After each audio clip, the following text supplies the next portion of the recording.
Snater coming in from the river end, right him over, that's nicked, and that's caught well by the wicketkeeper down to his right-hand side. On the afternoon of day one, and that one will bring Simmons his first runs. He's edged that, but with soft hands, and that's raced away to the boundary for 4, and he will be off the mark with that boundary.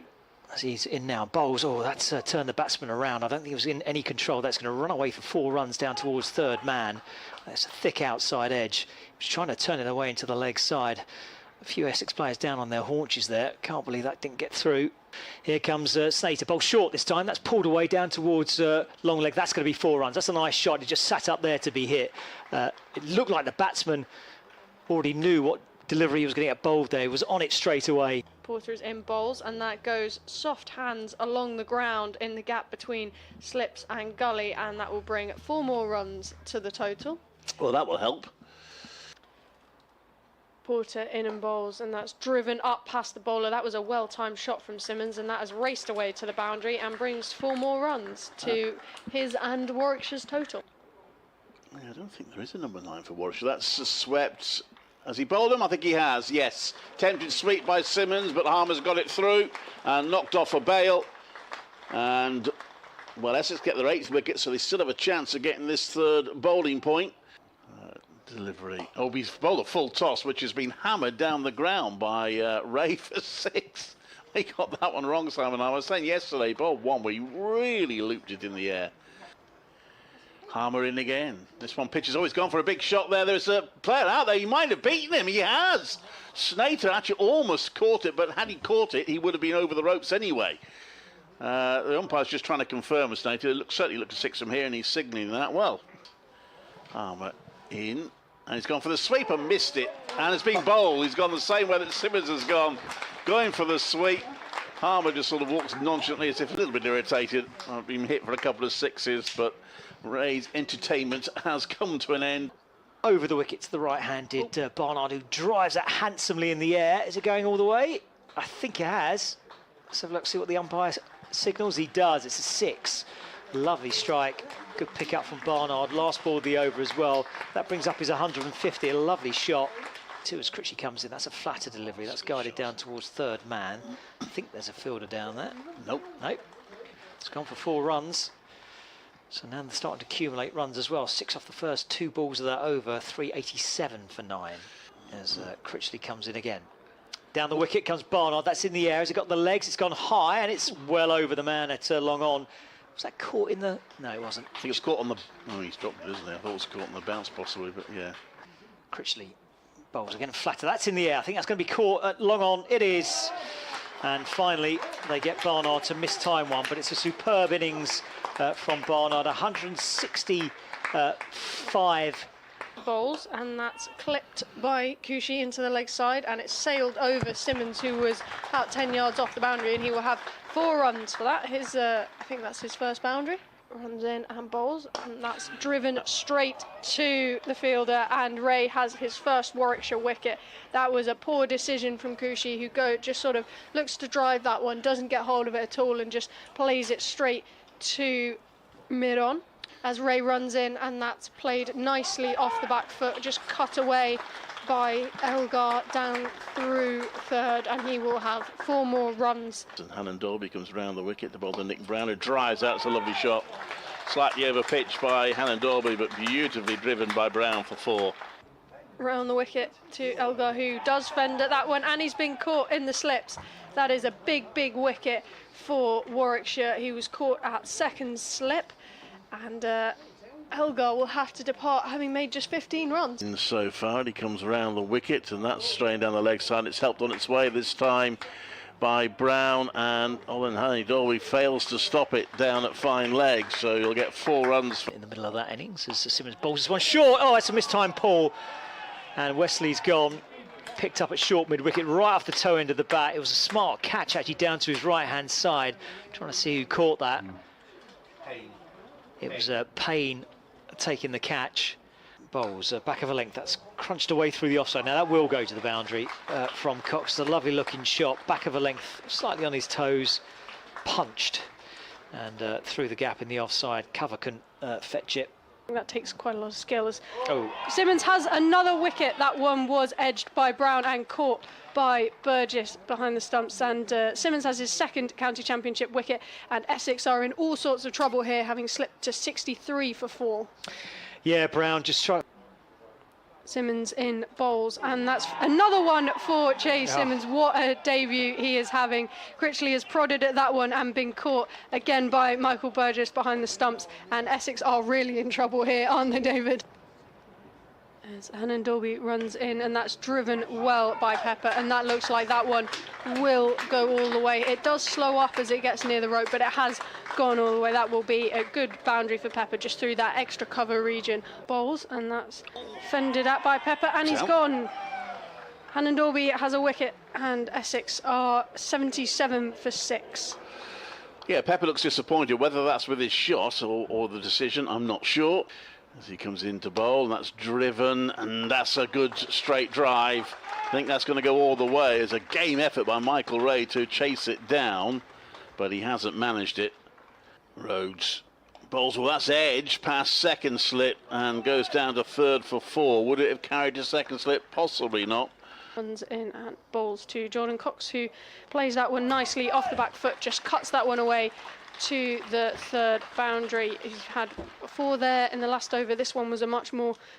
Yes, it's a very long way to go for Essex in this match as Hannon Dolby bowls, and that one is again just late cut by Cox down to that vacant third. I wonder if that's going to get all the way to the boundary. It's just underneath the stand, so I can't quite tell you what's happening, and that one has also gone for 4 as Rhodes runs in, and that's driven up past the bowler by Cox. He did that to Hannon Dolby, and he's done it again to Rhodes. That was a lovely shot from the batter, just straight past the bowler. 4 more runs. Essex move on to 110 for 6. And he moves in now. Bowls, that's pulled away in the air. Assuming that's going to go for 6. Can't see at all. Away into the leg side. He got a lot of it. Yeah, just confirming that. That's a deep, long boundary. As Yates bowls again, reverse sweep this time, and he's bowled. And he's bowled. So Cox, after smashing a ball into the crowd for 6th, hitting a fielder flush at short leg. As it was cut backward square on the offside. That's down towards the wide third man boundary for 4 runs. Shortish mid wicket, mid on, mid off cover. As Ray bowls, has it taken an edge? It has, yes. A little bit of extra bounce as well, and Harmer's gone, and that's 8 wickets down now for Essex. Decent length, leapt off her. Yates bowls, and that has been given. Well, I tell you that Cook was not having any of that. He stood there angrily staring down the umpire, but it doesn't matter. He has to depart for just 6. As Yates bowls, bowled him. He's gone. That was a very ill-judged leave from Porter, who makes a big stride forward, bat in the air, and the ball just crashes straight into the stumps. Bowls. Oh, that's edge gone to second slip, and that's a really sharp catch by Harmer. Not sure what shot the batsman was playing there, but Davies will rue that one. First ball. I think he... Let you know if I'm not, as Porter runs in, bowls, and that Rhodes has been hit on the pads and he's been given out. That is exactly the start that Essex have wanted. Porter claims his first wicket of this innings, and Rhodes has gone for just 3. Ball thudded into the pad, and the umpire took a brief pause before raising the finger. And that's just flicked away, and Porter has another wicket. That is just what Essex didn't want. Ed Barnard, who had scored so many runs in the first innings, goes without managing to score here, and Warwickshire in their second innings are 12 for 3 total as Porter bowls in. That one's banged in short and just pulled away really nicely by Yates for 4. That was a little bit wayward from Porter, short and just sat up, and Yates just had to help the ball on its way past the square leg umpire to the boundary. To bowl to Mosley, who clips out hard through mid-wicket. That's a really good shot. That's going to go all the way for 4. And every 4. Critchley round the wicket to him. Mosley drives it. Oh, straight back to the bowler, and he's caught and bowled. Or he thinks it's a bump ball. But he's going to have to go. Umpire's confirmed that was fine. Harmer in, edged, caught, did it carry? He's gone, and Yates has gone, and that's the wicket that they did not want to lose. And Essex make another breakthrough with the final delivery of the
Of the county championship game between Essex and Warwickshire here at the county ground in Chelmsford. My name's David Brett. With me today is Izzy Duncan. Hello Izzy, welcome. Good morning. What a glorious day it is. Oh, it's fabulous, isn't it? We've got Clive Eakin as well coming with us in about half an hour's time from a Warwickshire perspective. But the game situation is quite simple. Warwickshire have 5 second innings wickets in hand. They have a lead currently of 278, but Essex did some damage to them last night. They're currently 43 for 5 in the second innings, are Warwickshire, and wicket fell with the last ball of the day yesterday, and importantly from an Essex point of view, it was the wicket of Rob Yates for 28. So it's the night watchman Ray who will be batting today, and I think it will be Ed Barnard. I'm just waiting for the confirmation. We haven't got anything up on the screens at the moment. I think he was out yesterday, Ed Barnard, wasn't he? Was he out for a golden? Only because I tuned in to listen to you chaps and lasses commentating. I've got a score sheet here. Oh yes, Let's of course. see if it's come up. Ed Barnard. My here we apologies. are. Yeah, Sam. Port Pepper Bowl Porter. Because Sam Haynes not playing. Yes. Out for naught. Apologies. So it should be Bethel, I believe, but we're still waiting for confirmation on both our scoreboards. So we'll await that. But yeah, it's finally poised. And you were listening in yesterday. I did. I I sneaked a bit of listening yesterday in between various things I had to do. So we've got the spinner on bowling. Excellent. That must be Harmer. Yes, it is Simon Harmer. I have landed from outer space today, so I think you ought to take this end, David Brett. No worries. Here comes Harmer, tosses it up, and that's defended out into the offside. And it is Bethel. So we have absolutely nothing. Oh, we've got one of our scoreboards up. So it is Bethel. And he defends that out into the offside. So it was Yates that fell with the last delivery last night. So Harmer's just finishing off his over.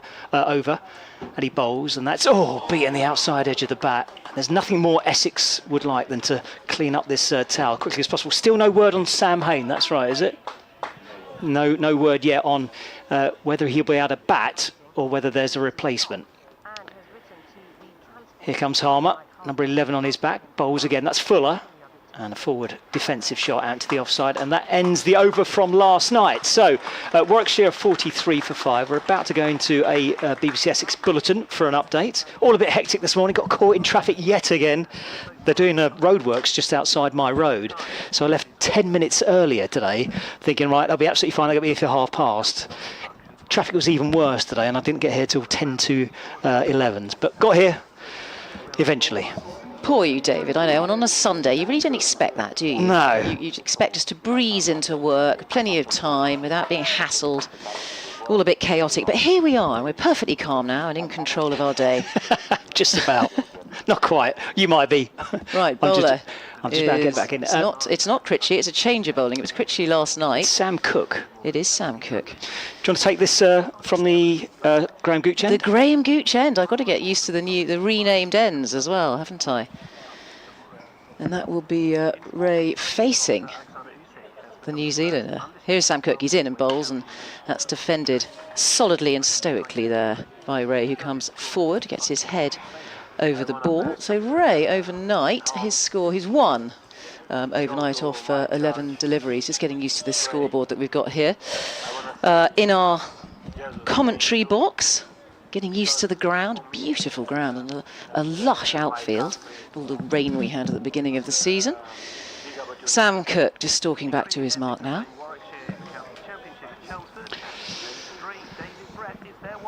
And what a glorious morning it is here at the County Championship ground. Bright blue skies above us, and the equation is quite simple for Essex. They just need to get these last 5 wickets of the Warwickshire second innings as quickly as possible. Warwickshire are currently 43 for 5, having had 5 wickets bundled out in the last 18 overs of yesterday evening's play. But there was a huge deficit already, a 243 deficit from the first innings. So Essex up against it. They've got Sam Cook bowling at the moment from the Graham Gooch, and Harmer just finished off his over from last night, already beaten the new batsman in Bethel. He's got Ray, the night watchman, with him at the crease. Essex just need wickets, and they need wickets quickly. They currently trail Warwickshire by 278. Warwickshire are 43 for 5 in their second innings. Here is Kirky bowls. Will just take his bottom hand off the bat here, Ray. Awkward bounce, but manages to scamper through for one as the ball shoots straight towards mid-on. So that'll be the first run of the day today in day 3 here at Chelmsford, Essex versus Warwickshire. It was a bit uppishly, that one, wasn't it? Pushed at it. And of course we are playing on a hybrid pitch, which is a very interesting talking point. Yes, I well, think. I spoke to Anthony McGrath about it last night. So Cook to continue. This time he'll be bowling to Jacob Bethel, the Barbadian. I think he's from Barbados, isn't he? Jacob Bethel. Coming around the wicket, Sam Cook. That's a lovely shot. They'll only get a single for it. It's come out of the middle of the bat, just clipped off the legs where it's fielded there at backward square. And they go through for another single. The score now 45 for 5. We started the day on 43 for 5. It's pretty chaotic yesterday. 19 wickets falling yesterday. I was aghast listening to it. Only 6 wickets fell in the first day. Warwickshire winning the toss and batting. Close of play 308 for 6 on that first day. They were all out for 397 yesterday morning. Those last 4 wickets falling. Essex then all out for 162. Quite remarkable, really. Cook here he is, trundling in, bowling. And that has come off a thickish inside edge and has gone just backward of square. They'll come back for the second. Yes, they will. It's a fastish outfield.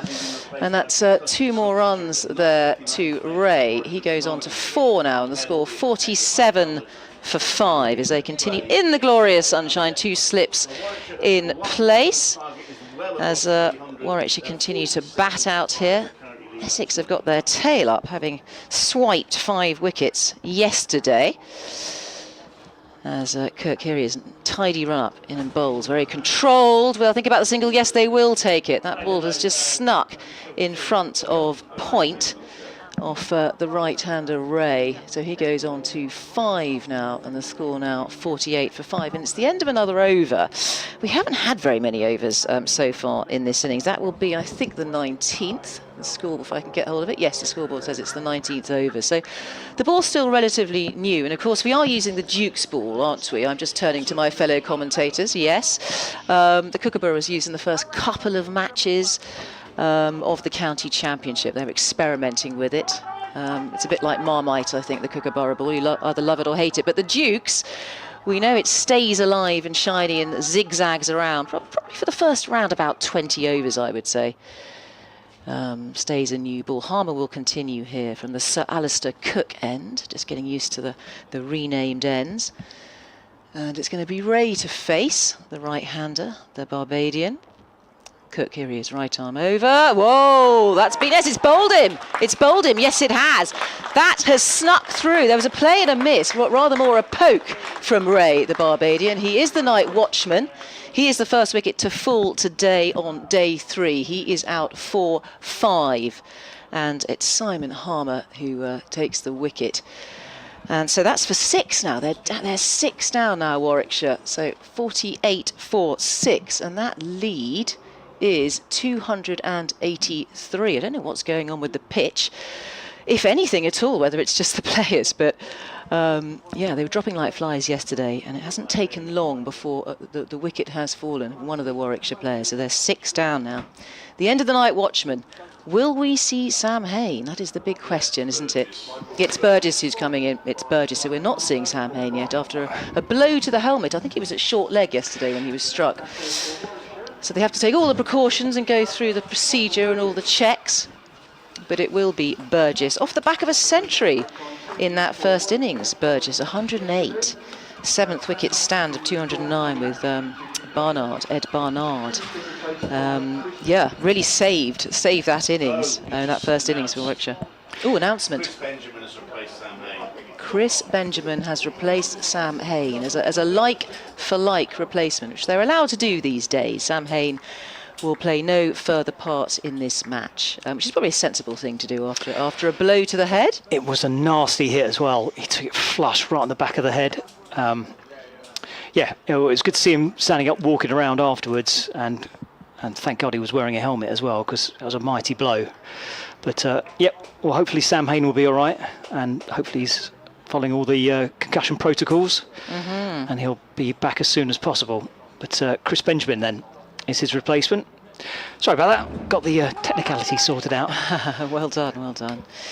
Very swift. So it's Harmer to continue. Do you want me to continue? Go on. Yep. I'm sort of hogging. I know you were doing technical things. You're a brilliant multitasker, David Brett. So Harmer, he skips in again and bowls, and there's a checked drive. There will be a single here for the new man Burgess, who scampers through 4-1. That is pushed elegantly into the offside. He's a man in form, of course, on the back of his century in that first innings of 108. So the score now is 49 for 6, the only wicket to have fallen this morning. That of Michael Ray for 5. He was bowled by Harmer. Harmer again coming around the wicket this time. And goes right back into the crease there, but keeps it out under his eyes. Bethel, the Barbadian. So we've got a South African bowling to a Barbadian. I love all these different nationalities. One slip in place and a short leg under the lid as Harmer bowls. A little bit quicker this time, a little bit flatter. But defended well once more by Bethel. It's Jacob Bethel, isn't it? Is it Jacob? Yes, Jacob. Yep. We've got a backward point. An extra cover and a mid-off. He's in, Harmer, and bowls, almost backing onto his stumps there, but watching it cautiously. Jacob Bethel playing a very careful game to Harmer on this very yellow pitch, hybrid pitch. We mentioned that. I think it's only about 5% plastic, isn't it? It's woven into the top of the pitch.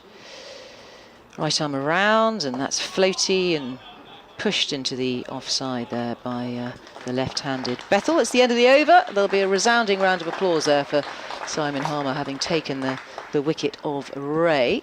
Do they put the previous wicket up on that scoreboard? I don't think they do, No. as to how he was out. Yes, not quite enough information for my liking. It's ergonomic with the details, I think. Yes. Yes, I spoke to Anthony McGrath about the pitch last night, and he was saying that obviously part synthetic, but it was absolutely blameless. Apparently, it's mainly down to batsman area, which has caused the wickets.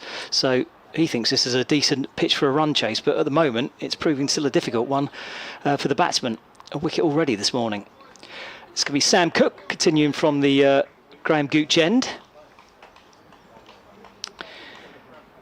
Just waiting for the new batsman to take his guard. Jacob Bethel taking his time about it, very purposefully.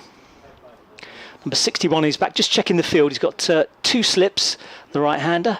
The mid-wicket, fine leg, mid-on, mid-off, extra cover, and that's defended out 2 extra cover.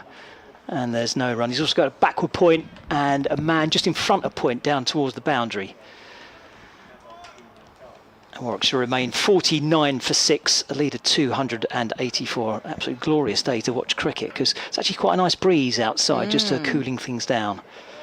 It is a gentle breeze. I've never been to Chelmsford before, so welcome. I've always wanted to tick it off and visit. So great to be here on such a glorious day. A lot of development around the ground. Lovely looking houses with balconies overlooking the cricket. Yes, prime view if you can afford one of those flats. As Cook comes in, right arm over to the right-handed bat, he just stands tall defensively, pushing it down towards mid-off, and there's no run.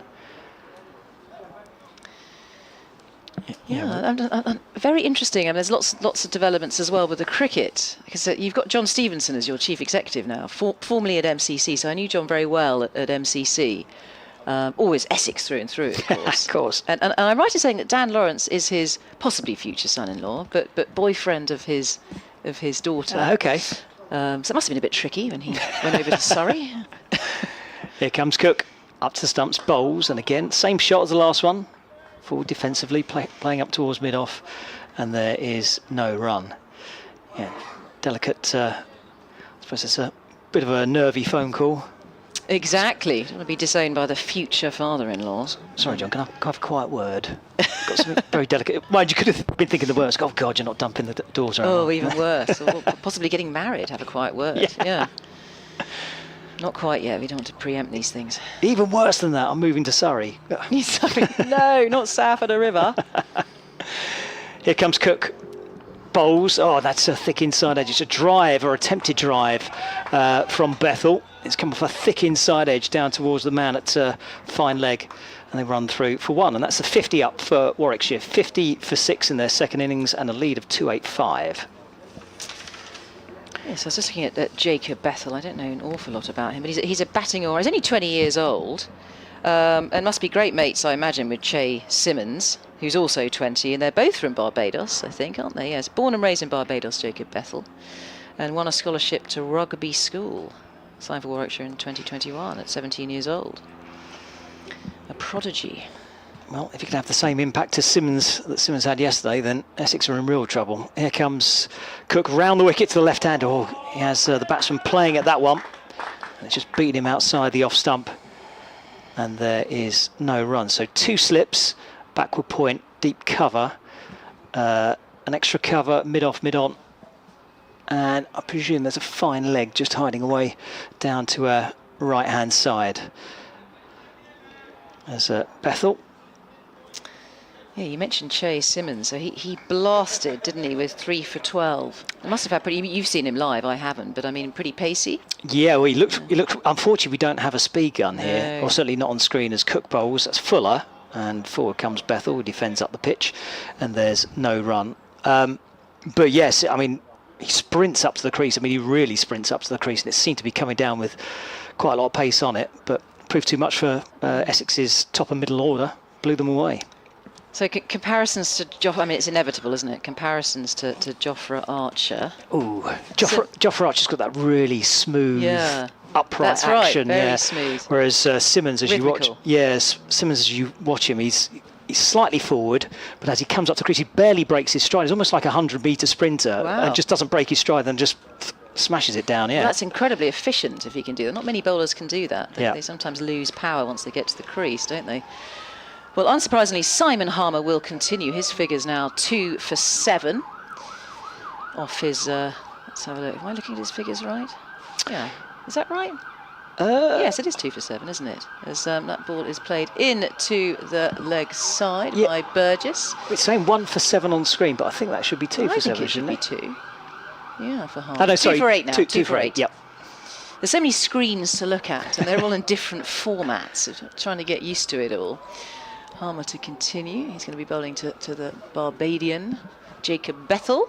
Left-hander, very squat in the crease. He bowls and floats it up there, and Bethel sensibly plays forward and just keeps it out. The short leg is still there. Not sure who's under the lid. One slip. Nick Brown, I would have Nick thought. Brown. I would have Nick Brown. thought. Right arm around Harmer. A little bit quicker this time. Good variations from Harmer. That's quickly onto the bat there. Sort of hurried the shot, Bethel, but he gets away with it. Plays it late into the offside. No run taken. He really varies his pace beautifully, does Simon Harmer. 50's up now for Warwickshire. 51 for 6. And again, he really does use the depth of his crease. He's done this an awful lot. It seems to be his mode of conduct here for Bethel. It's working.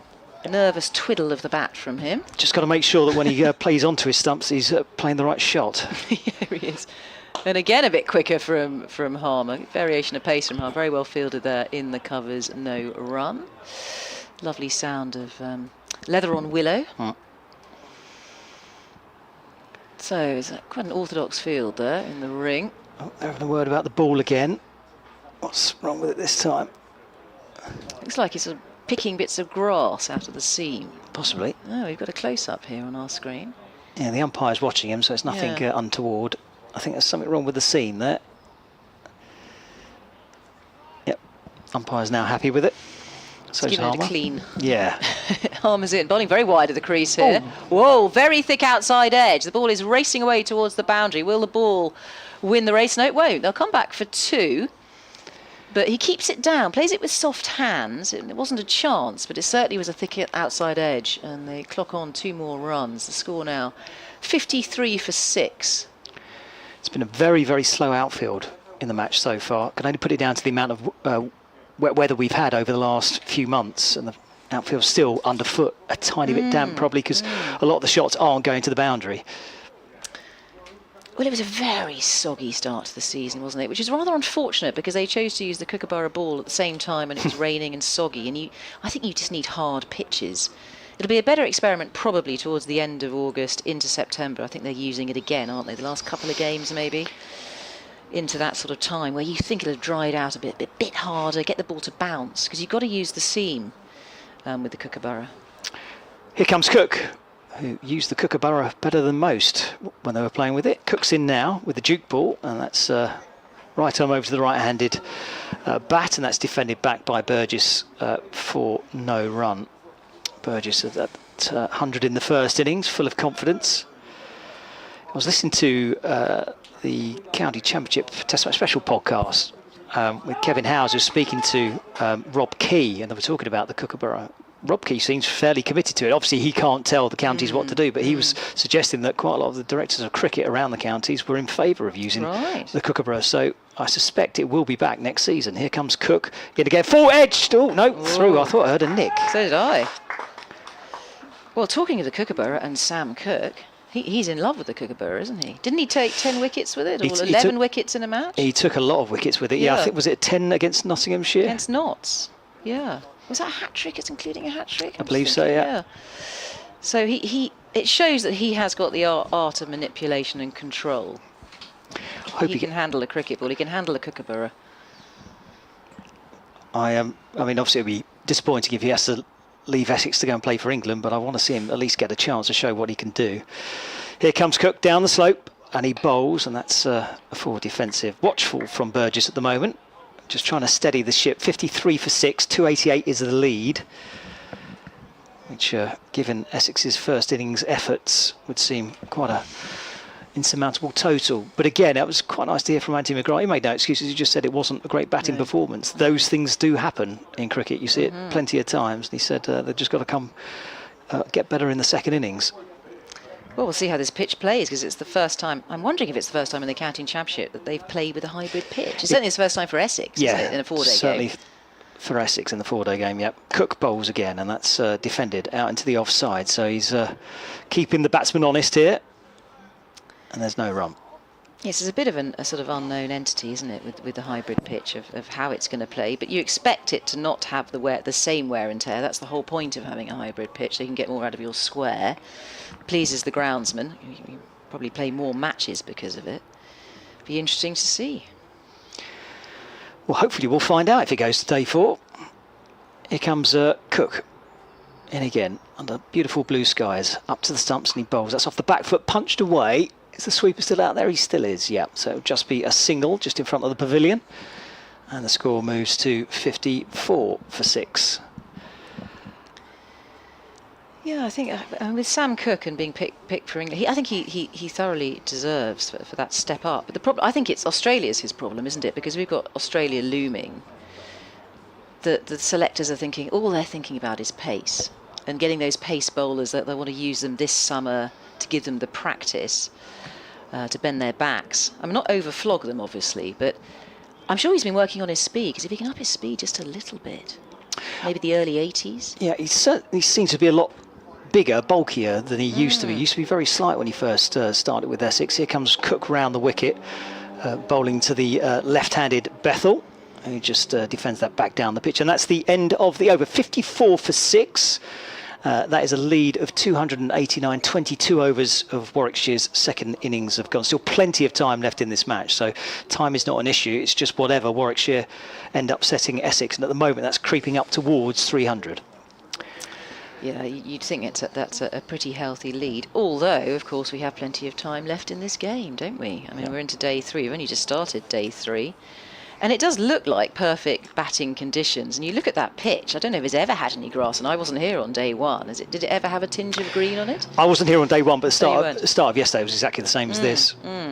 Just a few footmarks outside the left-handers off stump. A few more have appeared outside the right-handers off stump, but nothing really to write home about.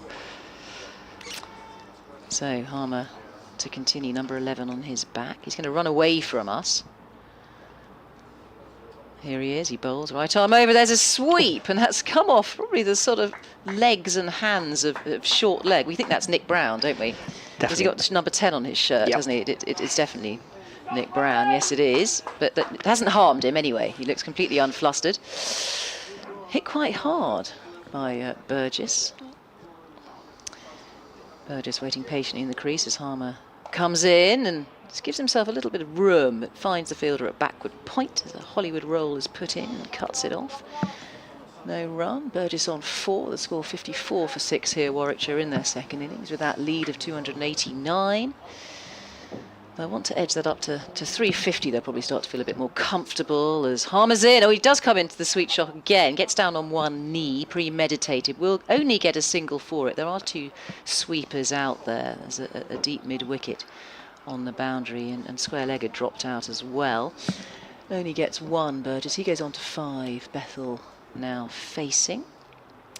Plenty of men on the single. There's still a short leg and 1 slip in place. Harmer coming around the wicket to the left-hander, and Bethel comes forward. Couple of steps. The Harlem Shuffle comes forward there. We haven't seen that from him yet against Harmer. He's been backing away from it rather a lot, so he's just changed his technique here. Again, Harmer bowls, and oh, there's a play and a miss there. That beats the outside edge. And it's a lovely take by the keeper. Great contest. Just replacing the bails now. Yeah, he's a little bit edgy against Harmer. Harmer versus Bethel.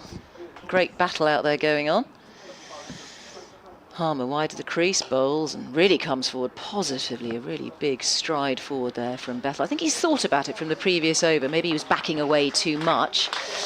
Is now coming forward in this over. It's the end of another over. So we've had 24 overs in this Warwickshire second innings. 55 for 6. Bethel on 3. Burgess on 5, and a lead of 290 Warwickshire. Yeah, you make a good point. I mean, it's really dangerous to keep going back onto your stumps just in case you miss the quick one and suddenly you're stuck on the crease. And if you don't get bat on it, highly likely to take out the stumps or LBW. We can see spin from both ends now. Critchley back on. He took a wicket last night. Extraordinary 18 overs, actually. Really exciting end to the day.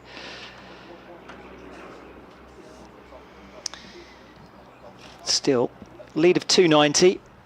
Warwickshire won't be too disappointed with where they are. They'll be obviously disappointed they've lost 6 wickets, but a healthy lead, 290. You can add another 100 to that. I think they'll be thinking they're very comfortable. Take them up to sort of half an hour after lunch, depending on how quickly they can score. Yeah, so the replacement for Hayne is Benjamin, that's right, isn't it? I don't know much about him, but we'll talk about him later when he comes in. Absolutely, as Critchley bowls, and that's punched down the ground. It's going to be a single to wide long off. Score moves to 56 for 6, lead of 291. And Bethel on strikes on 3. Burgess moves to 6. Well, we've got two recognised batters out there at the moment, haven't we? Burgess and Bethel, and we have batting to come. Absolutely, yeah. Because Hayne is out, but has been replaced by a sort of top order, middle order bat. That's Hayne's position. Yeah, by no means are Essex into the tail just yet. And as we saw from the first innings, Burgess can score a few runs as well. Here comes Critchley round the wicket to the left. Oh, left-handed Bethel, who almost got himself in a tangle there. He come dancing down the pitch, a cross-batted shot. It gets stuck under his bat. It bobbles out into the leg side. He gets back in the crease, but not the most attractive shot he'll ever play. Not one for a beauty parade, that one, as Critchley's in again, and that one's clipped off the pads to mid-wicket. That's going to be fielded by Cooshie. And there's no run. Critchley again. Moving in. Bowls, tosses that one up, and that's driven back to the bowler. Again, there's no run. Took a very simple caught and bowled last night, Critchley, for one of his wickets. And he's in again, and that's off the back foot, punched away by Bethel this time, but again fielded on the bounce by Critchley.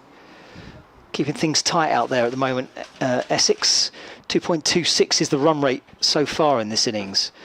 Critchley in again, he gets some rip on that, but again it's met by Bethel coming forward. He drives it back to the bowler, and that is the end of the over. Another dot ball to finish with. 56 for 6, a lead of 291. Well, that was pretty tight bowling there from Critchley. He's not giving any width. He's not giving anything away. It's almost sort of stump to stump bowling with his leg spin. God, we're ripping through these overs with the spinners, aren't we? We are, yeah. We're ahead of the over rate at the moment. Yes, they certainly won't be dot points for a slow over rate. Essex, they're getting through them. And effective, certainly very effective. It's great to have leg spin one end and off spin the other. Proactive by the captain as well. Wasn't Yeah. willing to let things just meander. They know they need wickets here. He's decided that spin's the best way to go, for the moment at least. So Harmer, once again, shirt fluttering, shades on, blonde hair, up to the crease, bowls. And that is another sweep. It's quite effective, this sweep. He's playing with the spin here, Burgess, and he'll get a single for it. It's going to keep the scoreboard ticking over and apply a bit of pressure on Essex, who have been all over Warwickshire in this second innings at 57 for 6. So Burgess goes on to 7, and Bethel, who's looking a lot more positive out there in the way he's batting, although he did get his knickers in a twist. He didn't use those words, sorry. Earlier. He said a tangle, that's right. I wish I had. Right arm around, Harmer. And that's punched off the back foot. There's a slight misfield. I think it's bobbled on the square and has broken through extra cover. And Bethel steals a single. He goes on to 4 now. And Warwickshire 58 for 6. And Burgess now facing. There's some tinkering going on in the field. In fact, short leg has dropped out a little bit. It's still in a stationary position, but it's just dropped about 5 feet. Not much of an adjustment. And square leg has dropped out just backward as Harmer is in and bowls, and that has gone out towards square leg. It was in the air initially. Oh, there's a terrible misfield there. Just try to stop it on the half volley. Perhaps an awkward bounce. But Burgess gets away with it and gets 4 runs as that ball has trickled out over the boundary out towards deep square leg. Perhaps had a bit of spin on it, that ball, but it was sort of, we're going to watch it. There, we're watching the replay. Really should have stopped it though. At this level. Absolutely, yeah. So gifted 4 runs there, Warwickshire. It takes them to 62 for 6 now. Harmer not best pleased with that.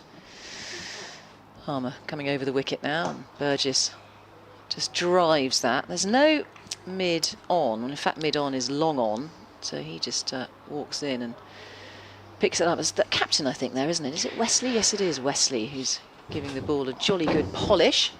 That's another single, 63 for 6 now. And Burgess goes on to 12. The lead, 298, so edging closer to that golden 300 mark. Harmer coming around and just almost backing onto his stumps there, Bethel, as he keeps that out. Ball right under his eyes. Short leg back in place for Bethel. And there's a backward point as well. As Harmer bowls, right arm around, and let's play with a nice straight bat into the onside for no run. Another dot. End of the over. We've had 26 overs. The score is 63 for 6. Bethel on 4, Burgess on 12. That lead is 298. And we welcome Clive Eakin back into the commentary box. Yes, good morning. Interesting. This match could be an absolute cracker. Certainly if Essex get anywhere near, then it could be a really entertaining game. Warwickshire's first target this morning, I guess, would get to 65, and that would get the lead to 300. But ideally, and it's a long, long way away, ideally they'd like 165. But they've got Chris Benjamin to come after that, but not much else after. Chase Simmons did bat pretty well in the first innings, but I feel that there won't be too many more runs left in the innings necessarily. After 2 more wickets fall. That's driven by Burgess, who did bat very well in the first innings. Good tumbling stop in the covers. But what Essex can't afford, of course, is misfields like the one they just had. Cushy fielding that one well, but they can't afford to give away any runs at all. Every run's precious, such as the one that Burgess has just helped himself to for a single. It's difficult for Essex. They've put sweepers in because they can't afford to concede lots of boundaries. The only problem with that is it does offer a potentially easy single for Warwickshire, and singles, they'll be happy with getting singles at the moment. Terrific game this is turning into. Christy round the wicket. Oh, he's got plenty of air. It's a full toss. It probably would have been a full toss anyway, but Bethel come quite a long way down the pitch. And they get into a bit of a mix-up here, and there could be a run-out. I think they've just about got away with it. But Bethel was reluctant to come for the second run, hesitated, and had to sprint in. The throw from the boundary was decent enough. Wicketkeeper whipped the bails off, but Bethel had just about made it. He is the one Warwickshire batter to been run out so far in the Championship this season, and he nearly doubled his run-out intention. It was a very high full toss in the end. In one day match, you might even have called that a no ball. Looking at the replay. But that was partly because Bethel had come some way down the pitch. If he'd stayed where he was, he could have probably swatted that out of the ground. But he wasn't to know. Well, in fact, it should have been an easy 2. There were definitely 2 runs there. Yeah. There was just a lot of hesitation. There was. Certainly would have been buzzed on just a minute. That's played onto the onside for no run.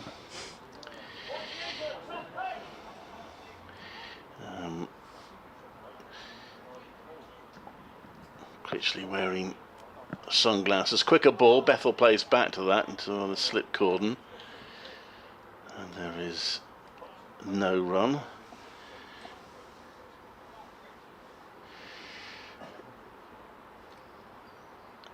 And in again to Bethel, who leans forward. Bit of an inside edge. A few oohs and ahs from the Essex field. 66 for 6. Warwickshire are accumulating. They've added 23. They lost Michael Ray early on. They probably weren't hugely surprised by that. They would have liked him to have done what he did in the first innings, where he defended pretty well for a while and then seemed to get bored and hit a couple of sixes. Well, they'd loved him to have done that this morning before getting out, but he wasn't able to add very much. But they have just crept it up a bit, haven't they? They've got that lead over 300 now, 301. Well, I'm loving seeing so much spin. I'm wondering if it's the hybrid pitch that's encouraging that, because I don't think you've seen any green even from day one on this pitch. It's looked dry and yellow. Well, of course, and attractive for spin bowlers. Warwickshire usually pick a lot of spinners when they come here to Chelsea, because they usually expect a turning pitch, and I suspect it's because it's a hybrid pitch they weren't quite so sure, so they actually left 2 spinners out from the original squad they named. So there's no longer a short leg. The lid has been dispatched as Harmer's in and bowls to Burgess, who comes forward tentatively there and comes off the sort of shoulder end of his bat. Bit of extra bounce there from Harmer, with his shades on, bowling from the Sir Alistair Cook end. A bit of a mouthful. Right arm over he comes. And that is played under the eyes there, forward defensive from Burgess. There's still 1 slip in place. We've got 2 men out on the leg side and 1 man out at deep extra cover, just parading around the boundary.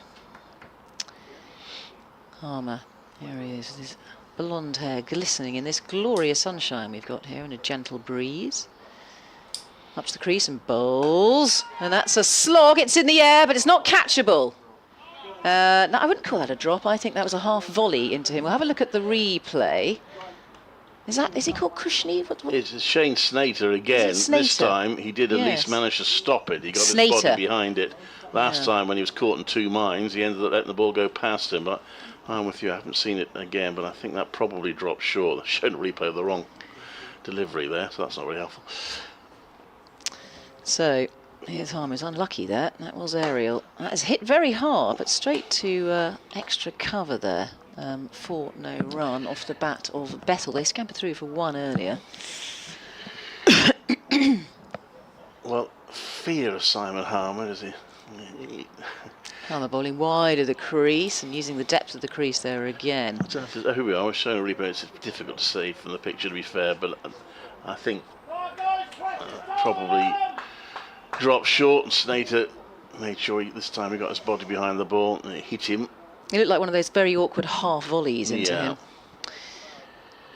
So Harmer again bowls, continuing to come around the wicket, right arm around, and that is defended well, solidly there by Bethel. The score now 67 for 6, the lead 302 here for Warwickshire. I suppose it does beg a question as to whether he needs to be a little bit further in, because it's a very long expanse of grass out there. It's a long boundary. And we have seen fielders placed sort of about a third of the way in. But he's not all the way back, but he's most of the way back. Of course, it's easy to say that sitting here. If he comes in, the ball might sail over his head at any point. But just wonder whether, with 2 now having dropped just short of him, whether they need to bring him in just a little bit. And Burgess is fond of that shot, isn't he? Yeah. He sweeps and he pulls quite a bit. He's trying to play with a spin. Anyway, it's the end of the over. Well, it should tick along a little bit. So in an ideal world, they'd like another 100 runs, but that seems a long way off. Critchley comes into bowl, and that's played to point. There's no run by Burgess, who did bat very well, but quite tired at the end of the day in which he brought up his first century of the season. So much so, as Critchley comes in, that's played to mid-off. He was chosen by the media team to be one of the interviewees. They decided to put both Barnard and him up at the end of the day, but Mark Robinson was insistent that he did the interview sitting down. He didn't want him to be having to stand up and do interviews after such a long day. That squirts out to mid-wicket. There's no run. Very, very protective of the players. Well, I'm sure he had pretty tired legs, aching legs. In this next one, he plays back to the onside. Well, I mean, if he plays in these now, then Mark Robinson will feel he did a good job, because he needs Burgess to contribute again here. Ed Barnard wasn't able to do it in the second innings. Warwickshire still need runs. Critchley comes into bowl. Play to Cushy. I mean, who knows? They might have got enough already. Essex haven't batted particularly well this season, I think I'm right in saying. So they might have enough already, but they certainly can't feel anywhere near safe at this point. Critchley comes into bowl, and that's whipped away into the deep, and Snater runs around and fields that. And that's a single. That's why I guess he is quite deep, Snater, so that he's got plenty of room to run around, and because he is protecting quite a wide boundary there. One run, 68 for 6, and Warwickshire lead, was it by 303 now? Yes, these two looking, in fact, dare I say it, a little bit more settled, Burgess and Bethel together. There's a lot of communication between them, particularly Burgess, who's been out there. He's on 13 off 20 deliveries now. He's also looking to score where he can. The ball's just put in a little bit too short. He'll look to sweep, he'll look to pull. Harmer will continue, so this will be Harmer's, let's have a look. Do they put the bowling figures up there? Yes, they do. Harmer 10 overs, 2 for 19 so far. Very tidy from him. Good economy rate there, 1.9, just under 2 and over. Tidy. Harmer continues, one slip in place. He's going to be bowling to Burgess, who just goes back, using his crease, and defends that, no run. Well, I was talking about Harmophobia. I think fear of Simon Harmer was one reason why Warwickshire opted to bat first, and also one reason why they didn't enforce the follow-on. Didn't fancy facing him fourth innings. Good thinking. Here he is, Harmer. He's in the air a little bit there, but nobody's in for the close catch is no longer there. Burgess just trying to turn that into the leg side, and it's cut off by Cushy. He's at extra cover, 23 on his shirt. Harmer continues up to the crease, bowls, and this time that is delicately turned around the corner. Will it go for 4 runs? I think it'll be cut off. Yes, it will. I'll come back for the second. That's gone down to fine leg. We don't have a fine leg, more of a backward square. He has to reach for that. 2 more runs. The lead now 305. I mean, he's got 5 wickets, Harmer. He's actually involved in 9 dismissals, because he's actually taken 5 catches. One of those was a caught and bowled. I can't count that twice. Right, some over comes Harmer, bowls, and they think about a single here, but in fact it's Harmer who's going to field off his own bowling into the offside. He's only got 2 men on the single on the offside. Backward of point, and a pretty wide mid-off. We've got a long on here, Wesley, hands in pockets on the boundary. And a mid-wicket and a square leg on the single as Harmer comes in and bowls. Oh, extra bounce there. That comes off the shoulder of the bat, but he keeps it down with soft hands. And again, turned into the fine leg direction on the 45. Goes through for a single. Burgess goes on to 18. Scoreboard ticking over here for Warwickshire. 71 for 6. And Bethel will now face the lead 306. 10 wickets in the match in this fixture last season. Simon Harmer leading his team to victory. Also scored an unbeaten half century. So Warwickshire are very wary of him. They're not alone in that, of course. Yeah, probably the most reliable bowling attack on the county circuit. Essex certainly have been. With Porter and Cook. Yeah, I mean, Surrey's is pretty good, but yeah.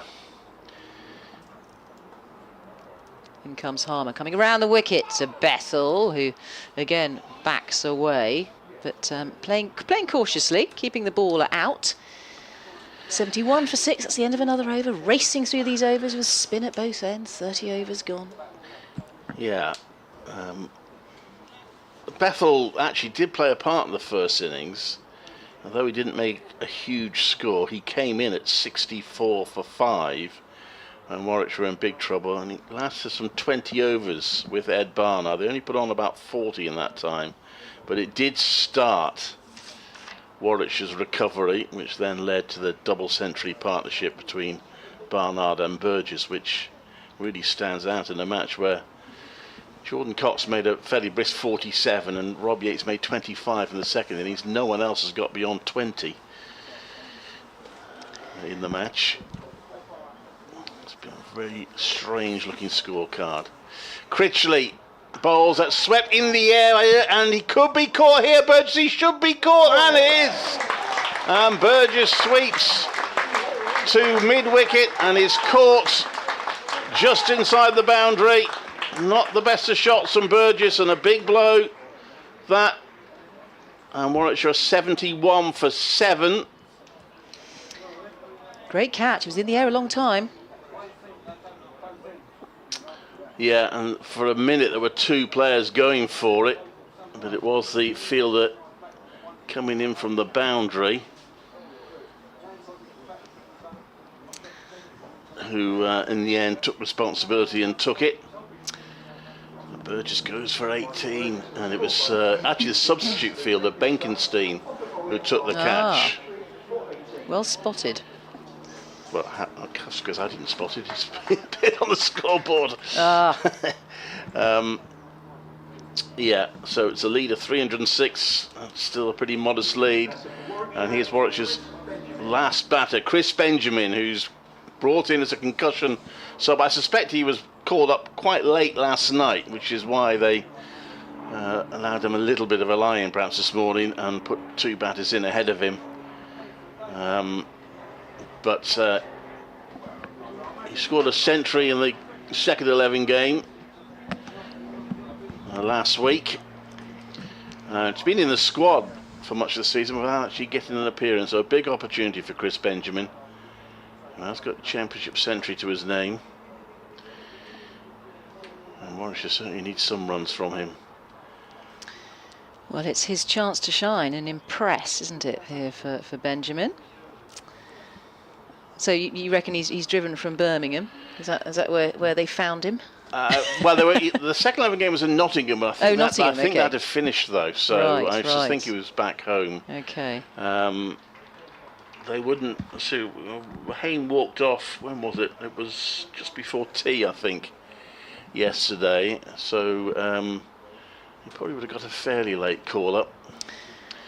I assume he came last night and not this morning. He could have come this morning, I guess. Great figures for Critchley. What's he on? 2 for 7. And look at that economy rate, 1.4 as well, off his 5.1 overs. I mentioned it yesterday, but Critchley is currently the only player in the championship this season to have taken a fiver and scored a century in the same match. Only two players managed it in the whole of last season. He did against Kent here, as that next one is played to backward point by Benjamin. And Warwickshire still well short of where they'd want to be, and it does discuss the decision not to follow on with a couple of Warwickshire supporters, who felt they should have done. The argument for not following on as Critchley comes in. Oh, and he's bowled him! Or has he? No, I think they're appealing for a catch. It looked like an inside edge. Essex are convinced, but the square leg umpire isn't, or was it attempted stumping perhaps? The bails are off, and they were looking towards the square leg umpire on reflection, so they were looking at a stumping there. He didn't actually come forward, so his back foot just slid forward slightly, but he slid it back again, and without the benefit of TV replays, the square leg umpire would have ruled that he probably got his foot back in time. Bit nervous out there for Benjamin, isn't it? Jingly jangly nerves for him after a long drive. Critchley, right arm over quicker ball. I assume he drove. It's not a bad one to do by train here. He could have done that. 71 for 7. Critchley bowls. A little extra bounce to that one as it's played a backward point for no run. So the follow-on, Warwickshire will have felt at the time there was so much time left in the game that there was no need to hurry and follow on. Obviously the plan would have been then to bat nice and calmly and for a while, and that hasn't quite worked out that way. That's played into the deep for a single by Benjamin. The argument for following on, I suppose, is they'd only bowled 50 odd overs in the Essex first innings. Get him in the latter part of the day again, hope you get a couple more wickets and you can be in control of the game. So I'm sure they knew what was going to happen. They would have enforced the follow on, but that's with hindsight. And also taking into account the hybrid pitch, you don't expect it to deteriorate as much, do you? So batting fourth, you'd feel wasn't necessarily such a tricky time. Yeah. But it's an unknown entity, isn't it? I mean, this is the thing, because it's the first time that this hybrid has been used. I think in the county championship there may be other games across the country that are using hybrids. It's not well advertised, is it? We didn't find out until the end of the first day. Until the after-day interviews. It's the first season, I think, where it's been allowed in red ball cricket. It's been used in white ball cricket, but it's not been allowed in the county championship until this season. So short leg and a slip, and it's Benjamin, the new man, out there facing. Harmer continues. He bowls. It's shortish. They're going to take a quick single here. In fact, it's an easy single. That ball is just pushed into the offside, into the gap. Good running between those two.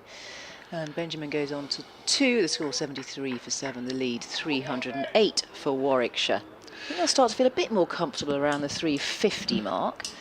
Yes. Warwickshire. Yeah. That'll be their next target. As some way to Harmer go, comes though. in and bowls around the wicket, and that's defended stoically there by Bethel, who comes forward positively.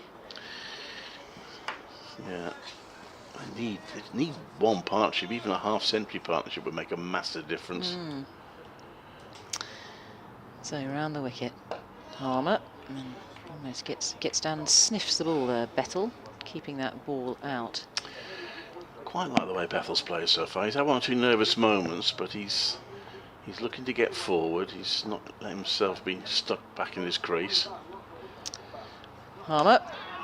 That's an attempted clip off the legs here. Just finds a fielder at mid-wicket. No run there for Bethel. He's been very positive. He's trying to dominate, isn't he? He doesn't want the spinners to settle, but they are settled. We know they are because it's Simon Harmer. Here he is. Wide of the crease. Oh, that's beaten the outside edge of Bethel. Again, just using the depth of his crease. Not far away. What do you think? A butterfly's wing in between? That was very close to off stump. Keeper whipped the bails off. There was no question of stumping on that occasion, but the ball very close to hitting off stump. Nervy out there for Warwickshire here at 73 for 7. Yeah, 100 looks a long way off for Warwickshire. But, lead just 308. Harmer continuing, bowling wide of the crease, and just trying to work that ball into the leg side. To no avail, Bethel. He remains on 6. Very tidy over there from another tidy over from Harmer. Only one off it. 73 for 7. Warwickshire lead of 308. That's the golden number, 308. Yeah, that's the number they need to look at, isn't it, Warwickshire? Because that's a pretty healthy lead. To be fair, it might be enough, but they'll feel anxious at the moment. Elsewhere, Lancashire 108 for 3 have taken their lead to 229 over Durham. Nottinghamshire 56 for 4 in a fairly low scoring game at Trent Bridge. They lead Hampshire by just 15. Somerset are making more progress. Kent 164 for 6 in first innings, still 390 behind. And Surrey building a huge lead. How much longer they want to bat? They're 80 for 5. They lead Worcestershire by 465. Here's Matt Critchley to bowl, and he's caught at slip. It's Benjamin playing forward, edging it, and caught low. So Chris Benjamin has not been able to take his opportunity. He's gone for 2, and Essex are looking good to be chasing a target of not that much beyond 300 here. Caught low down. Yeah, that was Cox, wasn't it? It Cox and slip? was Cox, yeah. A low catch, good catch. Warwickshire 73 for 8. And they are in a spin at the moment. So Chase Simmers, who did actually bat pretty well in the first innings, made 17. They're settled for him getting 17 here. but at the moment, spinners are so on top. Just wonder where the next run's coming from for Warwickshire. Just to complete those scores then, so Surrey 380 for 6 lead, Worcestershire by 465. Derbyshire 202 for 3. It looks a likely draw against Northampton, 220 behind. Middlesex are building a big lead against Glamorgan, 327 for 8. They lead by 144. Gloucestershire making more inroads on Leicestershire after making a county record, 706 for 6 for Gloucestershire. Leicestershire 171 for 5. And a good game which will finish today at Hove, because Sussex have been bowled out for 227. Yorkshire will need 183 to win. So it looks like, is it Chase Simmons? It is Chase come Simmons, out. yeah. Number 99. 99 red balloons, here he comes. So he did bat quite well in the first innings. Is this his debut? It is his debut, Chase Simmons. yes. Yeah. He originally came over 3 years ago, played in a trial match, but got injured in that trial match, so went back home from Barbados, but with an English father. Hence he's able to play as an English player, recommended by Otis Gibson. Been in the squad a lot this season, but this is his first opportunity. And he plays forward pretty well to that one, into the ground. There's no run. Is he going to swing the bat in typical Well, Barbadian style? He didn't particularly. He didn't really in the first innings. He played pretty sensibly in the first innings. There's Critchley. Well, it's a quicker ball. It's edge, but it's past the slip, and it will net a couple of runs for Simmons. A couple of precious runs for Warwickshire.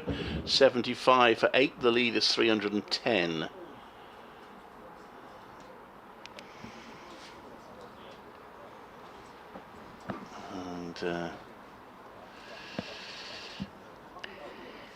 Yes, he's been likened to Jofra Archer, hasn't he, Chase Simmons? Which is inevitable.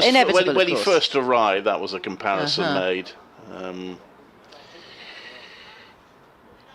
Has he got a very smooth action like Jofra Archer?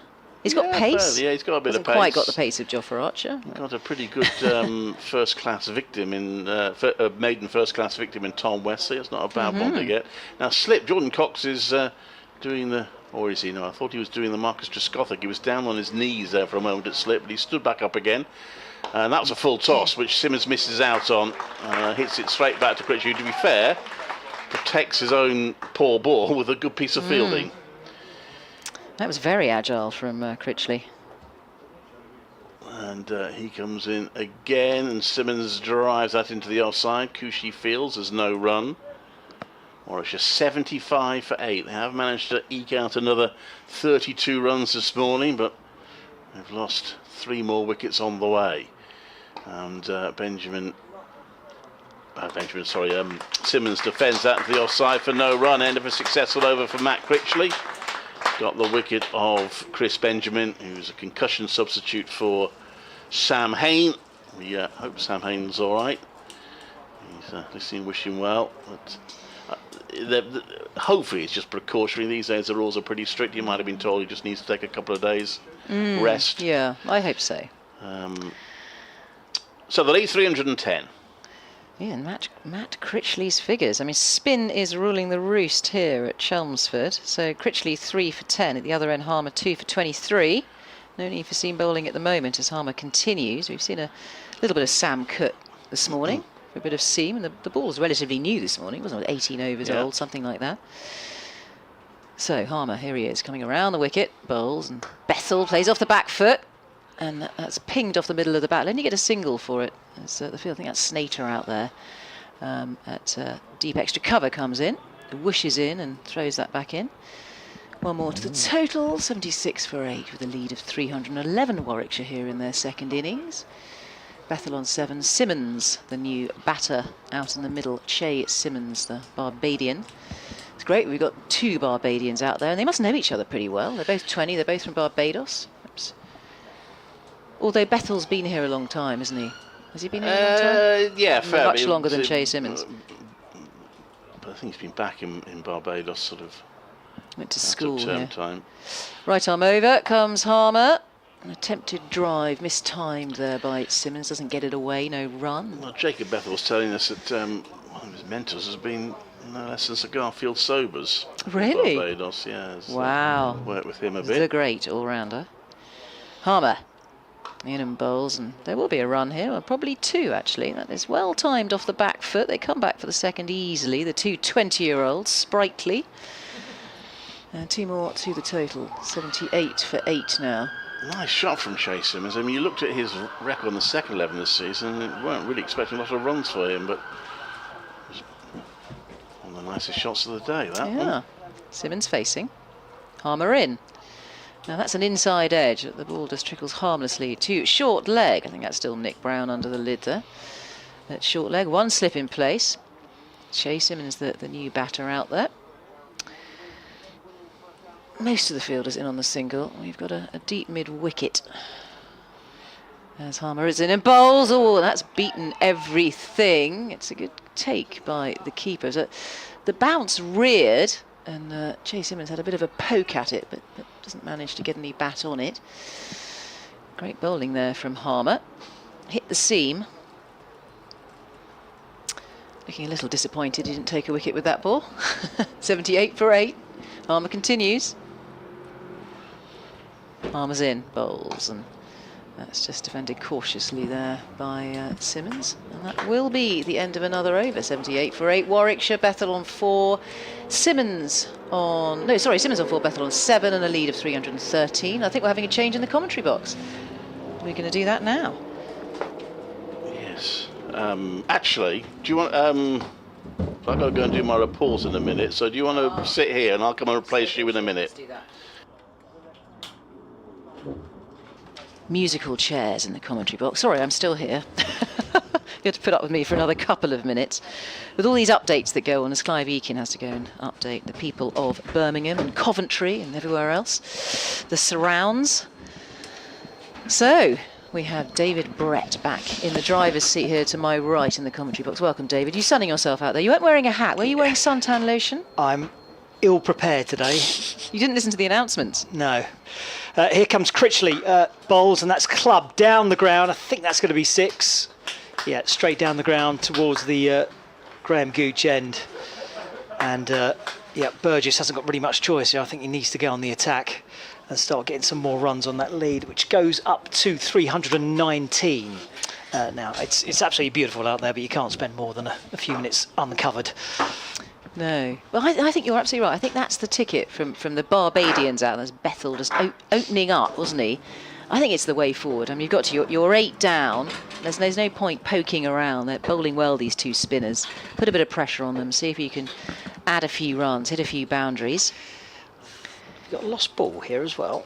I don't think it went over the fence, but there's a couple of Essex players gone searching behind the stands. I don't think they're getting huge amounts of help from the crowd, because I think that's Tom Wesley hoisting himself up over the fence. I think we're going to need a replacement ball unless there's someone in that house. Yeah, there must be a road in between, is there? The house and the... No, ground. it's straight into someone's back garden. Oh, is that it? one. Into Yeah, their garden. Right. So if no one's in, and unless they can jimmy themselves up over the fence, they ain't getting the ball back anytime quick. Well, the balls have been... The umpire's inspecting the balls together with Elgar, who's having a good look as well. I'm assuming that the Essex players really want that ball back because it's been pretty good for them this morning. Yeah. So how many overs they had? 34.1. So it has to be a like-for-like ball. And they do write in black, indelible ink on the balls. Well, last time I looked, they did. The number of overs old. I mean, something similar. How accurate they actually are. Yeah. But, yeah. So Elgar's in charge, but he's not really in charge. It's the umpires that finally select it. But there's certainly a conference going on between the two umpires. Oh, have they got it? I think they've got it. Yep, they've got the ball back. Of umpires, actually. Oh, they've got the ball back. It'd be quite amusing if it was just some old soggy ball that they've been playing with in the back garden for the last few years. The dog's chewed. Yeah. Well, at least it's not the river end. Had it been the other end, that could be a very wet ball. I'm sure you've had balls in the river before. You must have had plenty. Yeah, plenty. And here at Essex. They do a bit of canoeing down that river as well. Ooh. So take out the canoeist. Yeah, I wouldn't like to be Space travelling down there. Invaders. Good Lord, no. Heads up, doink. Well, James Middlebrook and Ben Debenham did a good job there in inspecting the balls that they thought about replacing, but it has been retrieved from somebody's back garden. Good work all round. Luckily, Essex are well ahead of the over 8, so they can afford a little bit of delay in the game. So Critchley continuing, just been clubbed for 6 by Bethel, who is now on 13. Don't really score with that one. Another drive. This one just goes over the head of the man at shortish mid-off. That's going to go for 4 as well. That was not entirely picked up by Bethel. And he just got that over the head of Simon Harmer at a short mid-off. Well, he's known as a batting all-rounder, isn't he, Bethel? I'm just having a look at his averages 22 in first-class cricket, 14 matches, high score of 93, 2 50s. He's on the attack now. Right arm round to the left-handed Bethel. And he bowls, and he's clubbed this one away. Where's that gone? That's gone straight up in the air. This should be caught. Critchley's underneath it. Yes, he's grabbed hold of it. That's a very difficult catch. It was swirling around. Bethel goes for 17. That's a 9th wicket of 4, and that was a fantastic catch. Looking up into the sky, he's got his sunglasses on, but it would have been swirling around with the spin, and he ended up having to launch himself forward. And all credit to Simon Harmer, who actually backed away out of Critchley's way. So he could take the catch more comfortably, but a great effort from Critchley, who takes Warwickshire's 9th wicket, and they are now. What are they now? 88 for 8? 88 for 9. 9. You're yes, right. They didn't 9. change the. That's right. Change the wickets column, please. Yes. You're right. That was a remarkable catch, and that was taken at full stretch, and great communication, as you said, David. Great communication between who is the other fielder again? Simon Harmer. Simon Harmer. Because in many a time we've seen fielders collide and then spill a catch, and they're perfectly catchable. It might have been an easier catch, I think, in the end for Simon Harmer, but I think certainly more rewarding for the for the bowler, the caught and bowled for Critchley. I think Critchley called it early, didn't he? And that forced Harmer back, which actually helped him in the end. But yeah, he claimed it. It was a tough catch. I was slightly worried as he hit the ground because his elbows seemed to hit the ground quite hard, but that was the important. He managed to keep hold of the ball at the same time. But yeah, this Warwickshire innings is coming to an end pretty quickly. Essex, well, unless this last wicket partnership does something quite dramatic, going to be chasing something somewhere around. Bid you farewell here. About 3:30. Thank you, Izzy Duncan. It's been a pleasure. We'll see you back in about half an hour's time. Yeah, could well be. As Warwickshire, 88 for 9. And this apparently on a blameless pitch as well. Certainly according to Anthony McGrath last night. I don't know whether he was trying to talk up Essex's chances, who blame him, but again from up here this pitch looks absolutely beautiful, but from down there it looks like a minefield. Well, there is turn there, isn't there? There's definitely turn out there. I mean, admittedly Essex do have the best in the land in Simon Harmer, but Critchley's got 4 though, isn't he? Exactly, so there is turn. So the Warwickshire chose not to pick a couple of extra spinners, and the score, they might be regretting that now. But we're down to Rob Yates, Jacob Bethel and Dan Mosley, if that's their main hope for attack. I mean, 323, they would have settled that probably at the start of the match, if they're setting Essex 324 to win. Definitely. It just feels like momentum shifted, but yeah, we shall see. It'll be a really interesting run chase. Like you say, they refused to, well, they didn't pick their spinners, or the ones they could have picked anyway. Well, they have avoided the lowest score in the championship this season. Nottinghamshire still got that, 80, against Essex at Trent Bridge. Warwickshire did have the top score in the championship this season, nicked off them in this round of matches. They're 693 against Durham, passed by Gloucestershire, made 706 for 6 against Leicestershire. New batsman Hannon Dolby. Oh, there's the big LBW appeal. There was no shot played, so they were quite entitled to the appeal. And the umpire says not out. Huge appeal. I've seen a couple of those already in this match where the batsman's just left the ball, it's crashed into off stump. Just looking at the replay now.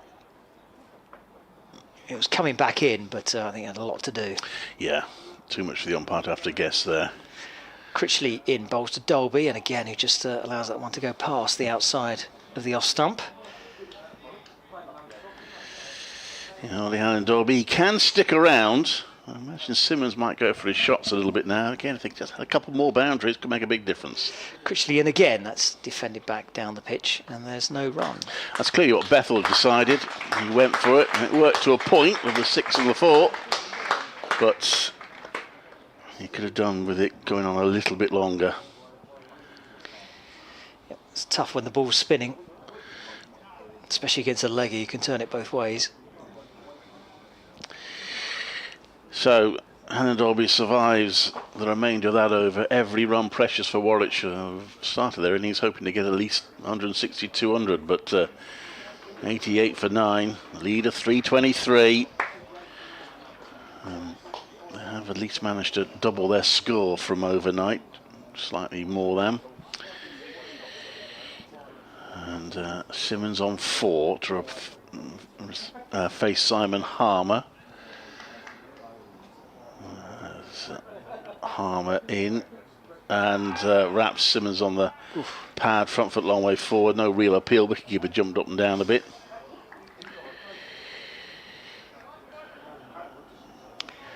Interesting to see whether Simmons would take a single now. Probably would, because not as if he's a massively senior batter, Tannen Dolby. That one he defends. But, they don't try and scamper a single there. I think that's more because they weren't sure it was there. Every run will count for Warwickshire. Every run's that little bit more for Essex. In terms of whether it's going to be a 3-day finish, Harmer comes into bowl, and that's crashed away by Simmons into the deep. Sweepers there. They have to settle for 1, which will bring Hannon Dolby on strike. I guess if Essex win or get close, then we're probably dribbling into tomorrow, aren't we? Because I don't think they'll be in any hurry, Essex. It's not easy to score quickly on this pitch, and they don't need to. On the other hand, they were bowled out in just 50 overs in their first innings, so if we get a repeat of that, then we will be done today, I would think. So, Harmer's got 3 more balls this over to bowl at the number 11, Ollie Hannon Dolby.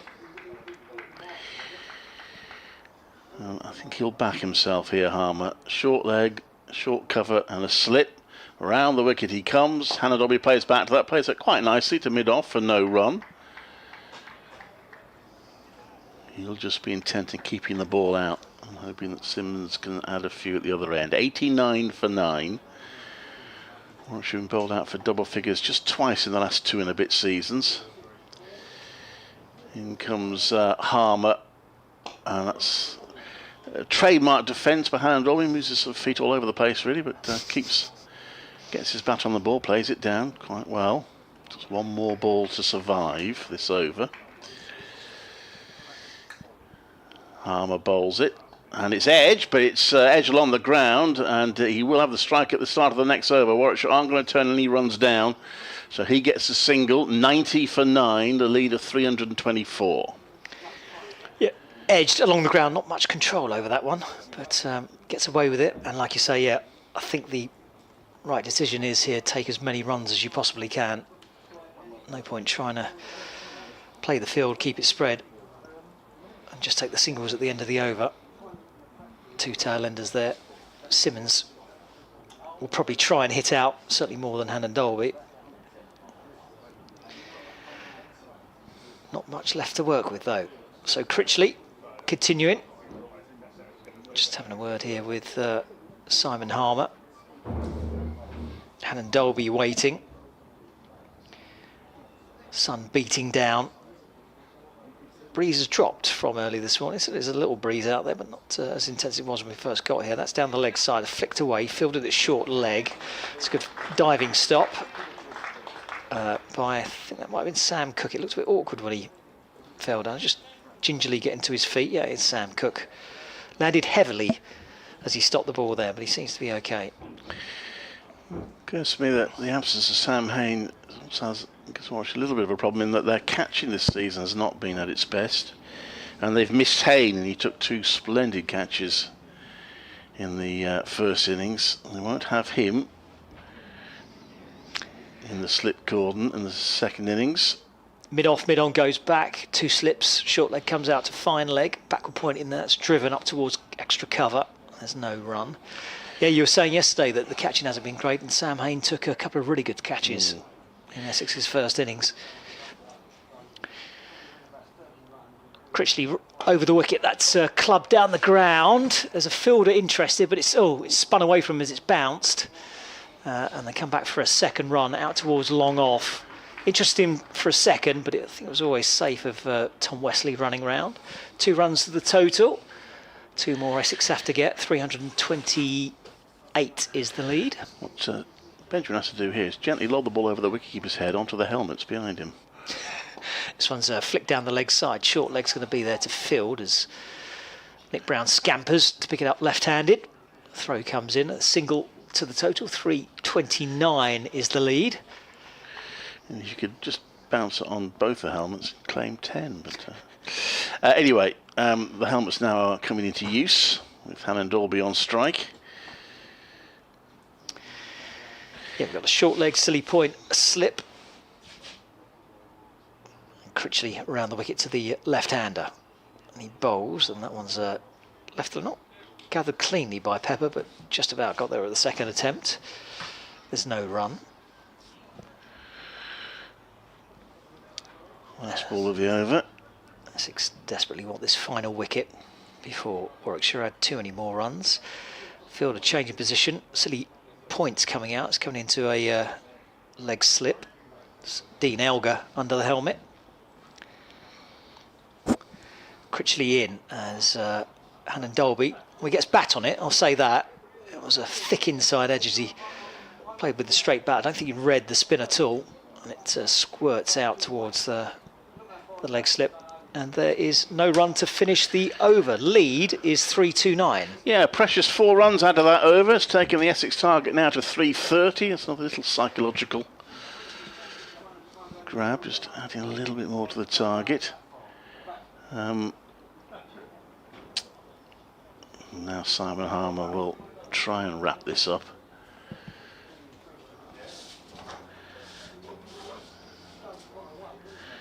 Slip in a short leg for Simmons, who comes down the pitch, hits that over the top, but he's going to be caught by Wesley down at long on, and Warwickshire are all out for 94, and Essex will need 330 to win. So it's been a very good bowling performance by Essex, particularly by Harmer and Critchley today. They have wrapped up the Warwickshire innings. Warwickshire adding 51 more runs, but they're well short of where they wanted to be. They've still got a decent target to bowl at, but Essex has certainly given themselves a chance of winning a game that looked well beyond them at the end of first innings. Warwickshire all out for 94. We'll be back in a few minutes with Essex chasing 330 to win.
think it's 330 and 170 overs. I will double check that. I want a tea, coffee. I'm all right, thank you. Where do we get our lunch from? So you have the popular choice of burger van downside, or there's a cafe which looks like it's over on the far side, which does curries. Oh, I like curry. Well, no, I mean I wouldn't say it's the best curry in the world, but it depends if you like burgers. It's It's too hot for burger. yeah, they do understand highly yesterday as well. Go around to, is it Anne's Pantry? That's not. It says something about that. Uh, Oh, we have to go to Anne's Pantry. They're both, I think. Oh, okay. No, Time, yeah, thank you.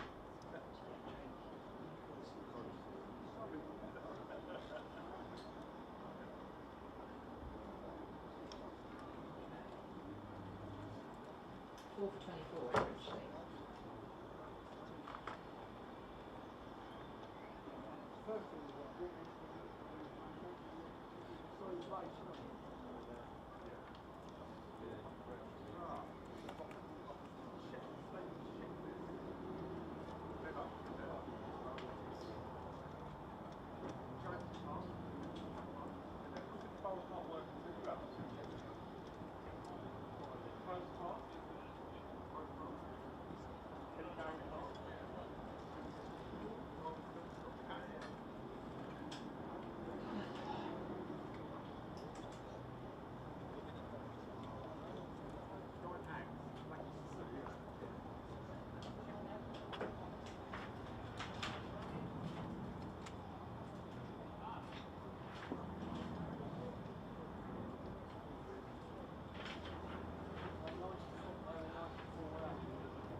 So do you do an update every half hour then? No, every hour. Every hour? Only till lunchtime on a Sunday. Right. So I've only got one more to do. Interrupt your lunch, you mean, at 1 o'clock? Yeah.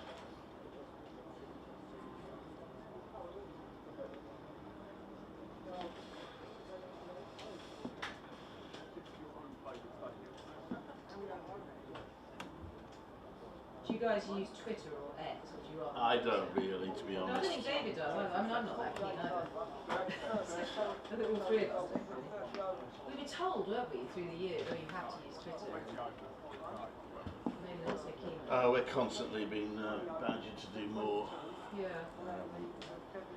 No one listens to the radio anymore, apparently, despite the fact our figures are going up.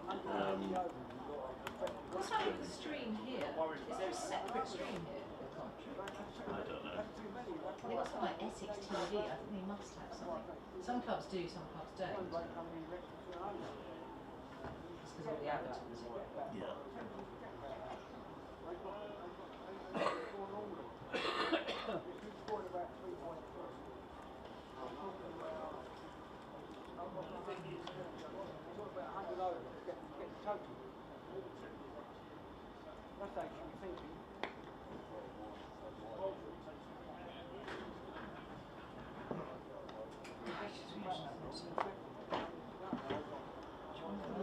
Oh, where did you get that from? Next door? Yeah. Oh, that's okay. I like one from next There's door. there's I thought coffee. you were going off to go to a cappuccino or something. No. That's, I don't drink that stuff. I always have some caffeine. My friend's son's 18th birthday last night. Yeah. Late night. And they live near Ipswich, so it's up there. But I spent the night there.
Intriguing run chase here for Essex, having bowled Warwickshire out for 94. The third double-figure innings in the first division of the county championship this season.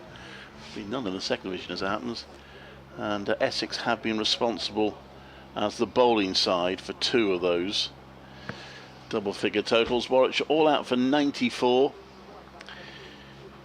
Still a big target for Essex to chase. Batting last 330. It'll be a good effort if they get them.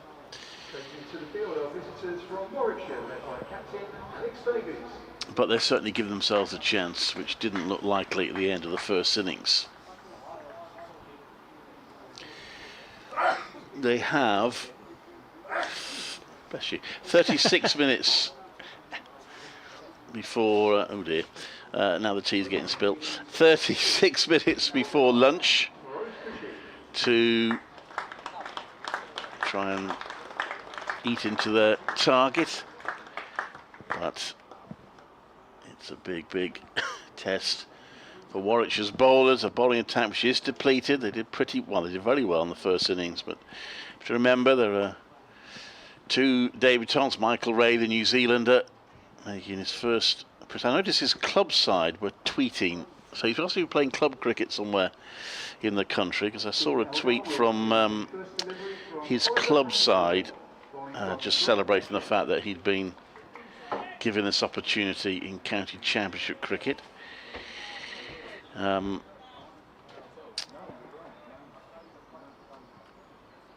So he's on his county debut, and Chase Simmons on his first class debut. Both bowled well in the first innings, but still it is an inexperienced injury hit attack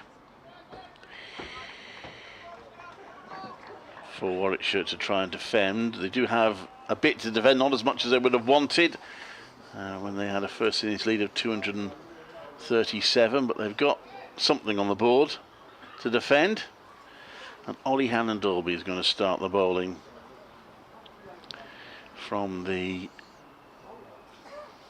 Graham Gooch end, and he's bowling to Dean Elgar, who drives that. A couple of very notable batters who didn't really make big scores in the first innings that Essex will. Dean Elgar and Tom Wesley, well, they failed twice in the match.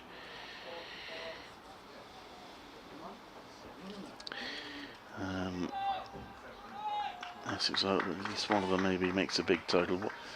One big score from an Essex batter would give them a really good chance of winning this game. Hannon-Dalby round the wicket to Elgar. 3 slips in place. That's left. There's no run. Time not really an issue. I think you worked out it's 170 overs. Might even get more than that if spinners are on a lot. So really, the draw is the least likely result unless we get some unexpected weather. What is Warwickshire's spinning options? Well, Rob Yates will lead the spin attack. He has turned into something of an all-rounder this season. He's actually second top wicket taker for Warwickshire this season. There's Alan Dalby, who heads the list, bowls, that's left. And then Jacob Bethel would be next, and Dan Mosley could also be used. It was Copdock and Old Ipswich, it's difficult to say, Ipswichian Cricket. That's a name, isn't it? Who Michael Ray's evidently been playing cricket club based just outside Ipswich. And it was them that congratulated Michael Ray. So he's obviously been playing club cricket there.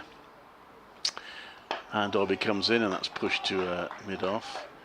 I did suggest to Ollie Hannon-Dalby that Michael Ray might have stolen his image rights a little bit. Tall, bearded, nothing on top.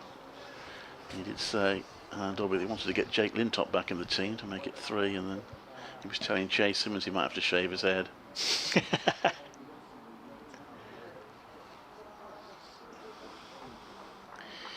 He was remembering his first wicket, because we were talking about Chase Simmons' first class wicket. He was remembering his debut. Anthony McGrath took the catch apparently for Ollie Hannon-Dalby's first wicket. That's left by Elgar. There's no run. Anthony McGrath now coach here, of course. Alan Dolby, one of his few appearances for Yorkshire. Before he made his career with Warwickshire. And a fine career he's made it into as well. Warwickshire. I'd love him to get a few early wickets here, just take a little bit of the momentum away from Essex so they can get a couple of early wickets. Alan Dolby to Elgar, who hits it into the ground but can't get it past backward point, so typically tight over from Ollie Alan Dolby. It's a maiden, and Essex have yet to tick off any of the 330 runs they need for victory. Yep, long way away at the moment, but successfully seen out that first over. Plenty of time left in the game. 169 overs minimum. I was talking yesterday about how damaging a defeat would be for Essex. I was thinking last night how damaging a defeat would be for Warwickshire. We'll get 6 points, but it would, like Essex, they are facing the prospect of back-to-back defeats. And having a first innings lead of 237 to then lose the match. I mean, to draw it is one thing, but to lose it, that would be a massive blow, I think, to their confidence if that were to happen. Essex have only got 2 bonus points from this match so far, so they'll be desperate for a win. As Ray bowls. Oh, that's an LBW appeal and he's out. First ball, Cushy given out, and it looked pretty good for me from up here. So Essex are 0 for 1, not a great start to the innings. A quick delivery from Ray, it kept low, and Cushy didn't get far enough forward. And from up here, it looked a pretty easy decision to make. Essex lose their first wicket. Cushy for 0, LBW to Ray, and they're 0 for 1. Yeah, he didn't seem to like it, Cushy. No obvious reason why, unless he felt he got a little tickle onto it. But yeah, it had a good shape to it. So Michael Ray striking with his first ball, and it turned out to be a good emergency signing that for Warwickshire.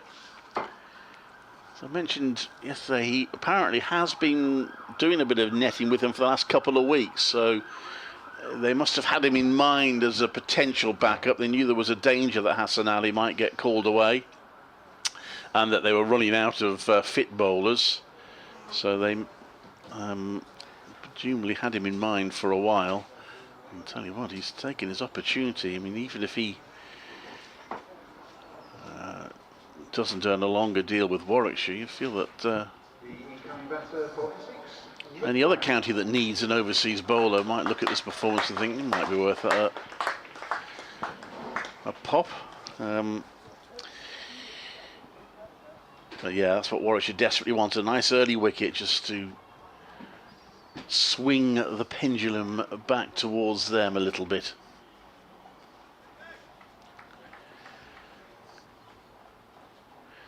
Essex yet to produce a century partnership in the game. They probably need one in this innings if they're to win the game. They're going to need a century partnership somewhere, you'd think. Well, I said before, it felt a long way off. It feels even a long further off now, using their first wicket for nothing. Brown's the new man at the crease. He's taking his guard. 2 left-handers at the crease. Ray going round with that white sweatband around his head, just tossing the ball between his hands. Brown just taking his time. 3 slips in. As Ray in from the river end up to the stumps. Right arm round, bowls to Brown. Flicks it off his pads. Is that going to beat the fielder for 4? There's a long leg running round. He slides. I think he's just managed to haul it in just in front of the community stand away to our left-hand side. And he gets applause from his teammates there for saving the boundary. Just 2 runs to the total. Essex off the mark, 2 for 1. Ollie Alan Dolby doing the fielding down there. A few looks at him from the umpires and the batters, but he was satisfied he'd managed to keep that inside the rope without going over it. Looked pretty good for me. Number 37, Ray, up to the stumps. He bowls again, and watchful from Brown. Doesn't get forward, but gets bat on ball in front of the stumps, and there's no run. It's an interesting run-up, Ray, isn't he? Sort of elbows pointing out. He doesn't come in particularly quickly.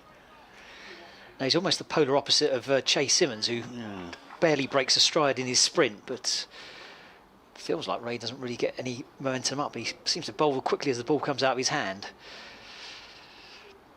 Certainly those elbows jutting outwards, and he comes in now, bowls. That's off the pads. That's going to be a single, I think. Yeah, it's Hannon Dolby again. Now they're coming back for a second run. That's a good actual second run from Nick Brown. They're lively to the fact that Hannon Dolby might have to pull the ball back in before picking up and releasing the throw, and 2 more to the total, 4 for 1. Every run being keenly applauded. You get that in a run chase. Every run feels so valuable.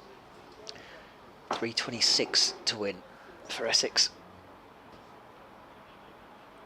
4 for 1 in the second over of their innings. Slip's already come out. It's going to leg slip now. 2 slips, a leg slip, and a backward point.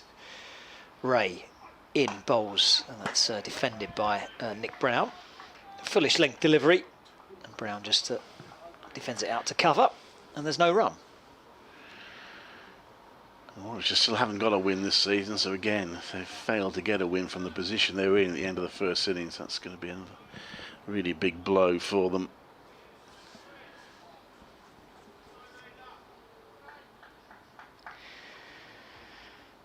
Ray, the New Zealander, moving in now, bowls, and that's left alone by Brown on length. To go through to the wicketkeeper, and that's the end of the over. Successful one for Warwickshire, with the wicket of Kushi. First ball to Ray, and Essex are 4 for 1. Brown on 4. Elgar yet to score. That breeze has almost completely died down. It's actually quite nice around the back of the commentary box where it's completely shielded from the sun. There's a lovely little, almost like a tiny little bit of wind tunnel just to cool things down, takes the edge off things. But out in the sun, it is very, very warm. Plenty of hats on out there, which is good to see. I just think, am I due to make way for you? She's sitting outside during the sun at the moment. Hannon Dolby round the wicket to bowl. That's left, there's no run. Michael Ray's described on Quick Info as having played for New Zealand 11, so presumably maybe he's played in a warm-up match or an unofficial game for them.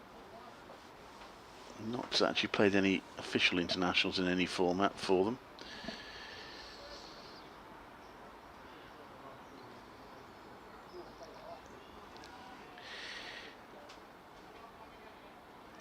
And Dolby turns, bowls round the wicket, and that's just hit into the ground by Elgar, down to third. There's a chase on. He will get a couple more runs. 6 for 1. Elgar off the mark. 3:30 is the Essex target here. Nicely played. I mean, they shouldn't be overawed by this situation. The Essex players, plenty of experience out there. Elgar, it's a huge international experience. Nick Brown's played for the county for well over a decade. Wesley to come in as well. Just complete this over, and then I'll bring Izzy back in. That one is left by Elgar. There is no run. Anthony McGrath talking about the importance of taking the bowlers into their second and third spells, which is what they didn't manage to do yesterday. Only 2 teams in the county championship managed to chase down more than 300 last season. That did include that spectacular 501 that Surrey chased down against Kent at Canterbury for the loss of 5 wickets. Hannon Dolby is in. That's pushed out to the offside for no run. Leicestershire did it against Yorkshire. They chased down 389. No one's done it. I'm not sure anyone's really had an opportunity to do it so far this season. If Essex were to do it, they'd be the first team to do it this season, to chase down more than 300 to win.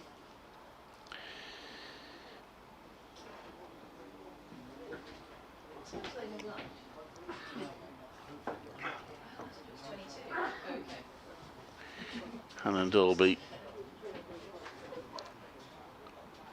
round the wicket to bowl, and that's punched to mid-off for no run. It's a no ball. That is something that Warwickshire cannot afford to. I think it's a no ball. Do you signal no ball there? Yes. Yeah, the signal's slightly confusing. And it's not been put on the scoreboard yet. Yeah, it has now. So 8 for 1. And I think no ball once in the first innings. Shane Snater had a bit of a no ball problem in the Warwickshire first innings, bowling 6 of them all together. And Dolby to Elgar drives that, but straight to the fielder in the covers, so you'll get no run for that. You could be in for, I mean, if Essex get anywhere near, it's going to be quite an exciting game. You feel this? Home crowd will love it if they get close. But I would think it'll probably be tomorrow, although if they find themselves getting ahead, they might push it on a bit, see if they can do it today, but they'll have no qualms about coming back tomorrow.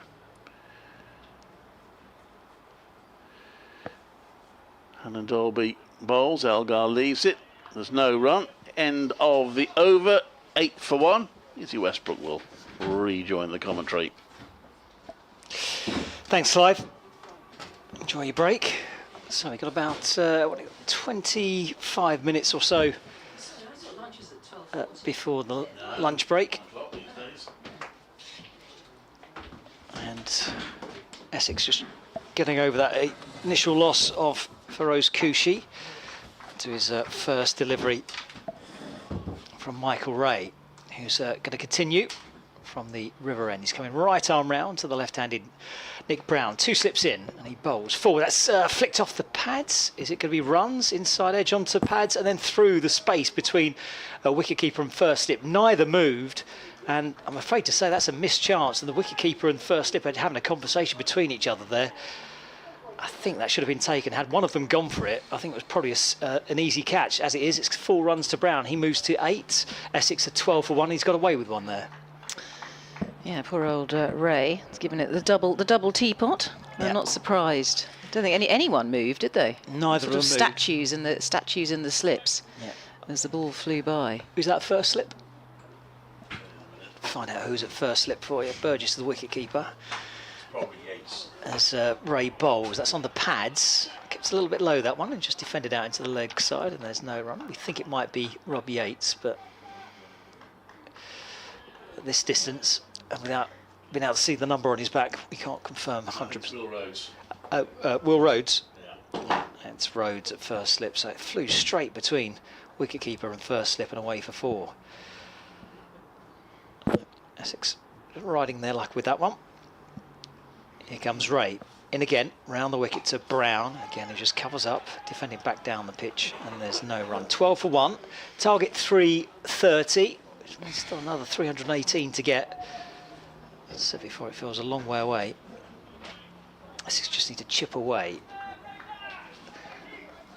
I think the clock on the pavilion's slightly wrong. It's 12:42 on my phone. We're just 3 or 4 minutes behind on the clock on the pavilion. Here comes Ray again. That's full. Where's that gone? It's out. What a catch. Or is Brown saying it's a bump ball? Brown saying it's a bump ball. Whoa. He is As saying that. Simmons took a fabulous catch diving away to his right-hand side. The 2 umpires are conferring. Brown thinks it's a bump ball. Has he been given? I think he's been... No, Brown's having a word with the square leg umpire. No, he's been given. Or was he claiming that he dropped it? Either way, it's a wicket. So Essex lose their second wicket. Brown goes for 8. He led a charmed life in that over, having edged one onto his pads through past the wicketkeeper for 4. And that one is well caught by Chase Simmons, throwing himself to his right-hand side. It was a heavy fall as he hit the ground, but the umpires have adjudged that he kept hold of it, and Brown goes for 8. Caught by Simmons off the bowling of Ray. Wow, it was a stunning catch. It was, yeah. It was full stretch, one-handed. Reminds me of Strauss's famous catch in the slips. Incredible. I think he was trying to claim. I mean, who knows? But he's been given out by the umpires. Nick Brown on his way back now. He certainly didn't walk, did he? He had a conversation with the... well, he's not square leg umpire because he's standing at point. But both umpires are happy. That was a fair catch. And Brown goes. Anyway, Essex 12 for 2, and this game is moving on at a pace. Wesley, the captain, is the new man in. Well, at this point, it might be finished by lunch. Wow, I know. You think 19 wickets yesterday. I was busy adding them all up in the wickets column. And so far we've had 1, 2, 3, 4, 5, 6, 7 today, haven't we? And we haven't got to lunch yet even. But the pitch looks pristine. This is the thing. It doesn't look like there's sort of huge demons or anything in this hybrid pitch. Yeah, Anthony McGrath saying they couldn't see anything wrong with the pitch last night. So clearly something's happening out there because both sets of batsmen are struggling. Essex 12 for 2, chasing 330 to win the game. They're in a bit of trouble at the moment. 2 slips in for Wesley, and Ray's claimed both the Essex wickets. He's in now and he's bowling, and that's defended out into the leg side. Fielded at short mid-wicket, and there's no run. He looks to be bowling quite quick, does Michael Ray. Yeah, I didn't know much about Michael Ray until today. He's a sort of emergency bowler.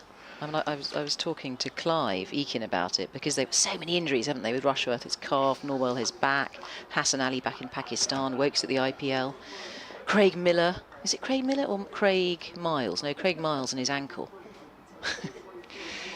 Ray in again, bowls, and Wesley equal to it, coming forward, defending, bat and pad together, and that's defended back to the bowler, and that is the end of another successful over for Warwickshire. Another wicket to fall.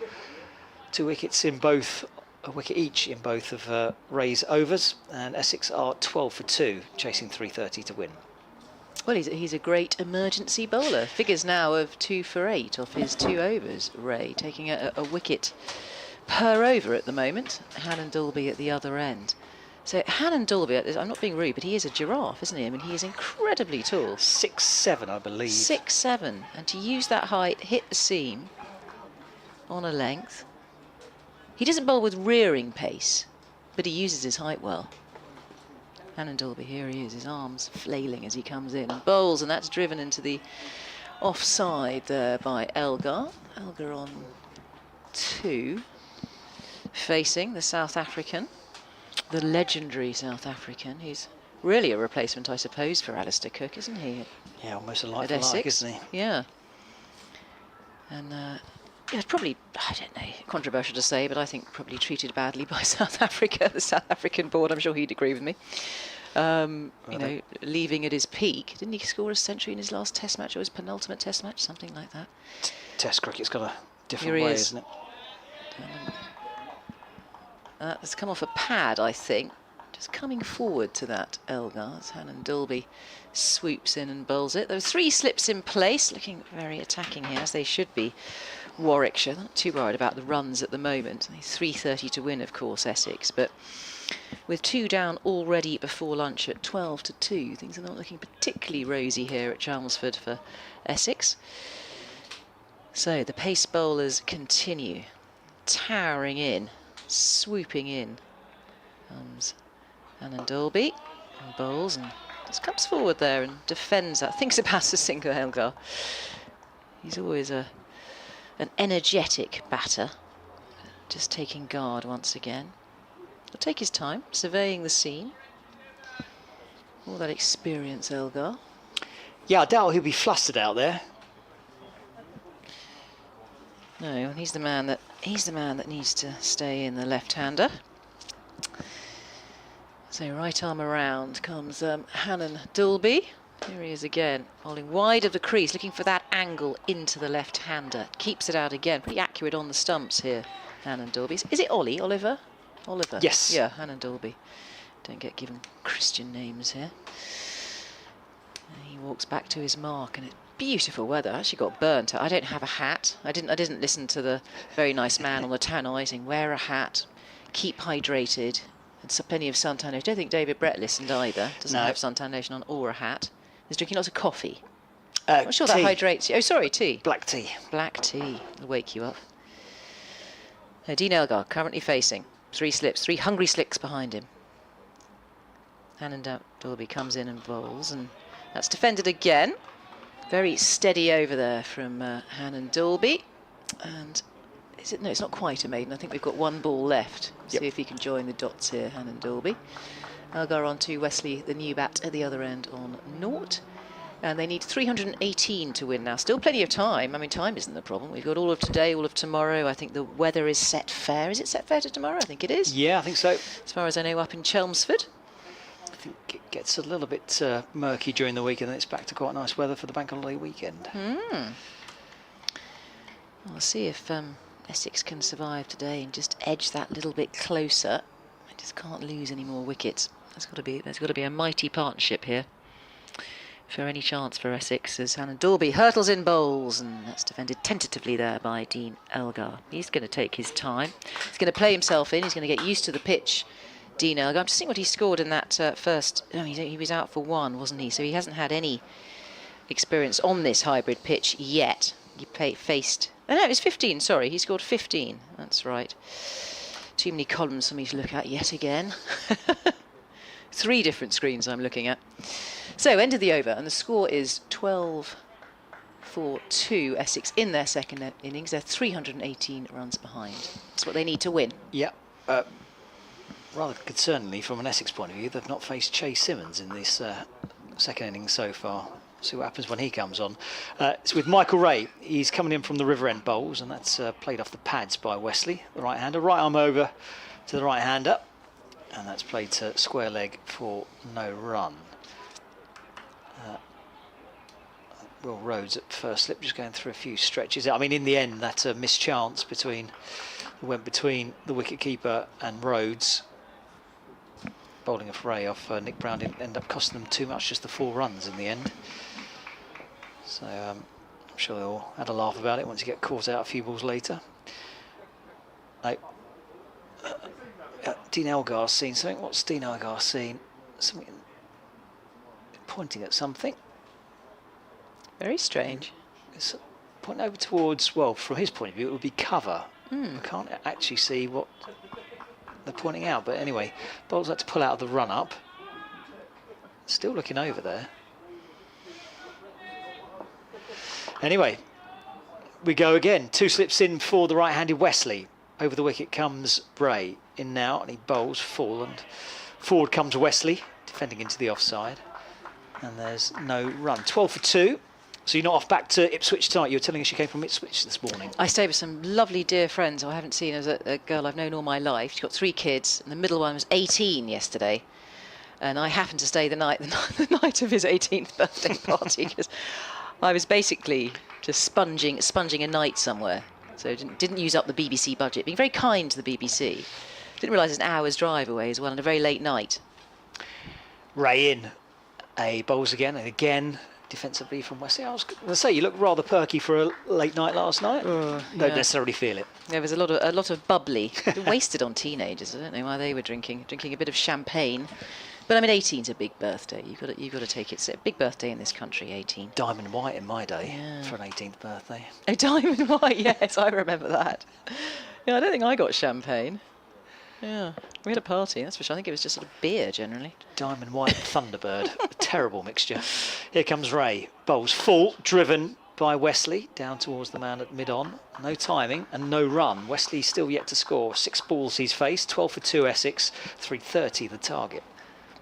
Had a good time, or everyone had a good time? We had a great time. The food was spectacular. There's lovely sort of smoked salmon nibbles and some very posh pate with gherkins on sort of crispy bread. Oh, lovely. Followed up by beef Wellington. Oh. And plenty of alcohol. It's only about 20 people, but I mean, that was enough. Stop it, we're only 10 minutes from lunch. Here comes Ray. Bowls, and that's off the pads into the leg side. And... it's gone down to the man at long leg for a single. Wesley off the mark. He goes to 1, 13 for 2. What did you get up to, David Brett? I had quite a relaxed evening, actually. I watched the golf, which was excellent. So I'm really looking forward to seeing the combination of that tonight. It's about, I think there's about 10 people within about 5 shots of the lead. So that's the PGA Championship, so I watched that when I get home tonight. And then I stayed up and watched the boxing, actually. Of course, the boxing. What time was that on? It was on pretty late. Yeah, I think they were supposed to start around about 11. I think they started somewhere closer to 12. Wow. I didn't check the time, but yeah. Was there a lot of, what do they call it? All that kind of bad talking, bad mouthing. Here comes Ray round the wicket to the left-hander, and that's played defensively into the offside. And there is no run. No, I mean that's usually done in the weigh-in, isn't it? In the way, is it called trash talk? Trash talk. Trash talk. That's what it's called. I think Love a bit of trash talk. I think that was. Don't get it in cricket, do we? No, we get chirping and You do. yeah, all that around the crease. But no, it was a fairly decent fight. I think Usyk was. Well, I thought he was quite comfortably the winner. It was a split decision, but I thought it was quite comfortably the winner. Where's Usyk from with that name? Ukraine. Well, it's great for the Ukraine. They need a bit of joy. They need to be uplifted, don't they? But it was a 2-match fight deal, so they're going to have a rematch in about 6 months' time. Okay, Well, okay. October, 5 months' time. Right. Oh, Hannon sorry, Dolby. yes, that was Hannon end of the- Dolby. end Here of he the over, is. 13 It is the for end of 2. the over. Here is Hannon Dolby from the Graham Gooch end, previously known as the Hayes Lane. Hayes close. Hayes Close. I was close to Hayes Close. Here is Hannon Dolby coming over the wicket and bowls, and that's played late under the eyes of Wesley, the skipper of Essex. Just trying to build something between these two.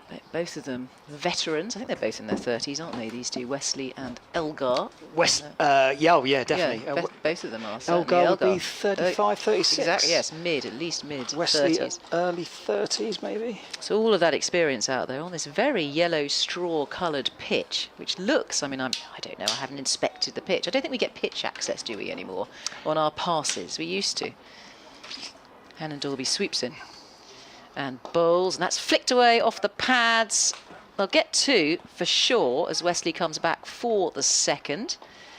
And the ball is winged back in off the boundary there, just backward of square. Wesley goes on 2-3 in the score, 15 for 2, 315 to win Essex here. It's only day 3, plenty of time left in this game. I mean, you can definitely go out there at lunchtime to have a look at the pitch. I don't know how close they'll let you get. But Ah, yes, a perambulation, as they call it at Lords. You can have a perambulation. They only let you sort of once in 10 years or something have a perambulation. And don't wear your stilettos, David. Thanks for Hannon reminding me. Dolby bowls, and that's outside the off stump. It's a good looking leave there from Wesley, shoulder arms from him. 2 slips in place now. They've taken out the 3rd slip. We've got a backward point, extra cover, mid off, mid on, mid wicket. And I think we've got a long leg down there somewhere. I can't actually see it because I have to crane my neck. He's behind the cameraman. He's definitely down there somewhere. Yep, he definitely will To be. the quick bowler. Fortunately, I Dolby. didn't bring my stilettos today. Sunday's a day off. Give my feet a rest. Is it only sort of Tuesday night you wear your stilettos? Oh, that's fair enough, isn't it? Not very good for your feet anyway. Right arm over he comes. Hannon Dolby bowls, and that's defended. There's a thickish edge from Wesley that gets away with it. Really does crush the toes. Is that your experience? Yeah. I think next time you wear your stilettos, you need a good waxing. Get rid of all those hairy legs. Yeah, it's been winter months, isn't it? No, you're right. You've got to keep warm somehow. There's definitely summer now. Getting a lot of sun here in the commentary. I'm a bit worried about my laptop. It's going to fry. It's going to get painfully warm. It's going to fry. It's an expensive laptop. Yeah. My Apple. Ooh, not allowed to say that. It's branded. Oh dear. Plenty of other other. laptops are available. Okay, Hannon Dolby. Here he is, trundling in and bowling. It's in the air. It's a drop. That was flicked to square leg, just in front of square, in front of the umpire. It was quick. It was sharp. Not much time to react there. I'm just seeing who that is. Well, wait until he turns around. We'll see the number on his Should have been back. taken though, shouldn't it? It just popped out of the hands. It was the right height to take. It was about chest height. And we might see we're having a look at the stream here. It's a bad job. I still can't see who it is. He's got his back. He's got his back turned away from us, so we can't see the number. Kicking the floor at the moment. He's just had a word from one of his colleagues just to give him a chin up, but he should have taken that. So Hannon Dolby, see if he can rectify it. Oh, and this has nearly broken through the ring. No, it hasn't. Good piece of fielding there at mid-wicket. There's a man in pretty close, gets a hand to it, cuts it off. Bethel was the man who dropped it. Bethel's dropped it. Okay. Well, he's not looking sort of particularly pleased with himself, looking down. But there we go. It was hit hard at him. That would be my only defence. Trying to avoid eye contact with the bowler, I think, with that one. But it's a super day for sport. Tennis is on as well. There's obviously the last day of the Premier League. Got cricket. Got the golf tonight. I'm sure there's probably a Grand Prix on somewhere. Got the Women's International, England-Pakistan. Of course, that starts at 1. 2 minutes that kicks off. Here comes Ray, round the wicket, should be the last over before lunch. Oh, that's an outside edge, it's skewed, turned Elgar around, that's going to run away for 4 runs. Yeah, makes it to the boundary rope. It's lucky to get away with that one, completely squared Elgar up. Essex streakily go on to 19 for 2. It's far from convincing, this second innings from Essex. They should be 3 down, really, with Wesley being dropped in that last over off the bowling of Hannon Dolby. But they are currently 19 for 2, target 330. Here comes Ray, 37 on his back, up to the stumps, round the wicket to Elgar, the left-hander, who leaves alone. And there is no run. I love Ray's sweatband. He looks quite mean. I mean, you want to look mean if you're a fast bowler. Sometimes it's quite good to have war paint on. You know, plenty of fast bowlers do that, but he's got that kind of mean sweatband. He's also got the strut, I notice, as he walks back to his mark. He's pretty streamlined. Ray plays for Canterbury, doesn't he, from New Zealand? Here comes Ray now, up to the stumps, and he bowls, and Elgar defends back down the pitch. And there is no run, still 19 for 2. Usually it's the moustache is the weapon of choice for those nasty, mean, fast bowlers. Seems to make them a whole lot more menacing, but he's gone for the sweatband. Looks like a full beard from the distance here. Protect him from the sun, a bit like you, Dave. Is it Dave or David? Oh, Dave. Dave, now. yeah. Good, Dave. People call me David. I feel like I've been told off by my mum, as that's taken an inside edge off the pad into the leg side. And there's going to be a single to Elgar, 20 for 2. Yeah, the only time I usually get called David is my mum and my sister are having a go at me for something. David? Sorry, because I've been calling you David. No, Probably, it's not. You probably not a problem feel like at all. you're on parade a bit, being called David and in trouble. 20 for 2. Depends if they go by the clock on the pavilion or not. But my phone clock is saying it's 1 o'clock, but the clock on the pavilion is saying it's closer to probably 5-2. Let's see what the umpires say. Here comes Ray. It's been a fabulous first session.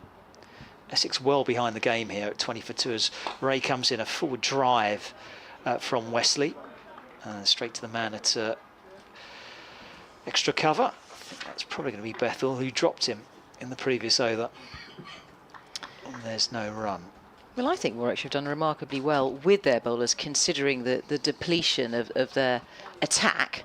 I think most of their players are either injured or away. Rushworth, Norwell, Hassan Ali, Wokes, Craig Miles are all off games for, well, Wokes is sitting on a bench somewhere, isn't it, in India, not playing any cricket.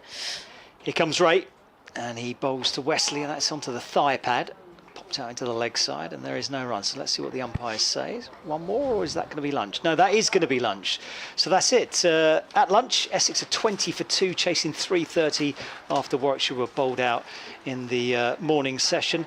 Thank you very much for listening. Join us again in about another 40 minutes' time with Izzy Duncan and Clive Eakin and myself, David Brett.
Cook, here he is, right arm over. Whoa, that's been, yes, it's bowled him. It's bowled him, yes it has.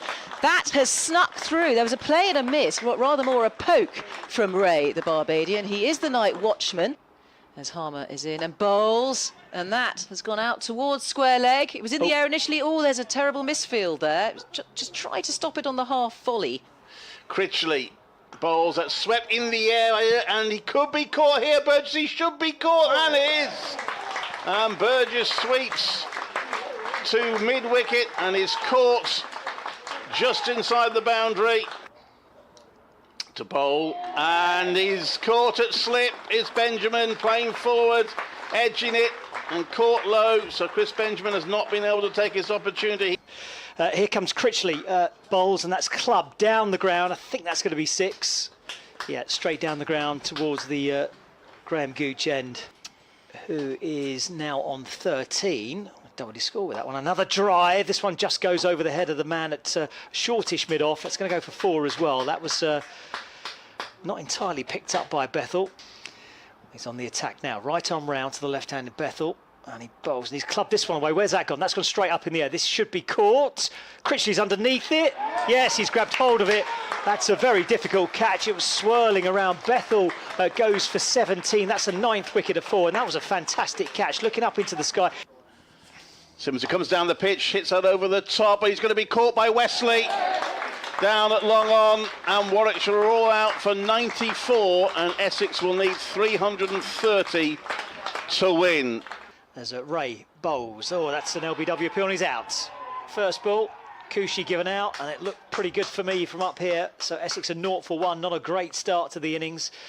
Nick Brown, 2 slips in, and he bowls forward. That's flicked off the pads. Is it going to be runs inside edge onto pads and then through the space between a wicketkeeper and first slip? Neither moved. Here comes Ray again. That's full. Where's that gone? It's out. What a catch.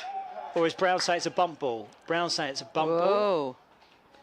Last over before lunch. 4. Oh, that's an outside edge. It's skewed. Turned Elgar around. That's going to run away for 4 runs. Yeah, it makes it to the boundary rope. Here comes Ray, and he bowls to Wesley, and that's onto the thigh pad. Popped out into the leg side, and there is no run. So let's see what the umpires say. One more, or is that going to be lunch? No, that is going to be lunch.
20 for 2. Should be for 3.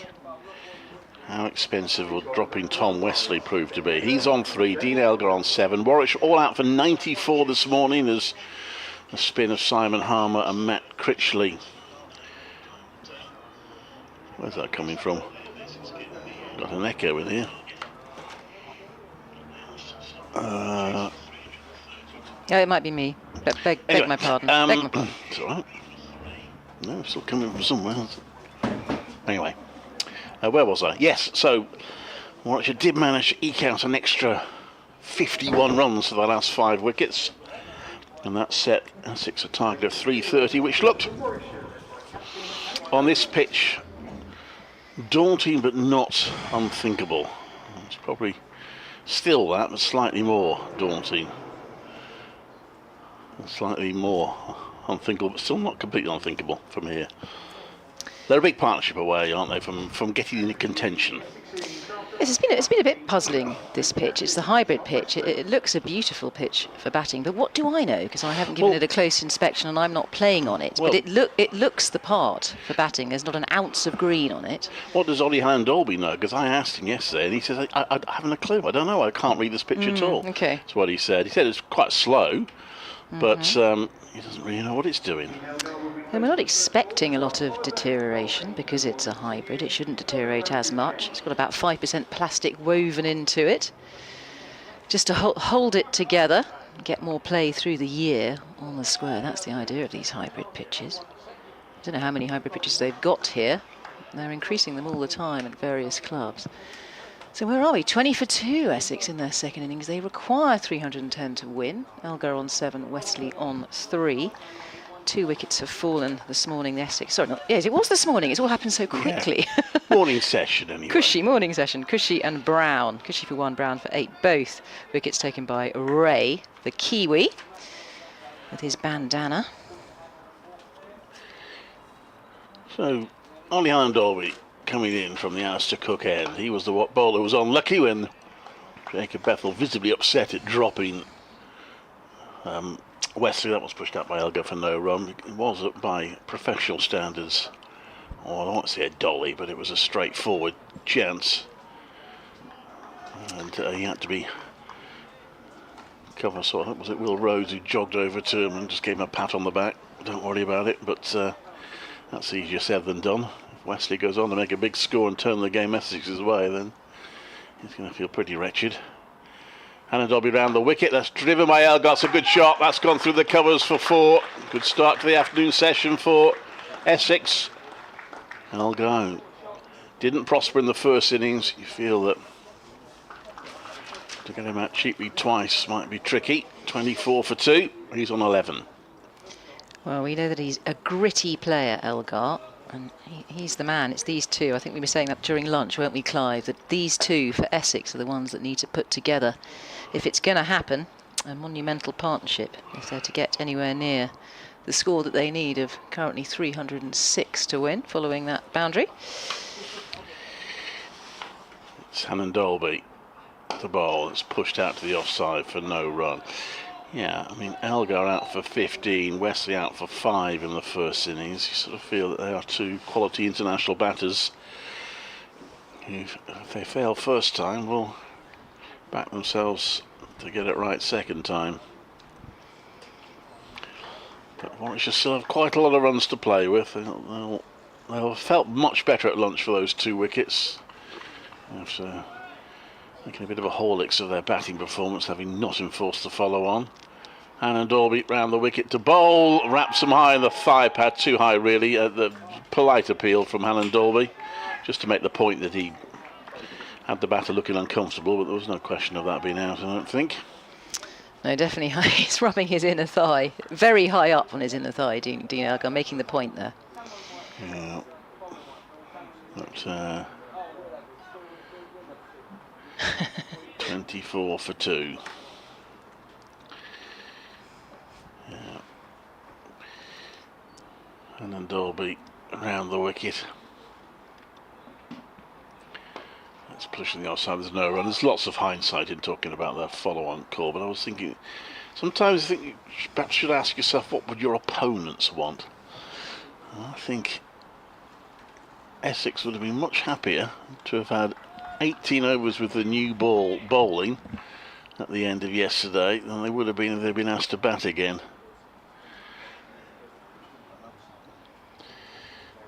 But anyway, that's all gone now.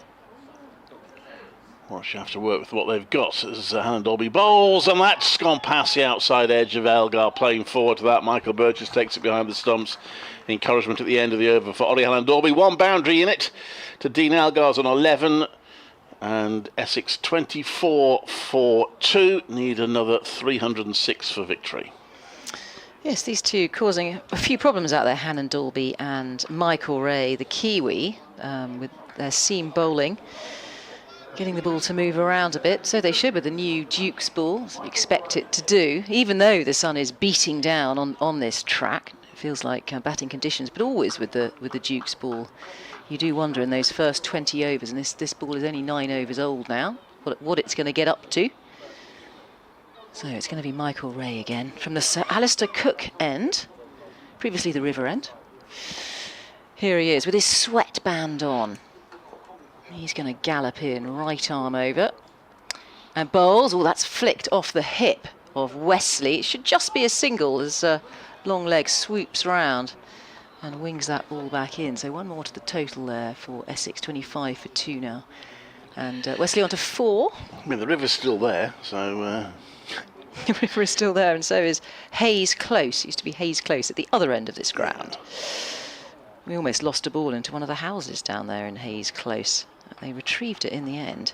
An enormous 6. That was Bethel who decided to open up towards the end of that Warwickshire innings, which was the right thing to do. Scored a 6 and then a 4. Ray continues. He's tossing the ball from hand to hand. He's going to be bowling to the left-handed Elgar. Looks very compact at the crease and relaxed as he comes in. Ray and bowls, and that's just dabbed into the offside for no run. It's Chase Simmons there at extra cover.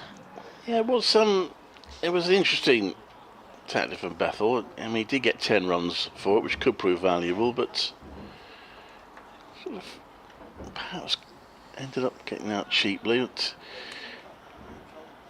was it the fact that he got those 10 runs, did that make it the right tactic? Well, we'll wait and see, exactly. Right arm around the wicket comes Ray. It's on the stumps, and that's sliced away into the offside. There's a misfield by Chase Simmons. It was difficult, tried to stop it with one hand. Burst through his fingers, and they've stolen a single. So Elgar will go on to 5 with that. Probably be forgiven for that after the catch he took this morning. Absolute blinding catch, and the covers Simmons. That was a beautiful catch, wasn't it? You're right. Full stretch, one-handed. Sorry, Elgar's on 12, Wesley on 4. 304 now to win for Essex here. Day 3 in their second innings. They were set, was it? Yes, 330. As he's in again and bowls Ray, and that's defended there under the eyes of Wesley for no run. England's women playing the 3rd T20 international today against Pakistan. This one ahead in England, 2 up in the series. They are 75 for 2 in the 11th. Danny Wyatt, 48 not out. Warwickshire's Amy Jones keeping wicket again for her 102nd T20 international. She's a cracker, Amy Jones. Well, I went to interview her before the last game at Northampton. A good long chat with her. Here comes Ray, sweeping in. The Kiwi bowls, and that's just found the fielder there. Wesley at at mid-wicket, no run. She was comparing notes with her T20 debut, which I think was 2013. It was played at Loughborough University. Hardly anyone there. It's basically family and friends. She can't even remember for certain her family was there. She thinks there must have been, but she can't quite remember. And then she's playing her 100th match in front of a crowd of nearly 13,000 at Edgbaston.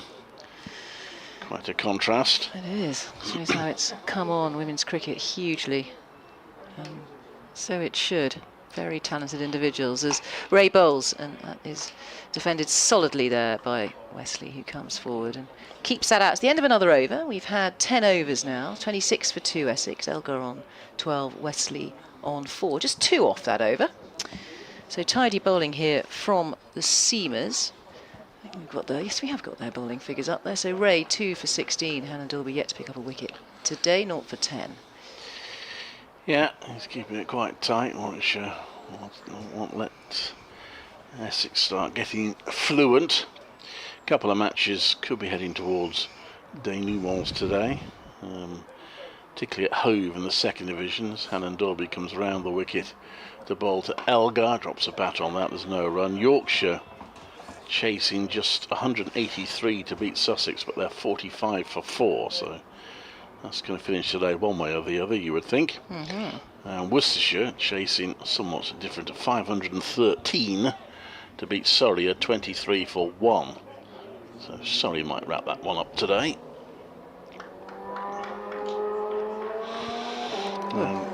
Here, if this match finishes today, then Warwickshire have probably won it, unless Essex really go something. Oh, that's edged, and I don't think it quite carried. Rob Yates tumbling at second slip, couldn't get his hands underneath the ball. I don't think that was a chance. I think it dropped just short. I've seen a replay, a slightly jerky replay, so they're difficult to tell. Yeah, bounced in front of him. Tricky half volley, wasn't it, in front of Yates? Not a chance, I think. But it was an edge, and Dean Elgar did turn round. He was anxious, but he gets away with it. And Derby round the wicket to Elgar. It's going down the leg side. He has a little swish at it. Michael Burgess takes it behind the stumps. 26 for 2, 304 more required. How was your lunch, Clive? Did you have a sausage bap? You had the last one. Oh, I'm so oh dear. I was in front of you in the queue, wasn't I? Not snatched them. No, I had a burger today. Don't hold it against me. A lot of ketchup in my sausage bap. Very messy. It's called a gourmet burger. I think that's because I put a stick in it with a tomato and a gherkin. Very healthy. In comes Hannon Dolby, and that's pushed out to mid-wicket by Elgar for a single. He's on to 13. He's been in there for 36 balls now. Will be a concern for Warwickshire the longer a batter of his quality is settling in. But Essex still a very long way away. 27 for 2. Exactly. 303 to win Essex. It's going to bide their time out there, as these two continue to cause problems, these two sea bowlers.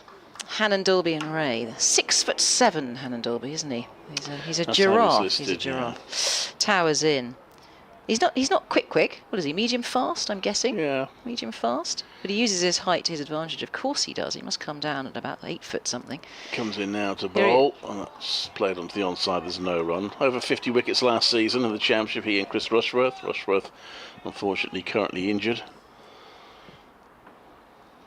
It's been a stalwart for Warwickshire, a very dependable player for Warwickshire for quite a few years now. Was originally really predominantly a white ball player. He used to have quite a lot of injuries before he got a chance with the red ball, but he's now become a standard selection in this form of cricket as well. Comes in now with 2 slips in place to bowl, and that's defended by Wesley onto the onside for no run. So just a single off the over. They actually have to score a brisker rate than that to win the match. TV pictures are helpfully telling us the required rate is 1.9 and over, because they started the innings with a minimum of 170 overs to get their 330. Although, if we do get much spin later in the innings, you could conceivably get more than the minimum number of overs in. Okay, that can increase, of course, yeah. We saw an awful lot of spin earlier on. Very impressive spin as well from Critchley and Harmer. 4 for 24 for Critchley. 3 for 28 for Harmer. Just sort of cleaning up this morning. Went through Warwickshire. Here's Ray, trundling in, bowling. Around the wicket, there won't be a single here, as Elgar's very careful just to step around the pitch there on a length. Doesn't want to disrupt anything on the pitch. Now let's have a look at this field. We've got 2 slips. We've also got, would you call that a leg gully? I think that's a sort of leg gully position. Backward point. Deep extra cover. Is that Bethel out there? I think it might be at deep extra cover. A bit off, mid on. And there's also a fine leg on the boundary as he comes swooping in, Ray, and bowls, and that's just skewed away there by Elgar for no run, the left-hander. I'm just going to have to crane my neck to have a look at the rest of the field. We have a deep square leg. He's almost on the boundary there. It's a slightly shorter boundary on the square, to the left-hander anyway, on that side of the ground. The opposite side to the pavilion, much longer boundary on the pavilion side. That's why the fielder, and you made that point earlier, Clive Eakin, that the fielders are coming in off the ropes because it's such a long boundary. As once again, Ray comes in and bowls and watched carefully, studiously there by Elgar and keeps it out at the top end of the bat. And no run. 27 for 2, Essex. All out for 162 in their first innings. Yes, so both the sweepers have got quite a wide expanse of field to look after. So they've got to be careful they don't come in too far and find that they can't actually chase the ball down. Although, certainly on the first day, the ball was quite often stopping before it even reached the ropes. All right, Michael Ray. Here he is. Plays for Canterbury, back home, back at his home. 54 first-class games in his name. Here he is, bowling tight to the stumps. Attempted drive, but not timed at all. Looked like that came off the sort of toe end of Elgar's bat. Batters always do that. They pick up their bat when that happens, and they inspect the end of their bat. Very poor vibrations going through the bat. He's wringing his hand out as well. We all know that feeling when you mistime it. Horrible shuddering vibrations up the shaft of the bat. 27 for 2. Elgar on 13. Unlucky for some, but I'm sure he's not thinking like that. Most cricketers are superstitious. So right arm over this time to Elgar. That's left well alone. Knows where his off stump is, does Dean Elgar. Has a little walk to square leg and a think about things. Beautiful weather here. There's quite a nice breeze across the ground, which will be cooling off some of those fielders out there. Warwickshire in the field. Ray's also got those sweatbands around his wrist, all matching, bright white sweatbands around his forehead as well, making him look fierce and mean. 37 on his back. He's coming around this time. Oh, that's a bit wide-ish, but left well alone. Not tempted at all there, Elgar. I think it was a tempter. No run, so that was a maiden over. Can join the dots there for Ray. What's his figures now? 2 for 16 off his 6 overs. So tight, they need to put pressure on Essex. They want Essex to play their shots, give them a chance of taking more scalps and winning the game. But at the moment, they're biding their time, these two, Elgar and Wesley. Yep. It's pretty slow going, but they do have plenty of time. And they'll know how important a partnership this is. Essex have yet to produce a significant partnership in the match. Hannon Dolby, right arm over, comes into bowl, and that's played a backward point by Wesley for no run. Just admiring your hat, Clive Eakin. You brought the Bob Willis Fund. I can't quite see it. You have to turn to look at me. They were the here. Bob Willis Fund cap. They were here raising awareness for the charity on prostate cancer on the first day. I ended up paying double for it because. Did you? Very generous man. Well, you're yeah, fleeced. Generous-ish, slightly grumpy dear. generosity. Dear. I'll explain in a minute. Hannon Dolby comes into bowl, right arm over. Let's play it back to the no run. So how much for the hands? It's £5. I was like, okay, I'll have one. They wouldn't take a card, fine.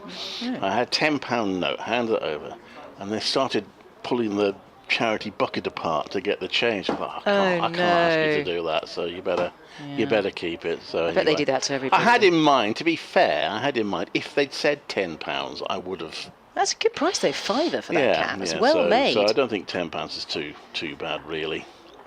I'm quite envious because I'm not wearing a hat. Squinting my way through this match. Partly because the sun's shining into us, so don't normally wear it indoors. That one, next one, he leans back and push out the offside. There's no run. That's someone in our hotel at breakfast wearing sunglasses, which I thought was a bit odd, since they were eating inside. However, who was wearing sunglasses? I remember the public in my hotel. Maybe it was Dave Stewart of the Eurythmics, always wearing sunglasses wherever he went, even in the dark.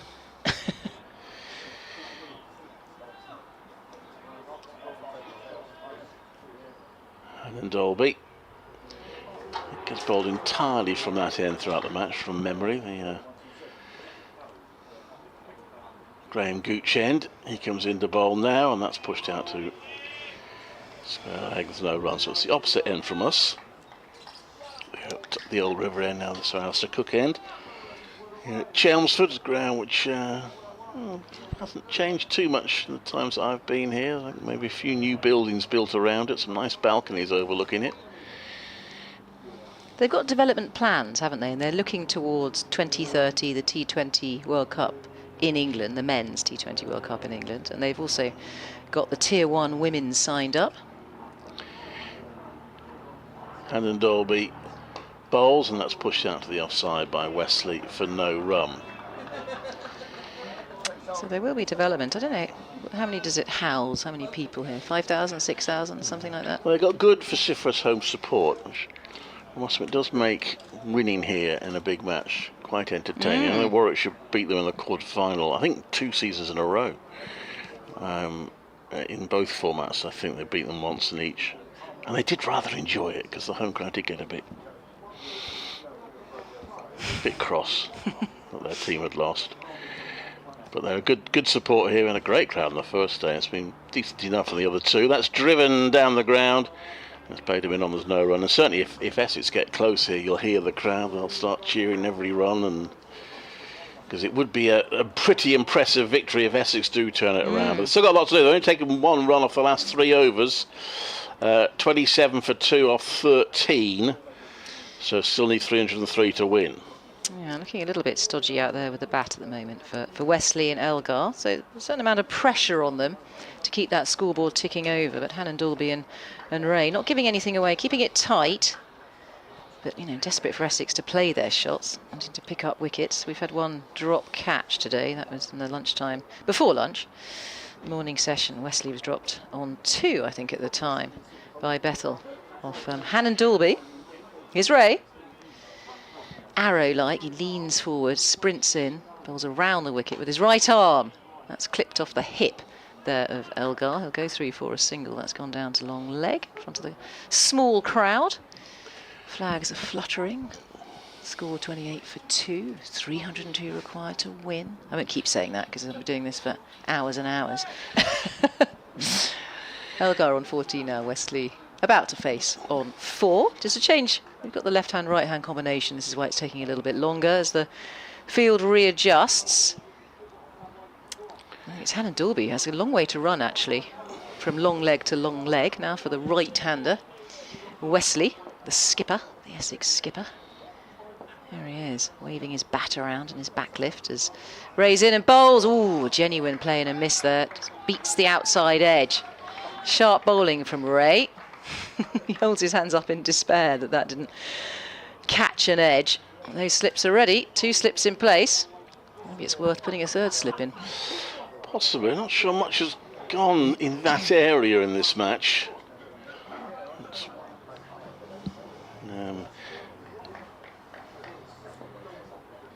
So Ray to continue. Oh, bearded. He's got a magnificent beard. Up to the crease and bowls. It's shorter. Didn't bounce much, that one. Kept fairly low. Wesley saw it early. Kept it out with a straight bat. No run. I think that's one big hope Warwickshire will have. There were 1 or 2 that were keeping low yesterday. I'll be hoping that a few do that maybe today and get batters out. I haven't seen much evidence of it today thus far, but that's something they'll hope might happen. Decent number of people on this side of the ground. Shaded members area downstairs, which is pretty well populated. Ray again. There he is with that sweatband. He's in and bowls, and a little bit quicker this time. Looking for that single on the onside. Wesley's not going to find it because it's fielded by mid-on. Again, there's no run. All these dots are piling up. 1 off this over so far. This scoreboard is turning very, very slowly for Essex. We know they've got plenty of time. 28 for 2. It's a balance, isn't it? They do have plenty of time, but they won't feel comfortable by getting bogged down. But having said, they've got 2 very experienced batters there, so maybe they'll get less concerned about it than some might. And we haven't seen anything of Chase Simmons yet, who blasted through Essex earlier. That's left alone this time. Good judgment there from Wesley. Not tempted to hit that. So Chase Simmons was impressive. Good pace. I wasn't here for it. I heard you guys commentating, so followed it that way. Wesley out with his first wicket, and then he got 2 and 2 balls. Just 2 outside edges taken by Burgess. Wesley edged to slips where Sam Hain took a good catch. Warwickshire will miss him in the slip cordon in the 2nd innings potentially. I mean, nothing's gone in that area so far in the innings, but they'll be under pressure. The fielders there to take the catch. There's Ray and his brilliant whites up to the crease and bowls. That's flicked away off his toes this time, Wesley. They'll think about the second, though they won't, because it's that man that we're talking about, Chase Simmons, who gets hold of that. He's got a very good arm. He's got long levers, and that ball is thrown back flat and accurately, cutting off that second run. So I think that is the end of the over. Yes, it is. 2 off that over. 29 for 2 now, Essex. I say nothing's gone in that area. Of course, there was the one, but it was Brown, I think, wasn't it, who edged in between wicketkeeper and slip, and no one reacted. That didn't prove in the end to be an expensive miss for Warwickshire, because Brown was out soon after. A brilliant catch by Chase Simmons. But you know, Rob Yates is a very good slipper, very good catcher. But they would love to have Sam Hain in there as well. However, not to be. And Ollie Handolby will continue. So having the lunch break helps. He's able to bowl a long spell. This is his 8th over. And he comes in to bowl. It's solidly defended by Wesley. In fact, a little bit more than that. He just goes for a little tip and run and gets a single. It's a good running. 30 for 2. So they'll have it psychologically below the 300 mark with one more run. Well, there are plenty of gaps in the field. There's a lot of nudging and singles to be had if they can find the gaps and keep that scoreboard ticking over and try and relieve some of the pressure here on Essex.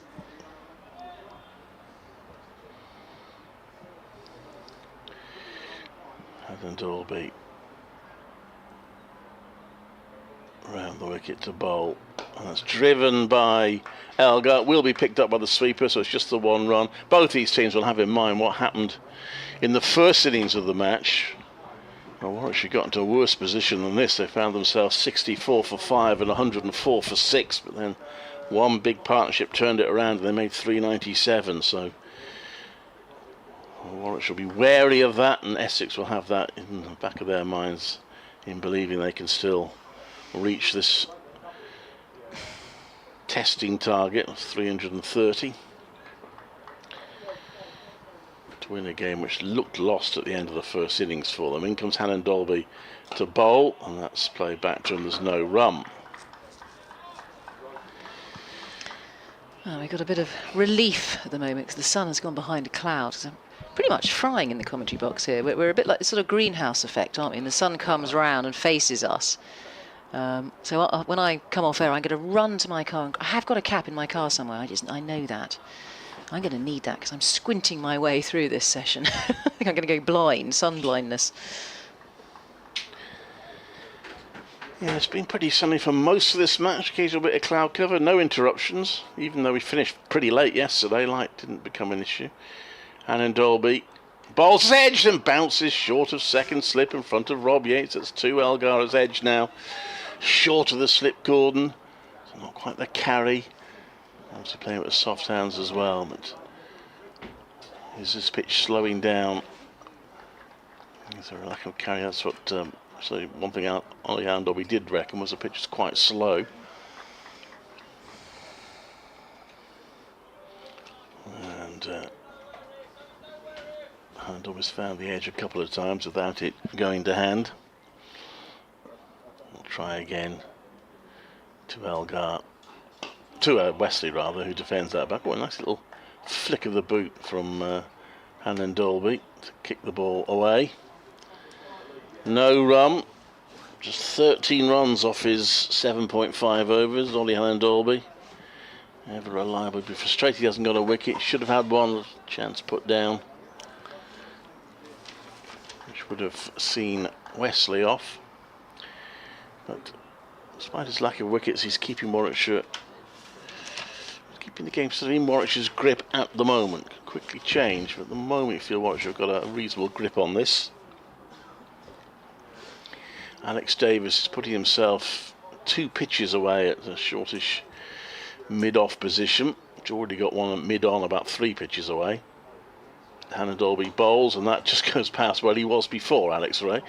So he has to turn and chase that, and they will get 2. They might even have time to get a 3rd. They think about it, but decide in the end they'll settle for the 2. So they have, well, And already got the target below the 300 mark, 33 for 2, so 297 now required to win.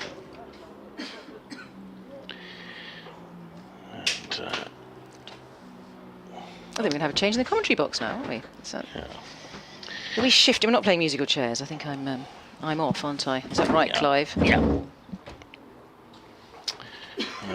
Kent are resisting a bit better in the second innings they did in the first against Somerset. Bowled out for 178 in the first, 64 without loss. We're going to see, even before Chase Simmons comes to the attack, we are going to see the first spin of this second Essex innings. Rob Yates have got 3 wickets in the first and is currently Warwickshire's second highest wicket taker. It's very much a new thing. He was, until this season, an occasional spin bowler. Now they're opting not always to select Danny Briggs because they see Yates as pretty much a front-line spinner now. He's got a lot of overs this season and taken wickets. And he could do with 1 or 2 here. David's back in the box with us. Oh, he's appealing for a catch. Straight away, certainly beat the batter there. Almost bought a wicket straight away. Sorry, was that mine to Yeah, it commentate was, on? but that's all right. Apologies. God, it's beautiful outside. A little bit too hot in here, though. Yeah. Well, that turned sharply. It deviated off the pitch, not the bat. So Yates coming round the wicket to Elgar, left-hander. Carves this one down towards deep cover for a single. Simmons throws, and there is just 1 to the total. Essex 34 for 2. 296 is the target. Have we seen Chase Simmons yet? No, we haven't. I imagine he will place Ollie Dolby fairly soon. If not next over, then not too much longer. Do you think they'll go spin from both ends at some point? Possibly at some point, but they won't yet. They'll get Simmons in first. They did only bowl Rob Yates in the first innings in terms of spin, from memory. I'll double check that now. But, did Bethel get a ball? I don't think he did in the first innings. No, he didn't. But then, of course, they did wrap up that innings in 50 overs, so probably didn't need to. Yates at the top of his mark. Coming right arm over to Wesley. Clips the ball down the ground, and there's a single to the total at 35 for 2. Essex just chipping away at this target. At least they've steadied the ship somewhat from this morning's carnage, both on the Warwickshire side and Essex side. 7 wickets to fall in the morning session. Not been one so far. Tossed up, and that one's popped up straight back to the bowler. Field's just coming round to his right. I was saying that Kent are offering some resistance to Somerset's second innings, less so Worcestershire, who are 34 for 4 against Surrey. Surrey appeared to be heading towards victory there. Yates, that's flatter, fired in and defended out into the offside. Backward point picks up, no run. Surrey do win that again, they'll take 19 points, which is what... Actually, Essex will only get 18 points if they win this. Yates bowls again, and that's chopped down towards Simmons again, down in front of the pavilion. Deep cover for a single, 36 for 2. 3 runs off the over. Target is 394.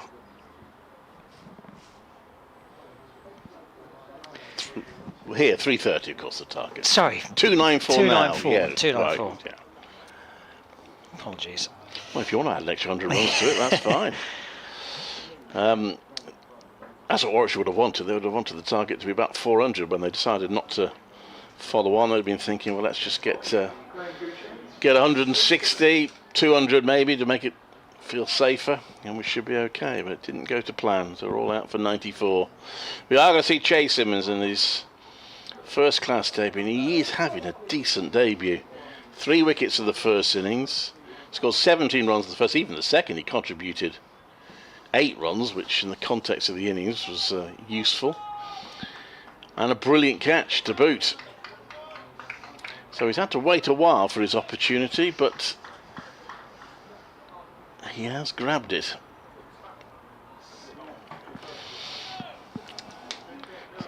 Warwickshire's two debutants certainly haven't let the team down. Simmons to bowl to Elgar.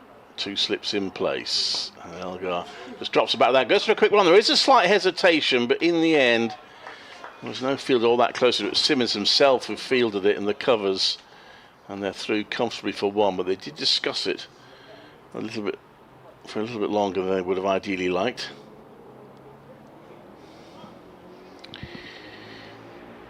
And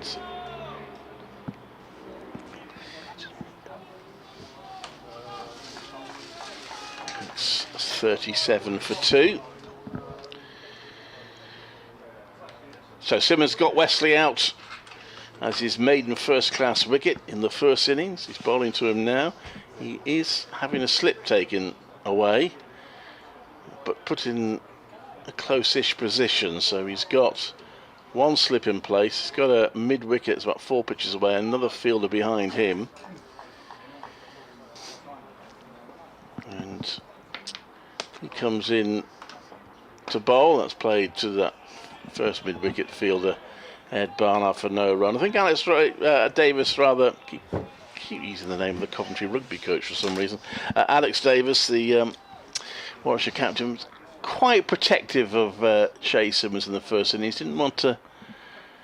He made sure he had fielders out there to protect the boundaries and make sure that Simmons wasn't getting concerned about lots of runs coming off him. He comes in now to bowl, and Wesley drives up, but only as far as mid-off, where it's cut off. There's no run. Did you spoke to Simmons last night? Did, yep. Yep. Yeah. What did he have to say for himself? Yeah, he was pretty happy with his first-class debut, and happy to have Wesley as his first victim. Worked hard in training over the last couple of years for this opportunity, which has finally come. In he comes. The ball, it's short, and it's a slower ball, I think. It's slapped down. Wesley was conscious of 2 fielders on the boundary for a mistimed hook shot, so he hammered it into the ground and didn't beat the fielder. Wasn't that how he got out in the first innings? Mistimed cue toe end of the bat, straight to the man at sort of just in front of the square on the leg side.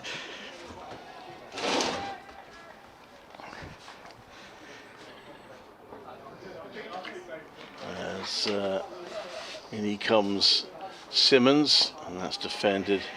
There is no run. I love his run up. He Actually, no, Wesley was caught at second slip by Hayne, wasn't it? It was who was the one? It was Elgar. Who I think I'm right in saying.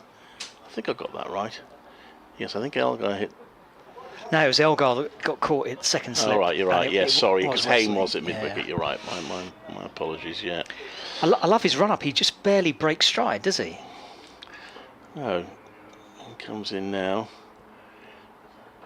Bowls. Oh, and he plays right over that one, Wesley. And misses it. I don't think that bounced as much as he expected. So that's something Warwickshire will be hoping for today. A few unpredictable bounces. At the end of that over, Essex still making slow progress, but no further damage since lunch at 37 for 2. In fact, rather than slowing up, he actually increases his speed as he gets to the pop increase. Not too many bowlers can achieve that. Most tend to slow up as they hit the pop increase, but Chase Simmons powers through. So spin continuing from the river end. 37 for 2, 293 to win. Safe to say Essex aren't going to win this today. Scoring at just over 2 and over, even allowing for some acceleration. If they go from 3 and over from here to the end of the day, they're still going to be about 150, 160 short by the end of the day. So safe to say that Essex will be hoping this goes into the 4th day. Another night out for you in Chelmsford then, Clive. How was it last night? No, quiet. Here comes Yates, 17 on his back, long sleeves, bowls, and that's defended back to the bowler by Dean Elgar. Just I don't know what was delivered, maybe a fresh pair of gloves. I didn't actually see. Just 12th man came on. It's very, very warm out there. Just the 2 slips in for Elgar, as Yates bowls again, keeps a bit low and slightly backwards on his stumps. Elgar defends out into the offside cover fields, and again there's no run, just squeezing some water or sweat out of his helmet there, and now he's ready to face the next delivery. In again, and that's whipped away into the leg side, slightly shorter that time from Yates, fielded at wide mid-on. Probably a bit disappointed there, Elgar. I didn't get that wide enough for the fielder to steal a run. Sun goes behind a cloud as this one's tossed up by Yates, and that one's clipped along the turf, away to the fielder at cover. And again, there's no run. Ripping through his over, Yates. And he's in again. Bowls it, pulled away this time. That's handsomely whipped away. That's heading out towards the boundary. There's two fielders in chase, and I think it's going to get there. Yes, it is. That's what he should have done on the previous delivery that was dropped a little bit short from Yates, that picked out the fielder. This time, Elgar gets it all and powers it to the boundary for 4 runs. 41 for 2. To win, 289. The Essex's 4th boundary, and Elgar's hit 3 of them. Might be beginning to look a bit ominous from a Warwickshire point of view. 41 for 2. In again, and off the back foot this time, cuts away past the man at backward point. Elgar's going to get some runs here. Is it going to be a couple or is it going to be 4? Chase Simmons chasing it out. It's going to be, they're going to bet for a 3rd run actually. That's deepest boundary on the pitch. Throw comes in, but it can't prevent the 3rd run, and good running between the wickets. It's decent over that one for Essex. 7 off it of those last 2 deliveries, and they're 44 for 2, requiring 286 to win.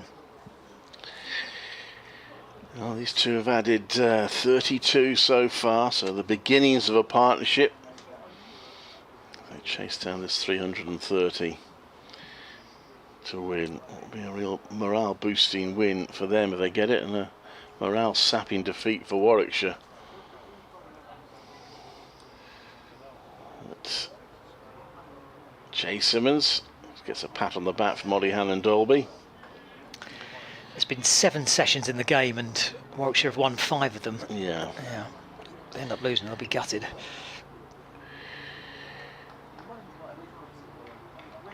Simmons comes round the wicket to bowl. Yeah, maybe that was pushed out to the onside for no run. Maybe it's sort of an indication that perhaps we overstate winning individual sessions, because the problem is if you lose a session really badly, then it doesn't matter how many sessions you won before then, you could be out of the game. Warwickshire aren't in that position yet, but certainly the session yesterday went pear-shaped for them. They'll be thinking now, if only we'd given Essex those 18 overs at the end of the day.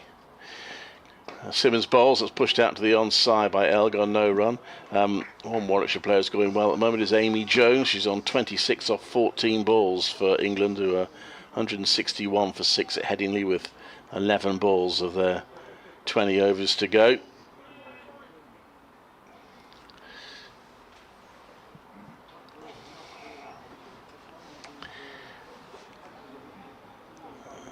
And in comes Simmons round the wicket, and it's turned round to mid-wicket by Elgar, but straight at a fielder. No run.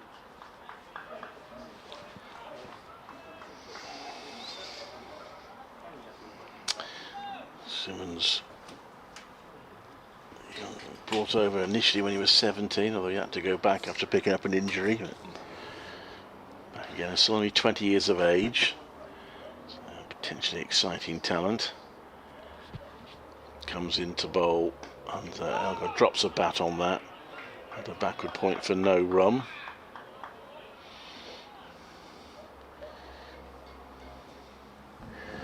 Sort of languishes back to his mark, doesn't seem to be in any hurry in between deliveries.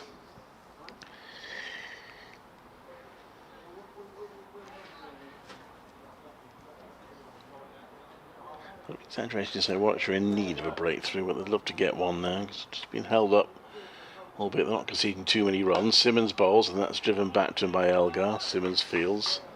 It's a dot ball.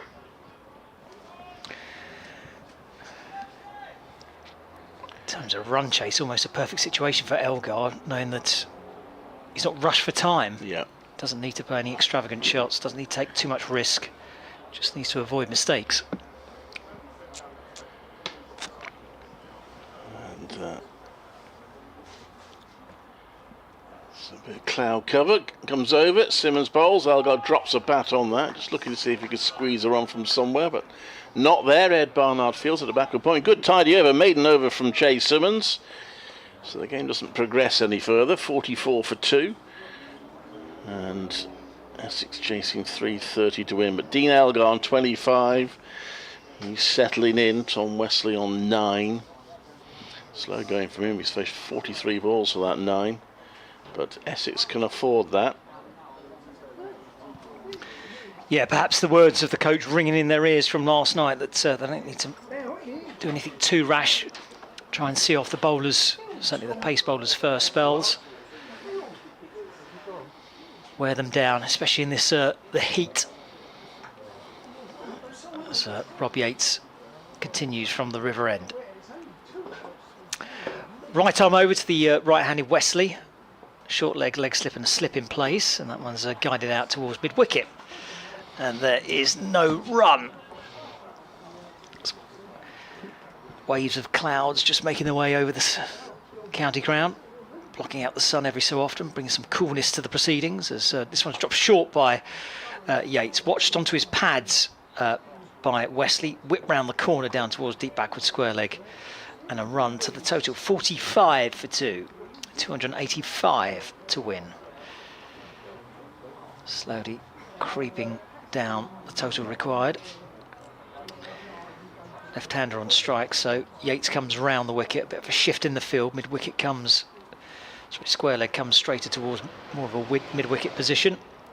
He's got a silly point and a slip in place as Yates tosses this one up, and that's driven away into the covers. That should just be a single as Simmons comes round, sweeping in front of the boundary around about 10-15 yards in front. And again, the field has to switch because the right-hander comes on strike. Yes, crowd again into applaud every run mode at the moment. 45 for 2. Wesley on strike. That one's dabbed into the leg side, mid-wicket fields. And that's a dot ball. Certainly more sparsely populated than it was yesterday, as it was on Friday. Yes, as I mentioned, it's not bad on this side of the ground. It's pretty well populated here. Fired in by Yates, and that's beaten the man at short leg on the bounce down towards backward square leg for a single. Another run to the total, 46 for 2, target 47 for 2, target 283. I mean, if Essex is still here at the end of the day, it could be a really exciting day tomorrow. We won't get much beyond lunch tomorrow, but it could be a thriller. Just a slip in for Elgar. That's thrown up by Yates, but well wide of off stump. Easy leave from Elgar, and that's the end of the over. 20 gone in the Essex second innings. They are 47 for 2, chasing 330 for victory. And post-lunch, they'll be fairly pleased with proceedings. Yeah, I mean, they haven't made a huge amount of progress, but they've kept the bowling out. Be interesting to see who Alex Davis turns to when Simmons finishes his spell. As he goes for an Ed Barnard or a Will Rhodes, or whether he brings a second spinner on. Matt Critchley did cause some damage from the Graham Gooch end that Simmons is bowling from now.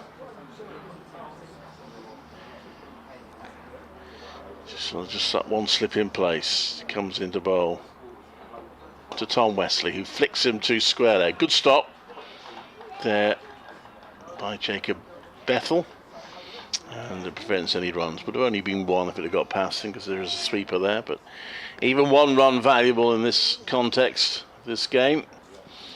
So a good stop by Bethel. Lehan Dolby offering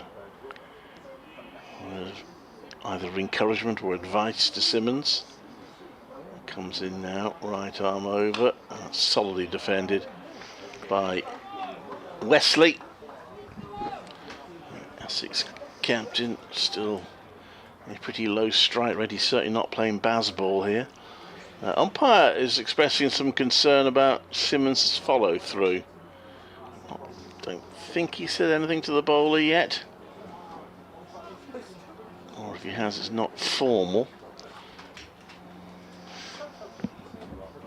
So Simmons comes in again to bowl and defended by Wesley again.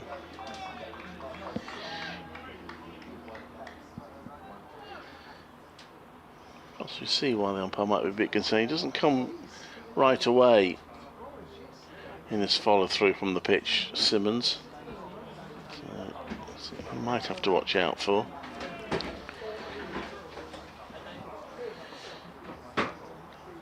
He's in again to Wesley, who just flicks that round his pads. This time he does beat Bethel. He will get a single to the square leg sweeper. And he moves on to 12, 48 for 2. Not taking too many risks against Simmons so far. No.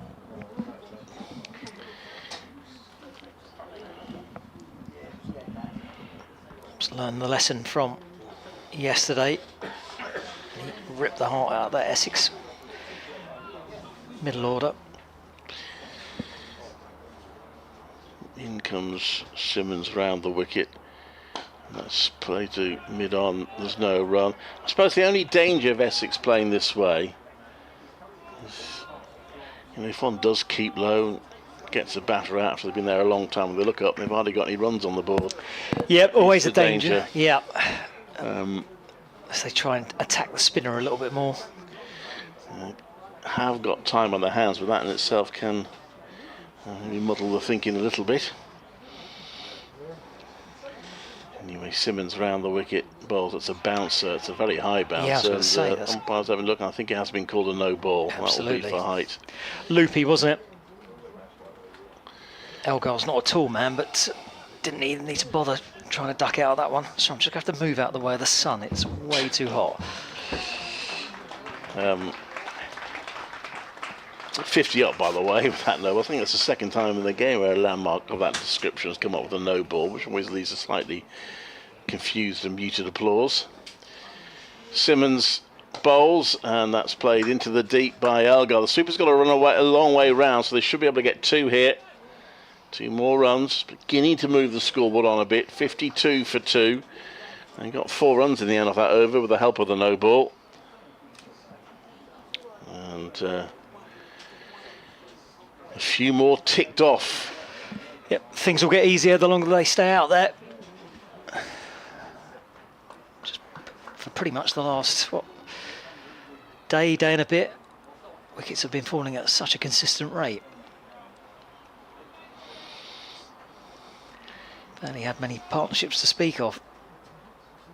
Once Barnard fell for Warwickshire yesterday morning.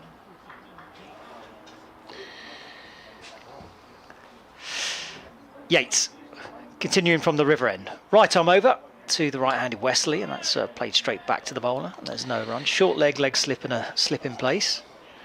England were eventually all out for 176 off the final ball of their 20 overs against Pakistan. Amy Jones was out next ball after I gave her score for 26.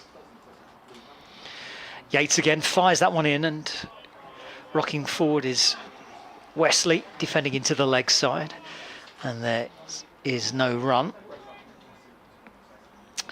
52 for 2. Myself, David Reck, Clive Eakin, and Izzy Duncan will be joining us shortly. Comes Yates again, tosses that one up, a bit more pace, and again, forward comes Wesley, who defends into the leg side. And another dot ball. Run rate 2.42 at the moment in the Essex innings. Yates in again. Oh, that's hit him straight in front. Is it out or has it turned too much? It certainly had nothing on the bat. Umpire says not out. Completely missed by Wesley. He was trying to pull the ball away into the leg side. It wrapped him, looked like on the bat pad, but it must have been going down leg. I think it hit it quite high, and you say it might well have been going down the leg. Yeah, it's probably doing too much, isn't it? Yeah. But it did hit him pretty close to the stump, so it's one the umpire would have thought about. But Not out. Wesley survives again. In again on, that is LBW as well. No, not given.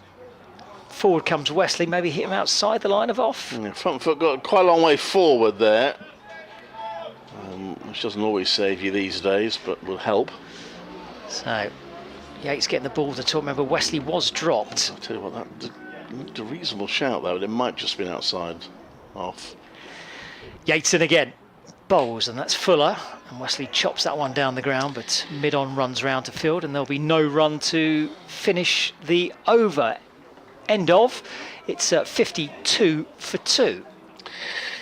Indian Premier League, Punjab Kings again not selecting Chris Wokes. I wouldn't mind, but they're not even doing very well. Another big score, but it won't be anywhere near enough. 214 for 5. The Sunrisers Hyderabad only need 15 more to win, with 2.4 overs left. How many wickets in hand? 5 wickets in hand. I haven't really watched any of the IPL, but I have read a few newspaper columns, and the scores just seem to be... They do. Is this all down to the substitute fielder or substitute? I don't know, to be honest. Don't know. But, anyway, yes, they have a... I forget what they call the sub. They've given it some fancy name, haven't they? Not a super sub or something. Can't remember. Anyway, they'll have a strategic timeout in a moment. Simmons comes round the wicket to bowl, and that's nicely driven by Elgar into the deep. We only get 1 run for it. Did I also see they can appeal wide decisions Yes, as well? they can, which I think is ridiculous, Good I have God. to say. I mean, cricket will become interminable. Well, the IPL games take far too long. I mean, I watch some of them, but I do find it quite frustrating watching it, to be honest, because they do take so long. The whole point of T20 is supposed to be quick. Anyway, Simmons comes into bowl. That short is pulled by Elgar, and it'll be stopped by Michael Ray. He turns to see if he can get a second one on the throw, Elgar, but Wesley's not interested. It was Wesley who hit the shot and got the single and wanted the second run, but Elgar was not interested, and probably rightly so. 54 for 2. Did they use a shot clock in the IPL? No, I don't think they do.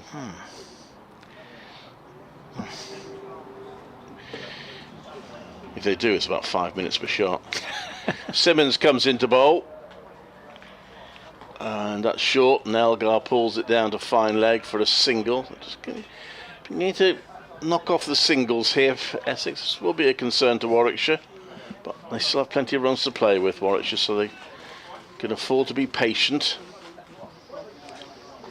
I know, another wicket any time in the next hour or so, and they'll still be in a good position. But just been held up at the moment after those 2 early wickets. I dare say they will have the drop catch in the back of their minds as well, much as you want to try and forget it. Right arm over from Simmons, and Wesley plays it onto the onside for no run.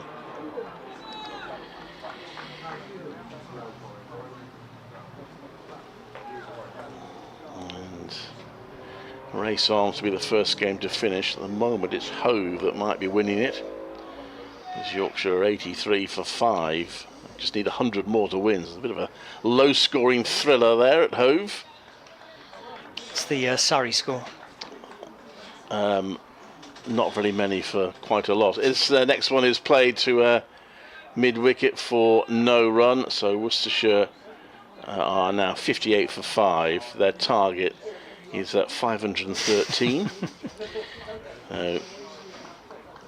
Probably need an unexpected 1.5 day thunderstorm there now, from the perspective of trying to stop Surrey winning. But at least Essex have given themselves a chance to win this game, which was somewhat unexpected at the end of the first innings. Simmons comes into bowl. It's short, it's pulled again, and it's for a single. Clearly, Simmons is trying to tempt Wesley and hoping he makes a mistake with a pulled shot again, but so far he's playing them in a fairly controlled manner. And he gets a single there, 56 for 2. It's a time that Izzy earned her honest crust and joined you. Thanks, Clive. Clive will be back in about half an hour's time. And we'll see where the game is at by then. But at the moment, 56 for 2 and 274 to win.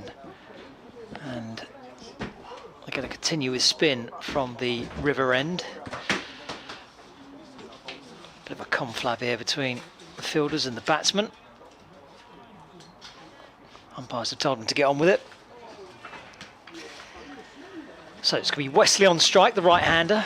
Yates coming over the wicket. He's got a short leg slip and a slip in place. Here comes Yates into Wesley, who just tickles that into the leg side, but there's a fielder there at mid-wicket. And there's no run. Heavy leg side field, 1, 2, 3, 4, 5, 6 in the leg side. Deep cover and mid-off on the offside. Fired in. And that's turned away into the leg side, and obviously a slip as well. And there's no run. Yates getting through his overs quickly. Be interested to see what, if, as and when they turn to spin from both ends. Yates. Some more air on that one. And it's just dabbed out into the offside. Yates fields off his own bowling. But at the moment, what Warwickshire will be happy with is that Essex aren't really going anywhere that fast. 2.4 is the run rate. 274 still required. Essex 2 wickets down. Davies just having a word with one of his fielders there. Yates drops that one shorter. It's worked away. I think that might have hit short leg. There's no run there because backward square leg fields. Bit of cloud cover at the moment, which is cooling things down. Yates skips in. Tosses one up and a big sweep, but a big attempted sweep. It's wrapped him on the pads, but well outside off stump. A big long lunge forward from Tom Wesley. You don't want to be at short leg. If he connected with that, that's still Nick Brown, is it, under the lid? No, of course it's not. No, it would be. Who's under the lid now? We'll have to work it out in a moment. In the firing line, anyway. Dropped short by Yates, pulled away. That should be 4 runs. Yeah, that was a free hit, that one. Bit of a drag down from Yates, which has ruined a pretty decent over from him there. 4 off the last ball. Essex moved to 60 for 2, and they require 270 to win. Was it Bletchell underneath the helmet?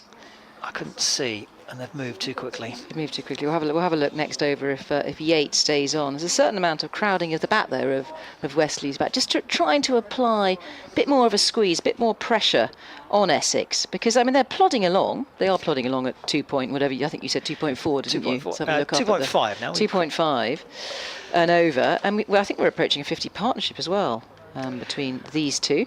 Yes, absolutely. Yep, 2 more runs. So, Jay Simmons, I haven't commentated with Jay Simmons bowling yet. And I know, Dave Barrett, you think he's fluent, isn't he? And he comes in at full pelt, rhythmical, smooth. Here he is, right arm around to Elgar. And that looked like a full toss to me, and I think that's been punished. Looks like it'll go all the way as well, as that is thrashed out towards the covers. And they do get their 50 partnership, acknowledged quite rightly by the crowd, who are still awake after lunch. They're not having a nap, they're with us.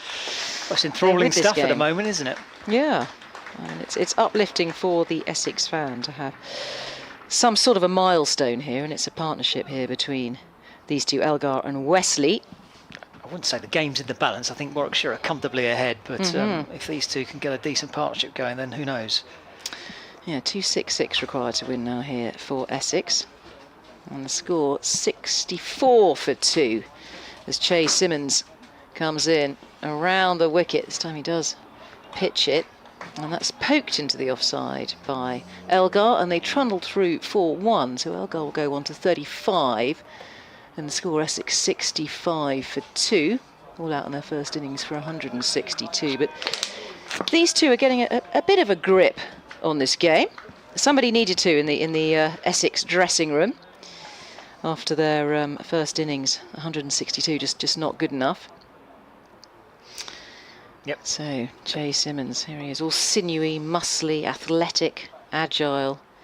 He's going to come over the wicket this time to Wesley.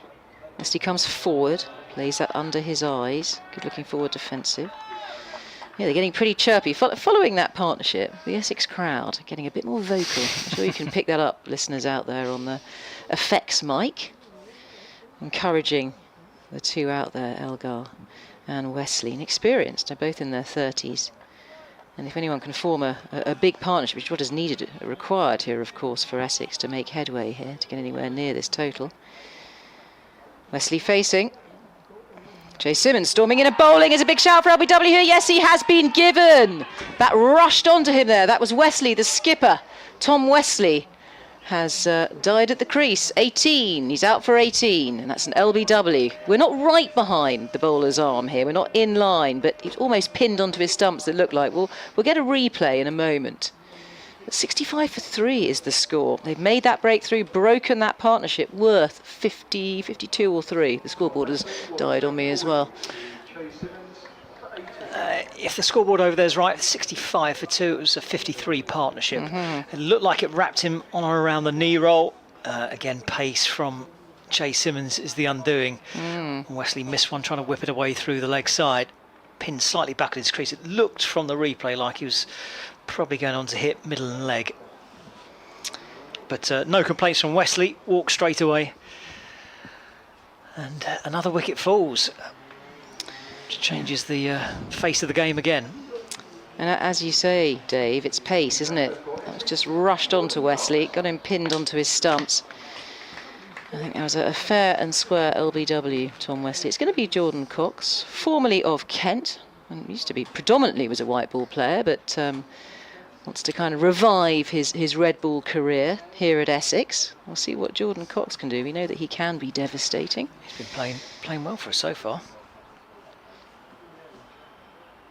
Okay, so new man at the crease as the field just goes back into their positions. They've taken a few drinks. It's fairly hot out there. There's a nice breeze. We're having a look at the flags fluttering in the wind across the ground. It's a very wide ground here at Essex. And there's a long boundary out there towards the pavilion. And the field is, if there isn't actually a field, I know there won't be for the new bat. Everybody's coming. Oh, the scoreboard's gone down in the commentary box. It's gone blank. Wonderful. It needs switches. It's the on and off switches. As simple as that, according to Clive. There we go. Thank you. Clive's initialised it. He's a genius. I'm glad we got a techie in the box. Well done. 65 for 3 here. Jordan Cox at the crease. Jay Simmons storming in from the gooch end. Bowls and watches that carefully out of the middle of the bat. Plays in his crease, using the depth of his crease there, Jordan Cox. I think I've just found about the only space in the corner of this box that you can't get hit by the sunshine. Dave Barrett, I think you're suffering, aren't you, from the sun? I went to get my cap. You don't have a cap, do you? Don't have anything as I protection, had a spare one for you. It's a shame that the Bob Willis charity is not still. It's called the Bob Willis Fund. Is not still here. When Clive Eakin bought his cap on the first or second day, it cost him a £5. As Jay Simmons is in and bowls, and that's defended well by the new man out there, Cox, showing the maker's name to the bowler. A fiery over there from Jay Simmons, and it's the end of his over. So we have 25 overs have gone. Simmons has bowled 5 overs, 1 for 15. Elgar on 35. Cox yet to get off the mark. 65 for 3, 265 to win Essex here at Chelmsford in day 3. Yeah, it seems like they were playing him well up to that point. Looks like Wesley just missed a straight one, beaten for pace, trying to play it through the leg side and pinned straight in front of the stumps. 65 for 3. Again, Warwickshire, who's maybe flagging a little bit just in the sunshine. That partnership of 53 are now buoyed again, and that one's padded away outside the off stump. There was an appeal for LBW, but it was never turning back in. The off spinner taking it away from the stumps. I think he's enjoying bowling to the left-hander, isn't he, Yates? Because there's a bit of rough there, and we are on to day 3. Yeah, the right arm over bowlers. Can see the footmarks. Here comes Yates again. Bowls shorter, and Elgar misses out there. Punches the ball on the bounce straight to the man at cover, and there's no run. There's a slip, backward point, a deep cover, a short cover, an extra cover, and a mid-off. Yates in, and forward comes Elgar defensively, and there's no run. Elgar on 35. Cox yet to score. Essex 65 for 3. This is the 25th over of their second innings. Remember, the target was 330, so still a long way away. Really tossed up that one from Yates. Clipped off his toes by Elgar down towards long leg for a single. Deep backward square runs round to field. 66 for 3. 264 required. Yeah, it's a typical sort of nuggety innings, isn't it, from Elgar? That's exactly what Essex need out of him. He's going to stick around, not take any risks, punish any bad balls. It's exactly what it sounds simple, but that's exactly what he's doing, keeping his concentration. Strike rate of 48. Deep backward square leg and deep mid wicket out for Cox. They're going to tempt him here into a big shot. Mid-on's up. A slip, short leg and a fine leg, and that one's turned away. Sorry, a leg slip, and that one's turned away down towards deep backward square for a single. 67 for 3, 263 required to win. So it's number 12, isn't it, that's at short leg?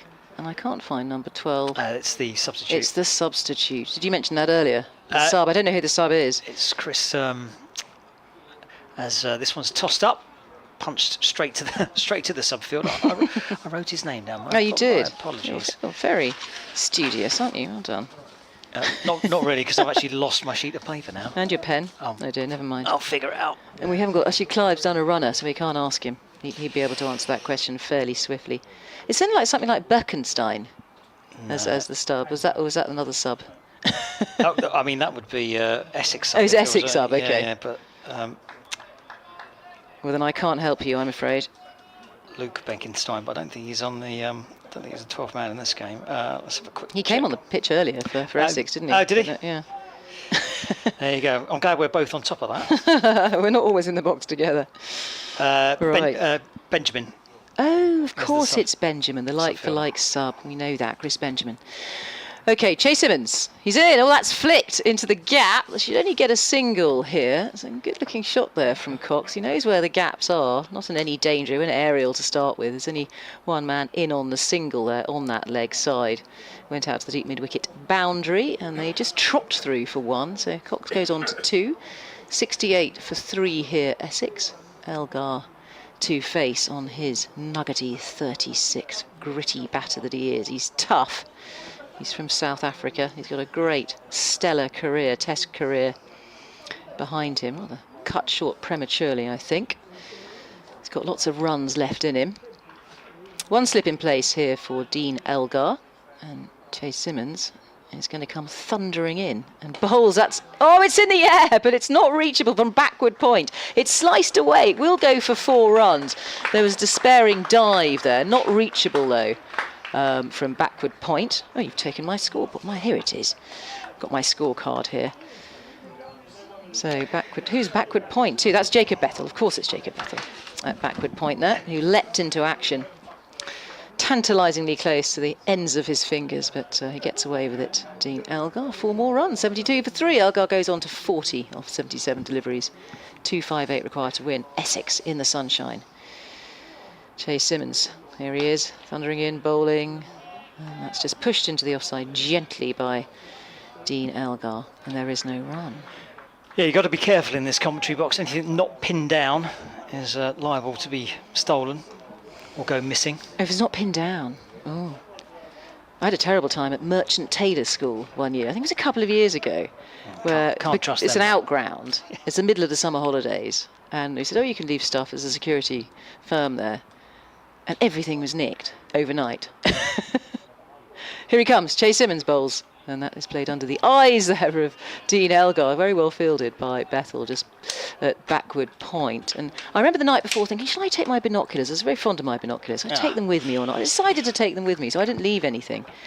But poor old Middlesex lost a lot of technical equipment, a lot of filming equipment and that kind of thing. But the thieves didn't steal any of the BBC. What are these boxes, these mixer boxes? The ISDN mixer boxes were left. They look a bit dated, don't they? They didn't fancy them. Chase Simmons pops in a bouncer. Saw that nice and early. Dean Elgar has given us a no ball. Or not even a wide, it's a no ball. Salt the earth here in Essex. Don't get any of that shenanigans around here. Can't trust those Londoners. Can't trust those Londoners, I know. Right, well, I'll take everything home with me tonight if we're coming back tomorrow.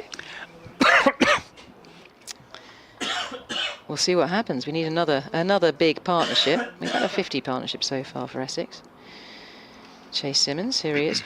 Bowling. Oh, it's in the air, and that was directed towards gully. There isn't a gully. There's only one slip. That is very well controlled there by Dean Elgar, who appears at the moment to be taking this match by the scruff of its neck and scoring a few runs. So he goes up to 44, and the score 78 for 3. And to win, 252 here, Essex. I mean, it's a big mountain to climb. Almost Everest, but Mont Blanc. Let's call it Mont Blanc. Yep, lovely ramp shot, that one. Yeah, beautiful shot. Went aerial. Played it nice and late. In the air, but safe. He knows exactly where the gaps are. So, are they rearranging the field? Not really. There's a chat going on out there. And actually, first slip has moved into a gully position now. There's a bit of ball chasing going on. Chase Simmons, here he is, pumping his arms, bowls, pops in a bouncer. That's a better bouncer this time. And Dean Elgar rears out of the way, almost shaves the hairs off his chest as he does so. And there is no run, so 78 for 3. And hit for a bit of some runs there. Chase Simmons, 99 on his back. 6 overs, 1 for 26. He's going at over 4 and over now. As Dean Elgar looks to be getting on with things out there. Yep, but he does have the wicket of Wesley, which is the only wicket to fall post-lunch so far. And spin continuing from the river end. It's Michael Ray going through some vigorous warm-ups in front of us. But Yates continuing for the moment. Slip, leg slip, and a short leg. So drop short, pulled away. There's a chase on here for Simmons. He's not going to get that though.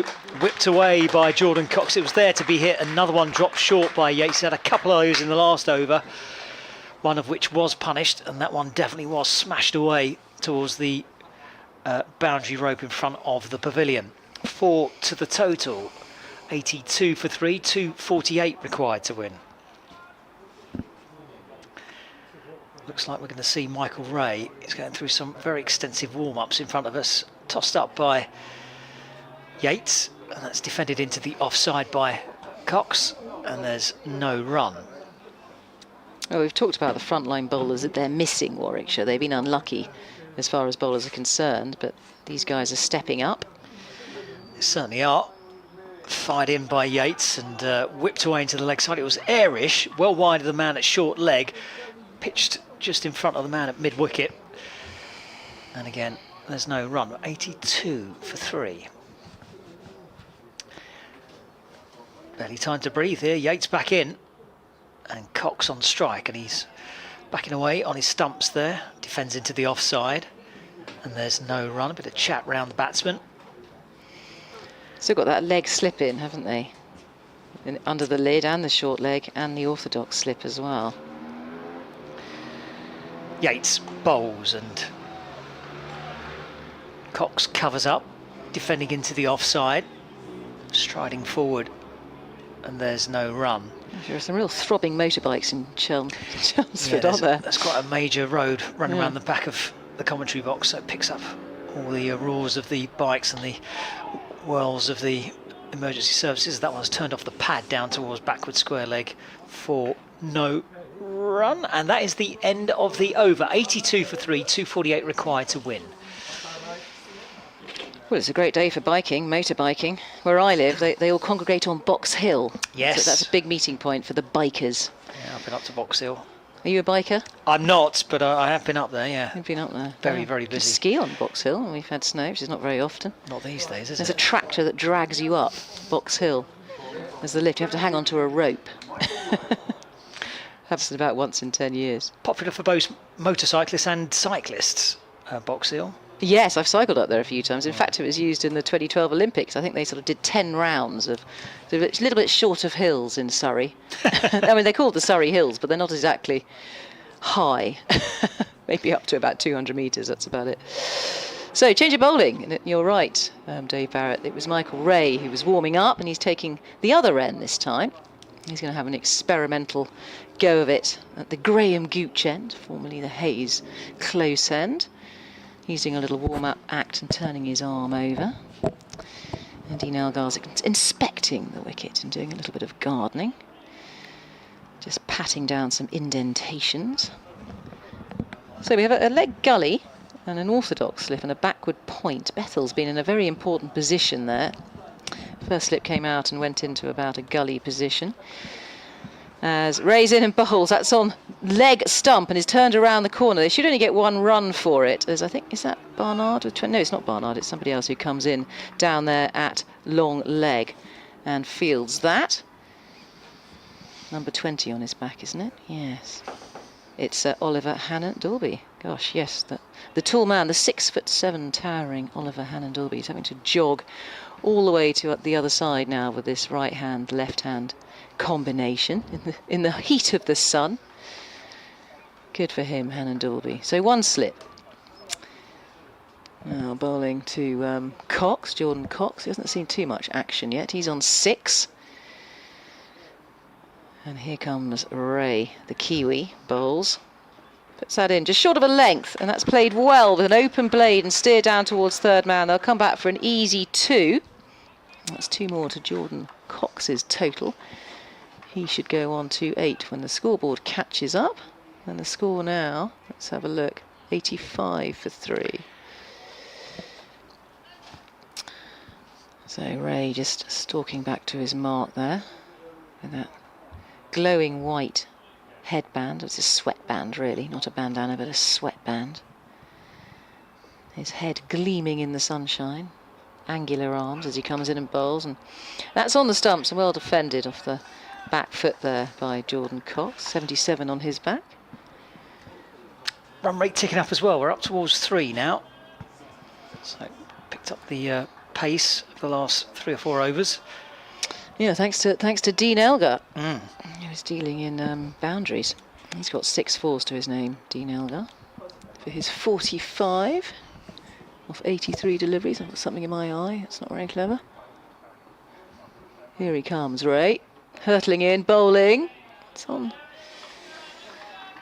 middle and off there. And that's played into the leg side, just turned into the leg side for no run. Yes, there's these little, I don't know what they are. They sort of dandelion seeds or something. Yeah. One has just landed in my eye, which is quite sort of awkward. It's been quite prevalent over the last few days. Quite irritating. A load of it wafting around. Yes, they're like sort of very light little fairy things, aren't they, that fly around. You don't want one in your eye.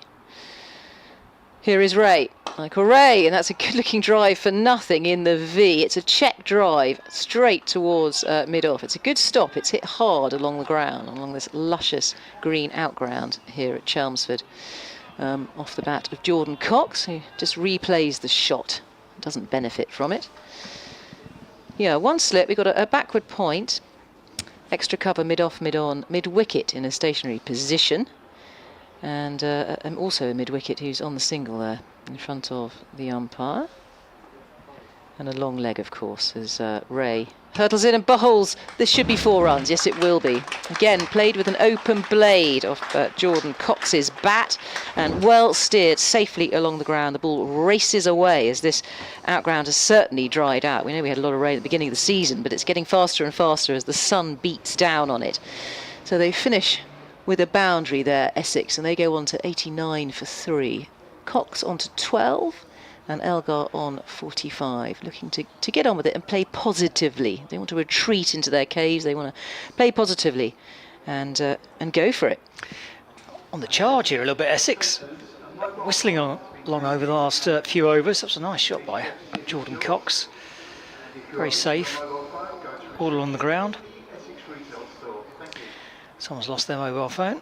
God, no, it's not me, just checking. I usually leave it in the ladies' loo. I've done that a few times. What did we ever do without them? I know, we were very happy. Probably happier without them. Here comes Yates, round the wicket to the left-hander. Elgar, that's short, pulled away. There's a fielder chasing it. I don't think he's going to get there, though. No, it's behind square on the leg side. And deep mid-wicket was well in front of square, and he couldn't get there, and the runs continue to flow. Another 4. 93 for 3. To win is 237. So again, the match taking another little twist. Just looking a little weary there. I know he's a spin bowler, but he was looking a little weary there, Yates. You feel a change of bowling is on the cards from this end. Just a slip in for Elgar, and that's defended down. It's run that actually really fine. There's a fielder in chase. It's Hannon Dolby. They'll come back for a second run. That's gone fine down towards third man. Throw comes in, and that's the 50 up for Elgar. It's a really nice knock so far. 51 off 85 balls, including 4 fours, and he's been there for almost 2 hours, 2 minutes shy of 2 hours. 93 for 3. Sorry, 95 for 3. Scoreboard updates. 230 as that's defended into the offside. 235 is the required runs to win. I don't think we've seen anything. Have we seen anything of Ed Barnard or Will Rhodes yet bowling? We haven't, have I? Know I've been away from the commentary box, but I don't think I've missed them. Nope, not yet. Yates really tosses that one up, and that's clipped into the leg side, but there'll be no run mid-on fields. But I think you're right. I think they might have a change of bowling at the river end. Whether they revert back to seam from both ends, we'll see. Yates really gives that one some air, and that's a bump ball back to the bowler. Fields, and there's no run. 6 off the over so far, but 3 dots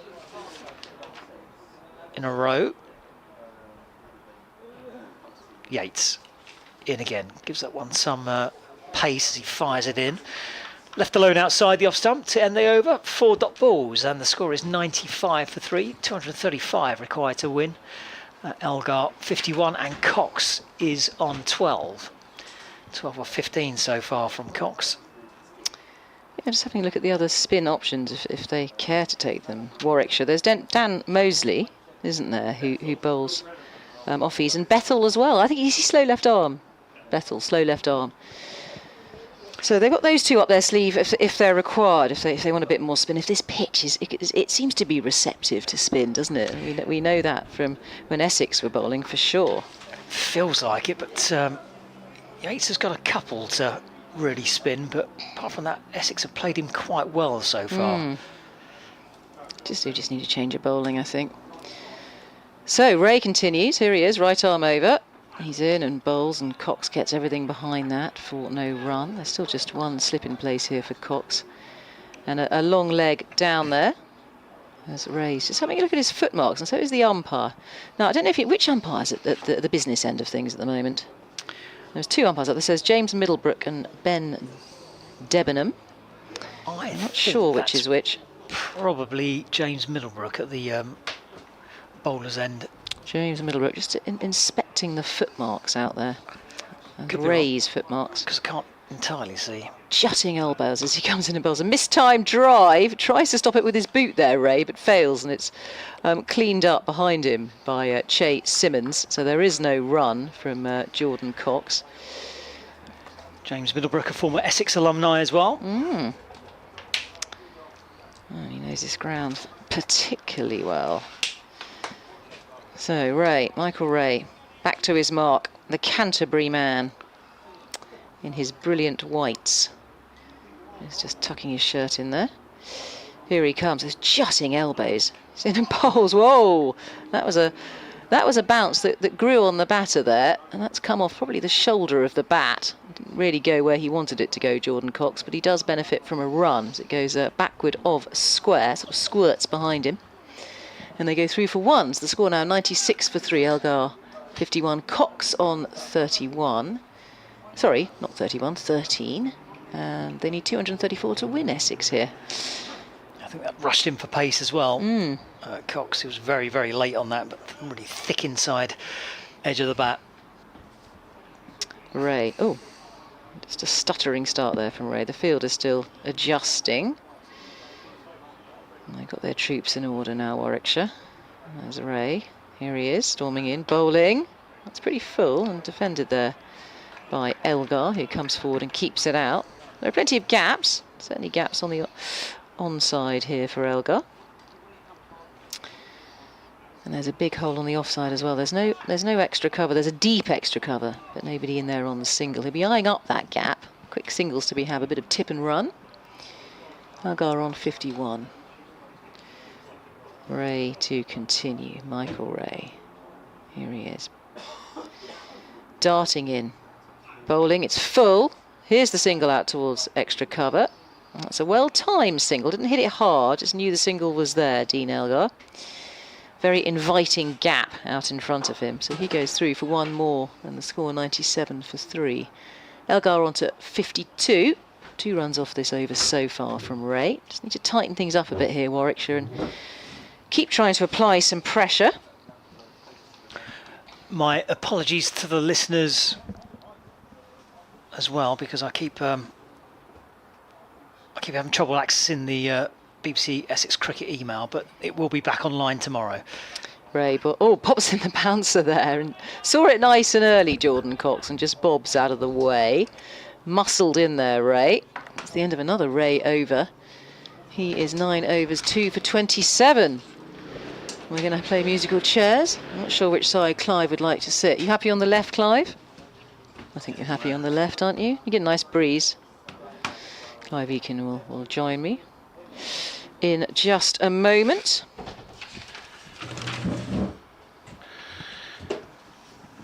So, Clive, your radio station, is it BBC CWR, is that right? Oh, yeah, and also BBC Radio WM. Okay. Right, you've got the Rob Yates end, if you'd like it. The Sir Alistair Cook end. It's a very intriguing match. Yates round the wicket, bowls. That was a good delivery, which Elgar stretches for. Just bowled a couple of loose deliveries lately, yes. Do you have to remember that this is new for him this season, bowling long spells. He's never really done that before. So it's understandable that as that's pushed out the offside, there's no run. He might slip in the odd bad ball. So one slip in place for him.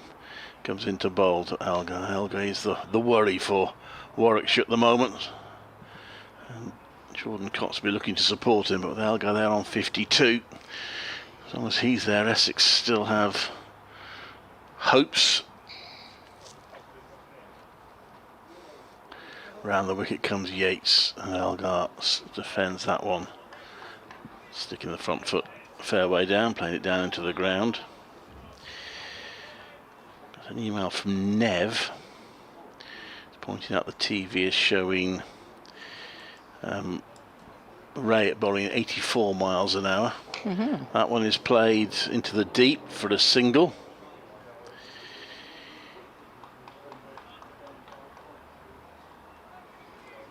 Good. So you have a speed gun here. It's shown on the TV apparently from time to time.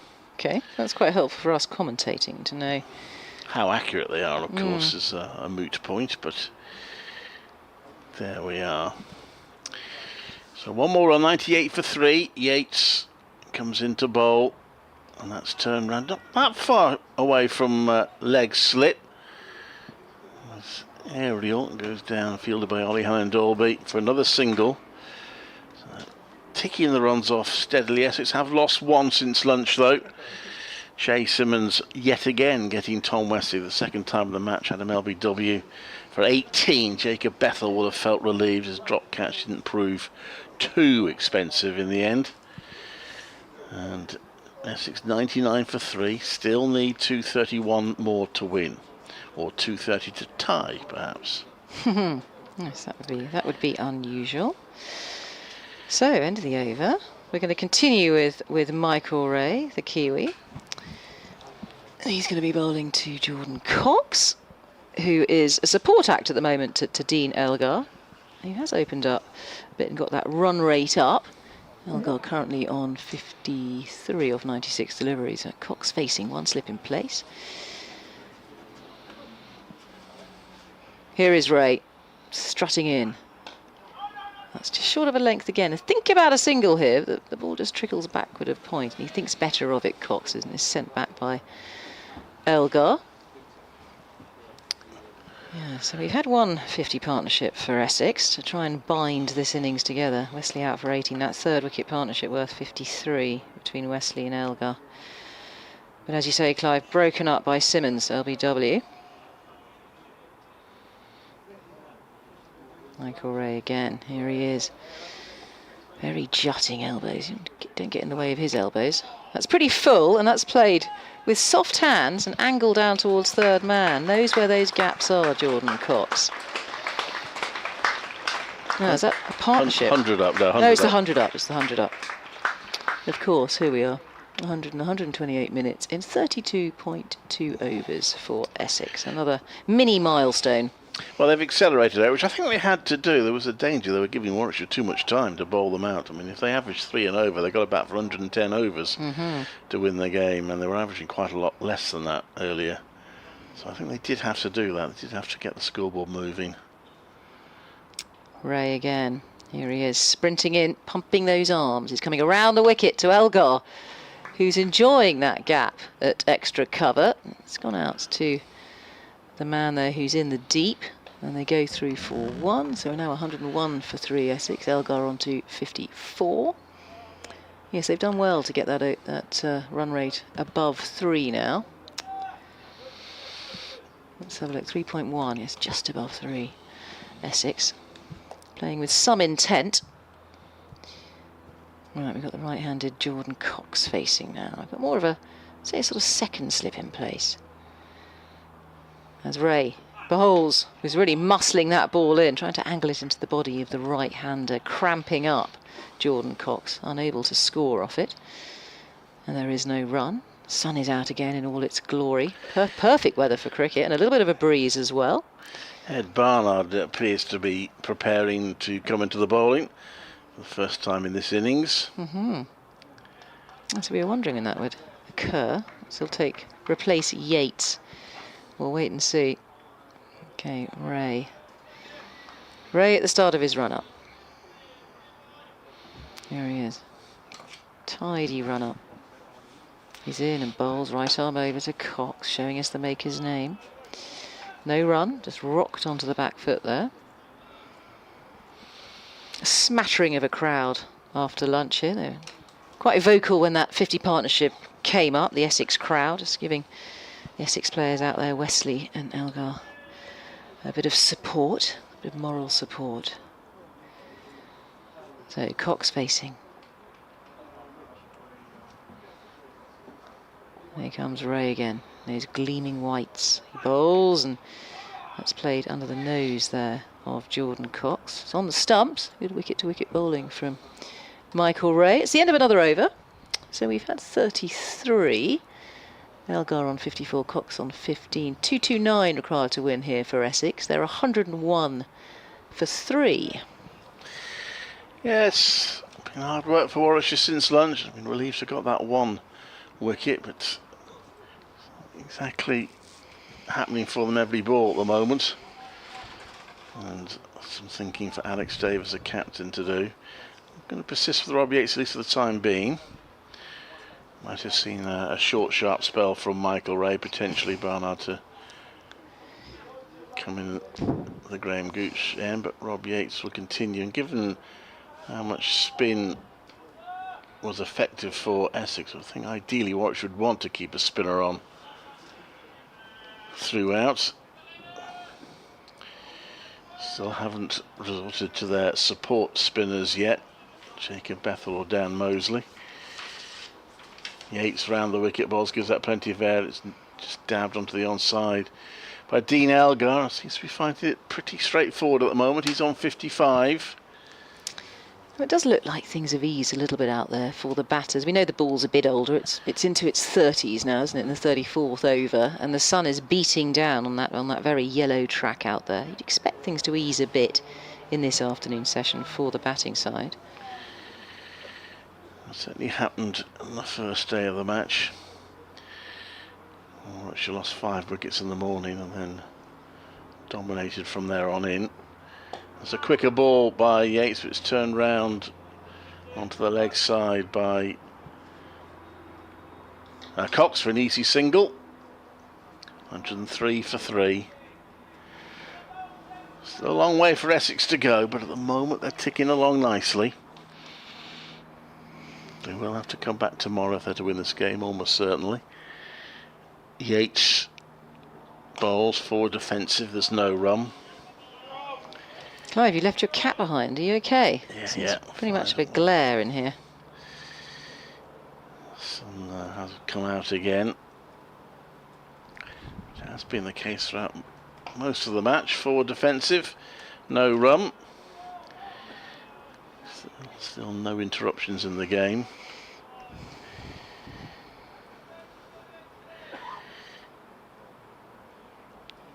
In comes Yates, gives that a bit of air, and it's just run down to third. Ollie Hine-Dolby does well. He's a long way to go down as Ollie, but he got down nicely there to stop that and restrict Elgar to 1.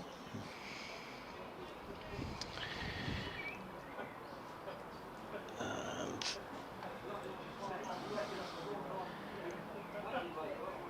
there's a pause here. What are they doing with the field? Still got 2 catching on the leg side and a slip on the offside. And that's played down to leg slip into the ground by Cox. A couple of singles out over for Essex. They progress a little further, 104 for 3, chasing 330 to win. Yeah, if you want to get in touch with us, I'll give out my Twitter handle, rather my X handle if you want to call that. I'm at Fine Glance, Isabel Duncan, if you want to get in touch. We'd love to hear your news and views, moans and groans. And you're on email, aren't you, Clive? Yeah, it's clive.eakin@bbc.co.uk. Yes, do get in touch. We're rather enjoying this summer's day. And it's still May. It's glorious weather. We're loving this. And it's set fair for tomorrow as well, isn't it, Clive? Yeah. With a forecast? Well, I haven't looked, to be honest, but I have. I'm relying on it. I always look when I'm commentating cricket matches. Ed Barnard is coming into the attack for Michael Ray. Okay. So his figure's 0 for 14 off his 6 overs in that first innings. He's just warming up. Coming in from the Graham Gooch end. That's my end, isn't it? Yeah. Yes, I think it is. So he'll be running towards us here in the commentary box. Here's Barnard floating in. He'll be bowling to Elgar, who just nurdles that into the leg side for no run. There's one slip backward point. There's a deep extra cover there patrolling. There's also an extra cover in on the single, a mid-off, mid-on, a mid-wicket, and a deep square leg. Oliver Hannon-Delby there with his hands on his hips. 6'7" of him. Here comes Barnard, swooping in, bowling. That's a lovely shot for nothing. That's come out the middle of the bat from Dean Elgar, but just finding the fielder there at mid-on. It's punched through into the leg side. It's very busy, that row behind us, isn't it? It's like picking up a lot of motorbike action on a sunny Sunday afternoon. A few holes and exhausts as well. I got stopped by the police once for having a hole in my exhaust. I was setting off car alarms. I was about 21 on I think it was a sort of Yamaha 125. Very antisocial behaviour. Here comes Barnard loping in, bowling wide of the crease, coming around the wicket. Dean Elgar, that's a very good piece of fielding there at Benjamin. Benjamin, yes, the like-for-like sub who's come in for Sam Hain, doing a good job there at mid-wicket. Very athletic. Difficult for Benjamin. He only made 2, but I don't think he'd be judged too much on that innings because he would have got the call late yesterday at the earliest. Here's Barnard bowling to Elgar and picking out that man Chris Benjamin once again, who fields it well. The score 104 for 3 here, Essex. He played in the second ever match at Nottingham, which ended on Friday. He scored 112 and 75 not out in that game. So we got the call, assuming they even were able to get hold of him straight away. They got the call, yes, either come up last night or possibly early this morning. So, difficult situation for him, especially with the team struggling with the bat around him. Right, Elgar's just taking his mark again. Wicketkeeper come up to the stumps. Burgess. And here comes Barnard. He's in. He has found the gap this time, Elgar. That's what he's been seeking, and the ball should go for 4. There's a slight misfield out there. It's taken the pace of it. Will it make it? No, it won't make it to the boundary. They'll come back for 3. Elgar comes back for the 3rd. So that's 3 more to the total. Take them to 107 for 3 now. Essex. Well, some of the boxes at that end are claiming that's a 4. Are they? But Alex Davis is not having it. having it, no. So it's does go down as a 3. Okay. By the looks of No, we're things. having a look at the replay at the moment. Difficult to see, actually, from that angle. Use that to make a decision. They're not. Not in this game, anyway. Right. Oh, they're still showing us the replay Well, again. they might argue about that later if Warwickshire win by 1 run. There's still a few people shouting 4 because it's been shown on the big screen, which actually shouldn't really happen. It's not very helpful. When it's a contentious moment, however. Well, they're going to get on with it now. Unmoved. Barnard will continue. He's going to bowl to Jordan Cox, who's playing a very good support act out there for his 16 off 27. Supporting Dean Elgar. He's looking comfortable for his... Oh, no, he's pulled out of his run-up. That's because Jordan Cox has pulled out, because I think there's a bit of tinkering going on, is there, in the field? Is that the reason? To be honest, but maybe he saw someone move. 107 for 3, Essex. Bit of a stop-start over this one so far. Barnard, this time, pumping the arms, floats in and bowls, and that was wide outside the off-stump, but finds the fielder there, Jordan Cox. Comes out of the middle of the bat, along the ground, backward of point. Be rather ruining that shot. Doesn't manage to score any runs off it. 107 for 3. I think that's the end of that Barnard over. His first 0 for 3, just 3 runs off it. And we move on, Essex, to 107 for 3. 2-2-3 to win in day 3. We've still got a whole day ahead of us tomorrow. It may well go into day 4. Dan Worrell has got to 10 wickets in the match. He's got 4 second innings wickets for Surrey against Worcestershire, 75 for 7. So Surrey closing in on victory. So here we are going to see Jacob Bethell replacing Rob Yates. Bethell couldn't bowl last season because he had a stress fracture in his back, so he played as a batter only last season. But back bowling this season. So he bowls a bit of slow left arm orthodox. Now, I've never seen Jacob Bethell before, so this will be interesting. He won a scholarship to rugby school, didn't he? Yeah. Yeah.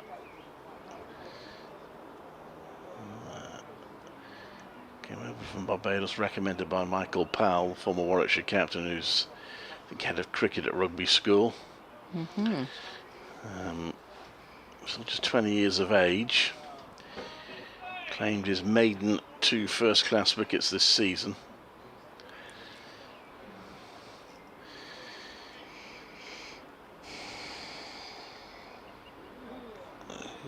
Bowl left arm over the wickets, played onto the onside by Elgar, straight to Rob Yates. Elgar on 59. Just searching for a bit of rough here, isn't he? He should find some rough to the left-hander here. Just got 6 overs till tea as in he comes to bowl. That's defended out to the onside, no run. Got a shock of blonde hair out there, Bethell.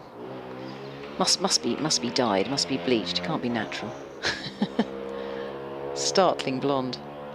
Comes in again, wearing number 2 in his back. Gives that one a bit of air, and it's just pushed out to the offside by Elgar, but he hasn't managed to clear the fielders. Can't get a run.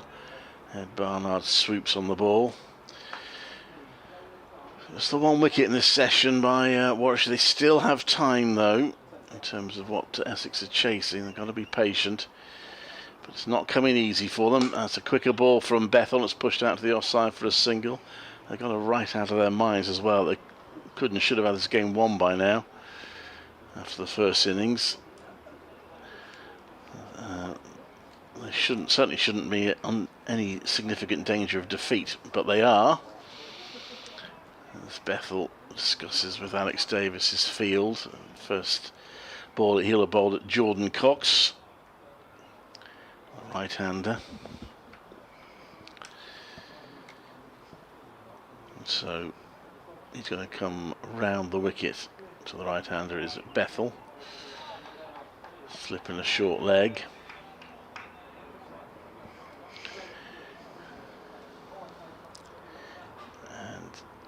Well, it's quite a quick ball and it's slapped away. It was sat up nicely for Cox, and he's not going to miss out on that. He claims 4 runs. And bit of leeriness from the crowd. We're still remembering that incident earlier where they felt it should have been a 4. That one is a 4. And it takes Essex to 112 for 3. Bethel tried the quicker ball, it didn't work, just dropped it too short. He comes down, it gives that a bit more air, and it's defended. It's a better ball, it's defended by Cox. Just that one loose ball there from Bethel, let him down a little bit. 5 off the over, 112 for 3. 218 more required to say just quite a lot. 218 more required to win. The third T20 International has taken a similar shape to the first one, in that Pakistan came out of the traps flying with the bat, but do seem to lack support once the top order goes, and they have gone from 60 without loss to 73 for 4 in the 12th over, chasing 177 to win. Well, this partnership ticking along nicely here between Cox and Elgar. Elgar facing. Here comes Barnard. Bowls, good length ball. Just playing that late. Behind point, doesn't get a run for it. It's fielded there by the slip in the end. And there is no run. Let's go through the scores elsewhere. Lancashire 319 for 7. They're 440 ahead of Durham. Blackpool, so they'll have high hopes there. Good game at Trent Bridge. Barnard once again lumbering in and bowling, and no run here. Just ball just poked into the leg side. Notts 201 for 9, lead Hampshire by 160. Kent, after being skittled out for 178 in their first innings, are offering notable resistance in the second at Taunton. They're 173 without loss, still 203 away from avoiding the innings defeat. Barnard pumping those arms. He's in and ball's coming. Oh, it's a big shout here for LBW. Yes, he's been given. Dean Elgar is out. This is a huge wicket here for Warwickshire. It was almost another 50 partnership. Dean Elgar was looking comfortable. And it's Ed Barnard, that change of bowling, who has broken these two up, Cox and Elgar. We'll have another look at the replay in just a moment. I think that's one of the ones that Warwickshire were hoping for. I think that kept low. Yeah, there's not much foot movement there. It looks pretty much pinned. He's still in his crease. Can't quite see where it strikes him. There's no slow-mo on this. No, I think it kept low. Elgar's furious with himself, I think. I don't think he's disputing the decision, but I think we just said this earlier, that there were signs at 1 or 2 moments of variable bounce, and Ed Barnard got that there, and that's a massive wicket. You felt that Elgar was... While Elgar was there, Essex have had high hopes. I'm not saying they don't have any hopes now, but Elgar certainly was at the forefront of their hopes. He's batted well, but he's gone for 60, and that will make the scones and tea all the sweeter, whether they put sugar in it or not, for Warwickshire. Just going through the scores, so Surrey 3 wickets away from victory. I suppose Worcestershire are 432 runs from victory. They're 81 for 7. End of innings at Derby, but only the end of the first innings, so it's hard to see a result there. It's the second division. Derbyshire 362 all out, giving Northampton first innings lead of 60. Glamorgan in their second innings, 98 for 3 at Cardiff. They're still 62 behind Middlesex. We're trying to force a win there. Leicestershire are resisting on their home ground, 312 for 6. Still 394 behind Gloucestershire's first innings total. A cracking match at Hove, but Yorkshire maybe edging towards victory. 129 for 6. Need 54 more to win. I'll just quickly go through the Shire Edwards Cup. South East Stars 104 for 7 in the 16th over against Western Storm. Thunder have beaten Northern Diamonds comprehensively by 8 wickets in the 15th over, chasing down 110. And Central Sparks in action, the team that will be Warwickshire, or the Bears at least, from next season. Sunrise is 100 for 5 in the 15th over. That's been played at Worcester, so it's nice to see cricket being played at Worcester after all the problems they've had with floods there. Sparks have chosen to swim field. I mean,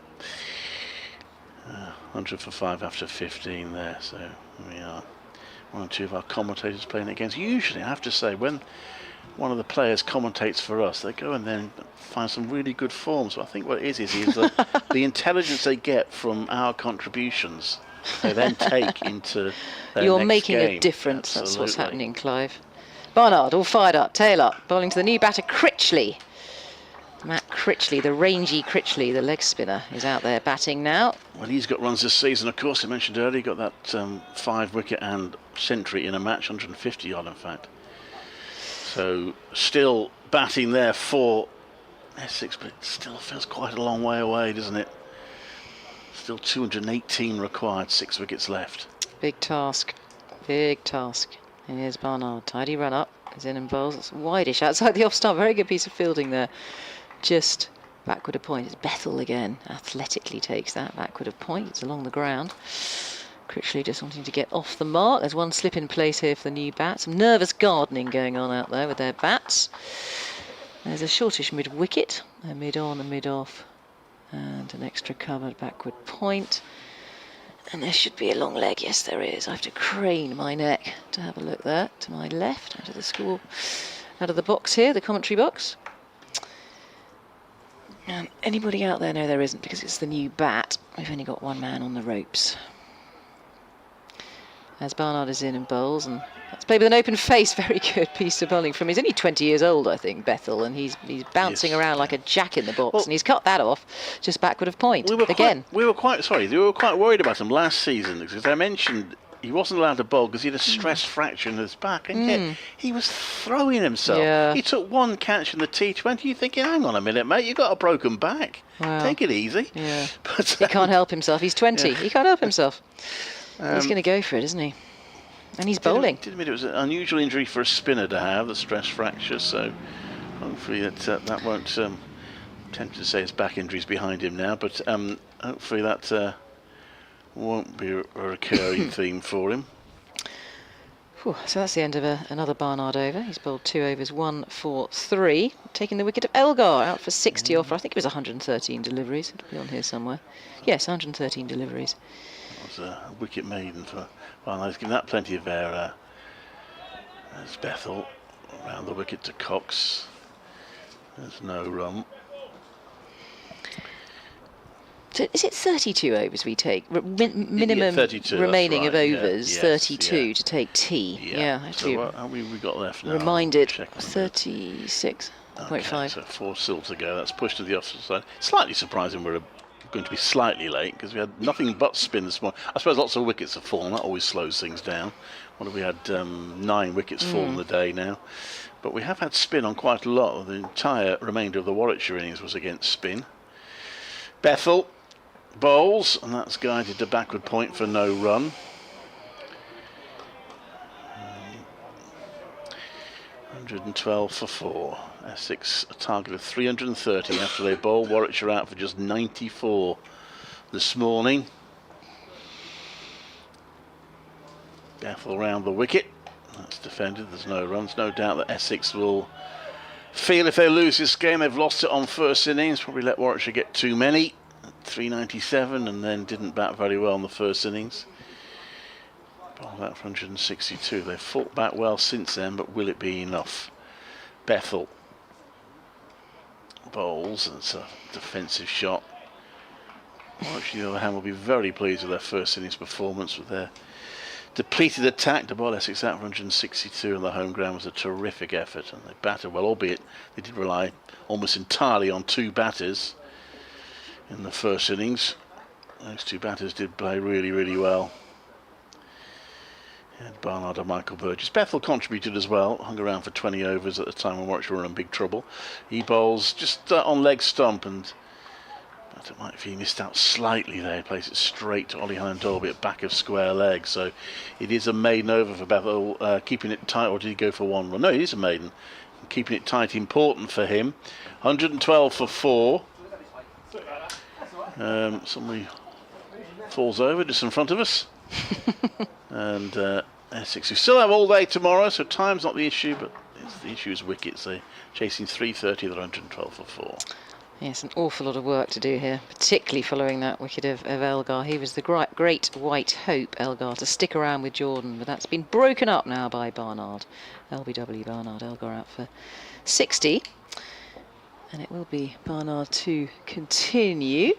Here he comes from the Graham Gooch end of things. He's in bowls, and it's on the off stump and defended well there by Matt Critchley, who we know can bat. He's a genuine all-rounder, very batting all-rounder rather than a bowling all-rounder, I'm guessing. But perfectly capable. Matt Critchley, 27 years old. He moved to Essex from Derbyshire in 2022. Here is Barnard again, pumping his arms up to the crease. Bowls, whoa, that nearly snuck through. Gets an inside edge in the end, a little bit quicker, rushing onto the bat. But Critchley gets away with it. He gets something on it, and the ball just squirts into the leg side for no run. 112 for 4 here, Essex. It's so bright, I can hardly read the black. It's got a black background on our scoreboard in the commentary box here. Maybe it's my old tired eyes, I don't know.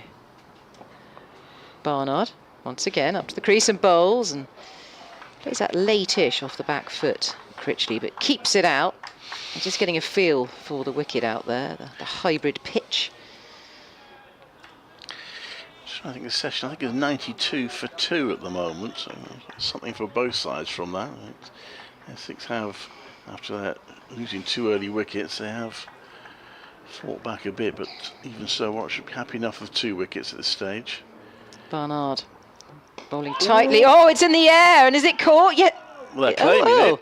Or is he they claiming it? They are claiming it. No, It's a half-hearted. No, they are still claiming it, I think they're claiming it, yeah. And the umpires are going to discuss this. Critchley doesn't want to go. Well, that is the way of batters these days, isn't it? They always want to make the umpires make the decision. Umpires are in conference together. I think it's going to be not out. Let's have a look. See what happens here.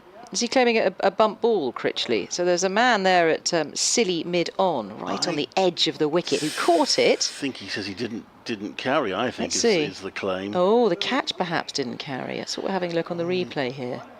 Looks a reasonable, but to be fair, Warwickshire don't look too nonplussed that one not being given, although one of the fielders is talking about it to Jordan Cox there.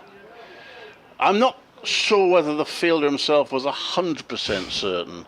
Do you think it's a slightly muted celebration? Possibly. Barnard bowling tightly to the stumps. Whoa, it nearly snicks through. Did he get an inside edge onto pad there? That may have been what saved Critchley. We're having another look at the screen. It could have been, because it looked quite straight to me. Yeah, I thought it might have, it was my impression it might have just hit the bat on the way. There's a big war cry for LBW, but not given by the umpire. Not interested. We think that's James Middlebrook at the business end of things at the moment, the umpire. So right arm over comes Barnard. He's in and bowls and plays that late again, Critchley, but keeps it out. It's accurate bowling from Ed Barnard. He's got his tail up, having snaffled Elgar earlier on. The slow clapping from the Essex crowd here. So the end of the over, that's Barnard. 112 for 4. That was a maiden, another maiden from Barnard there. So he's bowling very tightly and turning the screws, Ed Barnard. 1 for 3 off 3 overs. What an economy rate he's on. Exactly 1, his economy rate. Yeah, I think it was Chris Benjamin who took the catch that wasn't. Just above the ground. As I say, I'm not sure that he was 100% certain he'd taken it cleanly. Warwickshire did sort of celebrate, but again, didn't look all that surprised when the umpires said no. Bethel bowls, it's driven back to him, he feels it well. And then they have the LBW appeal next ball. There might have been an element of, well, he didn't give the catch ump, so give us that, but didn't get that either.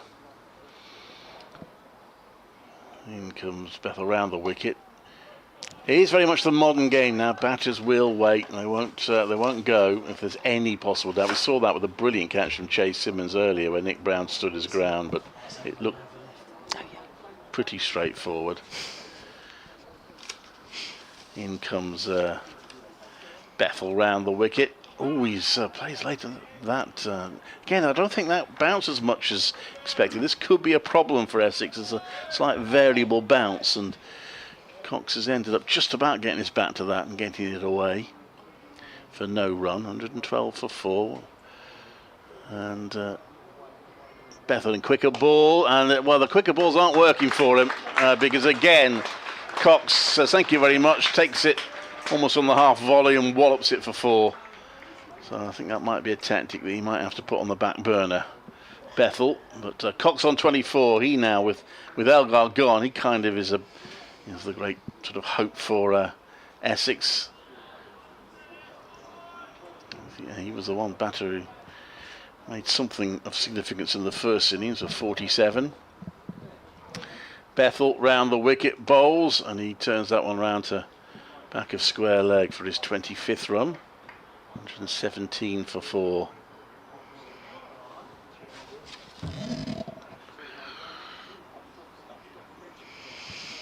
Yes, this is the last over before tea, isn't it? Yeah. 34 remaining after this. So I suppose quite an even session, a session which keeps Essex in the, well, keeps both teams in the game, I guess. Warwickshire will probably still feel they should be favourites from here, but Essex will feel they're still very much in it. Albeit it's going to need some really good batting from here. Bethel bowls, and that's played back to him. He fields, and there's no run. Critchley the batter, and just thought that was tea, but actually looks like we're going to get one more, are we? It's not a time thing, so perhaps. How many overs is it say remaining? Oh, there's 34 to go. It's got 2 overs to go. Oh, is it 32 that you take? Oh, I see. It's 32 overs. Forget your cup of tea. David here giving himself a bit of extra time off because he thought it was nearly tea. He is. I don't know. Well, I tried that on at lunchtime because I thought lunch was at 12:40. Yeah, 2 overs to go to tea. Well, David Barrett's going to have to put in extra time. Overtime even later on. Nottinghamshire all out for 209. That means Hampshire will be chasing 169 to win at Trembridge. So I'll give you results in the first division up and down the country, including here. Right, Barnard to Cox. Keepers up. Burgess. It's going to be a single here. There's a big gaping hole in the offside as the ball goes out towards a deepish mid-off. He's stood back a bit, allowing the single. I think they want to have a go at Critchley. That's the idea here. As a new batter at the crease. He's still on 0, yet to get off the mark. He's faced 10 deliveries. In the sunshine at Chelmsford. Surely the only way we're going to get 8 points per team here is either some very unexpected inclement weather or a tie. Which I've still not yet seen in my career. I'll keep hoping. Barnard once more swooping in and bowling. It's on the off stump and played nervously by Critchley into the offside. Fielded by Che Simmons. He's a live wire out there in the field. Very nearly saw a tie at Edgerton a few years back. I blame Jonathan Trott for a misfield. That allowed Notts to get there 9 wickets down. I like the way that Burgess is standing up to Barnard. Is it a medium fast, Barnard? Medium? Yeah, medium. He's got a safe pair of hands, Burgess. Barnard firing in and bowling, and there's going to be a quick push and a run and a shy at the stumps at the batter's end, but they're safely in. That was an easy single in the end, and that's good running. Nicely timed to the fielder there, just wide of mid-off. And he's off the mark with that, Critchley. I think he was sort of nervously getting off the mark. Well, 119 for 4, Essex. Yeah, well judged single. They need every run they can get. This is still doable for Essex, even though they're up against it. Right, Barnard just mopping his brow as he sprints in and pumps those arms and bowls, and it's good length. Just played under the eyes there of Jordan Cox. No run into the offside. Warwickshire at one point will get a new ball, by which time Essex, what do they need at the moment? So they will probably, well, they'll probably only need about 80 odd by the time Warwickshire get the new ball.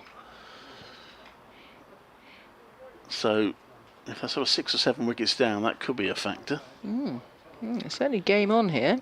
Essex putting up a valiant fight Jordan Cox being the big hope at the moment. As Barnard is in and bowls to Cox, who just pushes out to the leg side. No run as Hannon Dolby fields that. Again, he's so tall, 6'7", gets down, puts the long barrier down. It's an awfully long barrier with those daddy long legs of his. Busily polishes the ball. Yes, he doesn't look the most elegant of fielders, Ollie Hannon Dolby, but he usually gets the job done. However inelegant it might look at times. It's a long way down. It is a long way down. Get vertigo if you were Ollie Hannon Dolby. Right arm over the wicket. Storms in Barnard, and that's a lovely shot off the back foot there from Cox. It should go for 4. It's a very long boundary out towards the pavilion, and that has gone out towards deep extra cover, and beautifully placed by him, just bisecting the fielders. And they get a boundary which releases a little bit of pressure from Essex. 123 for 4 now, and Cox goes on to 30, 207 required to win. We might be getting one over of Rob Yates before tea to replace Jacob Bethel. Did okay, Bethel, just the only ones that got hit when we tried to bowl the quicker ball to Cox, and each one of them ended up being a bit of a long hop. Other than that, he did okay. Let's Rob Yates, see if he can nick one out before tea. Only to Matt Critchley is a slip, a leg slip, forward short leg.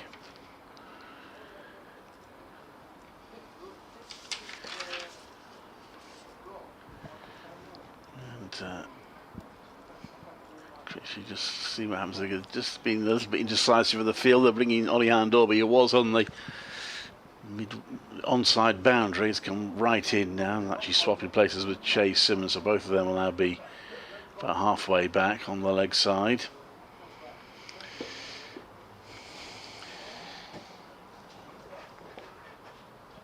Yates bowls, that's pitched right up, it's played to mid-wicket where Barnard fields, no run. Matt Critchley the batter. Critchley's on 1. He'll want to get to tea now intact. Cox looking well settled on 30 off 45 balls. He's looking a threat. Forward defensive by Critchley. No run. So we are going to get to tea on the 3rd day, certainly. At the moment, probably the odds are we might just get into a final day, one way or the other. That's a forward defensive, there's no run. Certainly Essex will need some time tomorrow if they're to win this game.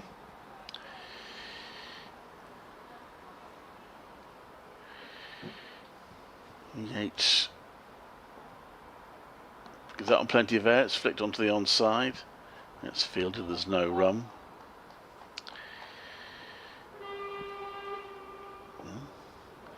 Irritated driver somewhere. In comes Yates. And that's played onto the leg side, but he doesn't get it past the field, Critchley. Looks like this might be almost an agreed maiden before tea. Last ball of the over, last ball of the session which has seen 2 wickets, but Essex making some progress towards victory, and that's turned around his pads for no run, and that will be tea in a match which remains a fascinating one.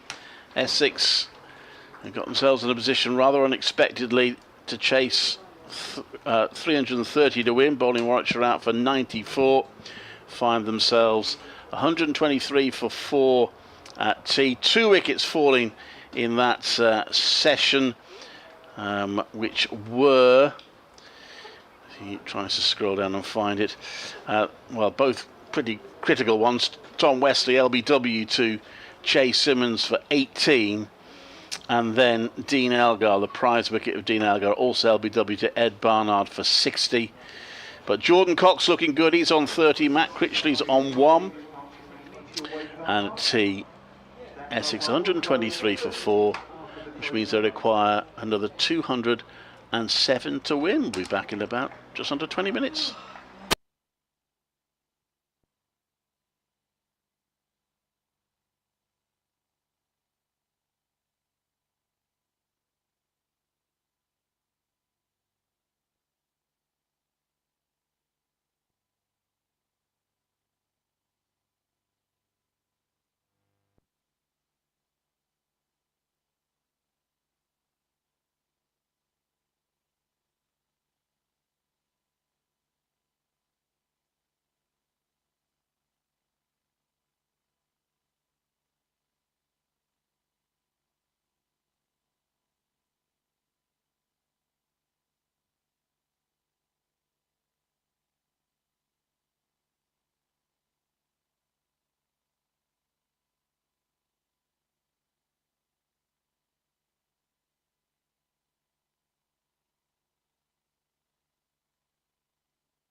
Here at the county ground in Chelmsford.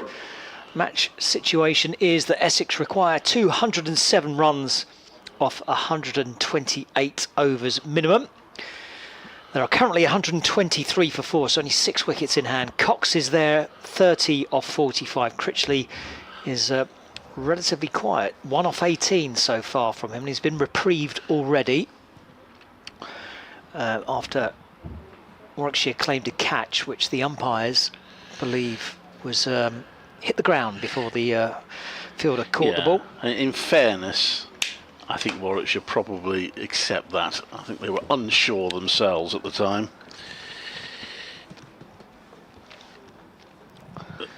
They did fancy an LBW next ball, mind. They didn't get that either. So here come the players. Warwickshire leading off first, the 2 batsmen trailing in their wake. It's been a great game, really, and it looks like it's going to dribble into the 4th day, unless Warwickshire have a really good session here. It looks like we're going to move into a 4th day, which, given we have no interruptions, that's great, isn't it? A 4-day game, finish on the final day, and it could still be very close. Well, for the spectators, I hope that's the case. Essex still a long way off, though. Over 200 runs to get. Well, I spoke to a couple of Warwickshire supporters all the way around. They're reasonably chipper at the moment. If Essex don't lose a wicket tonight, then it will start to get in squeaky bum time. Absolutely. Right.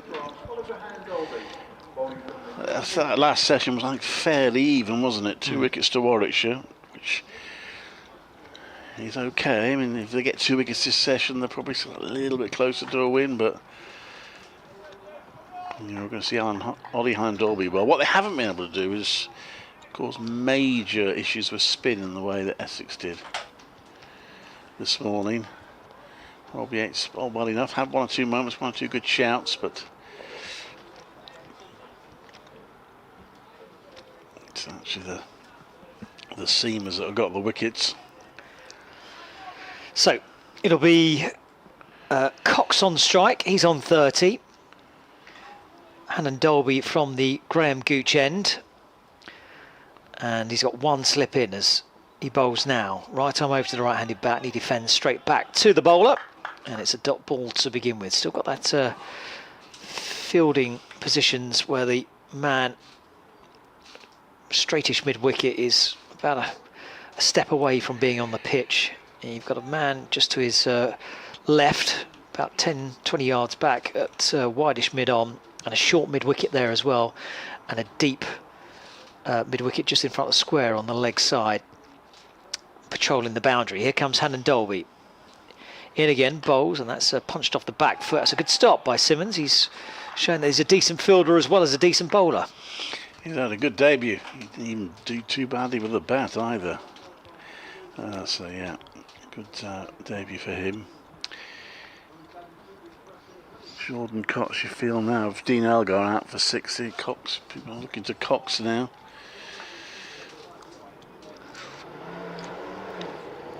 Roar of a motorbike behind us again as Hannon Dolby storms into the crease, bowls, and that's defended back to that man just standing to the right of the cut strip as we look, and there's no run. Straight to the left of the cut strip as we look, and there's no run. 123 for 4, target 330.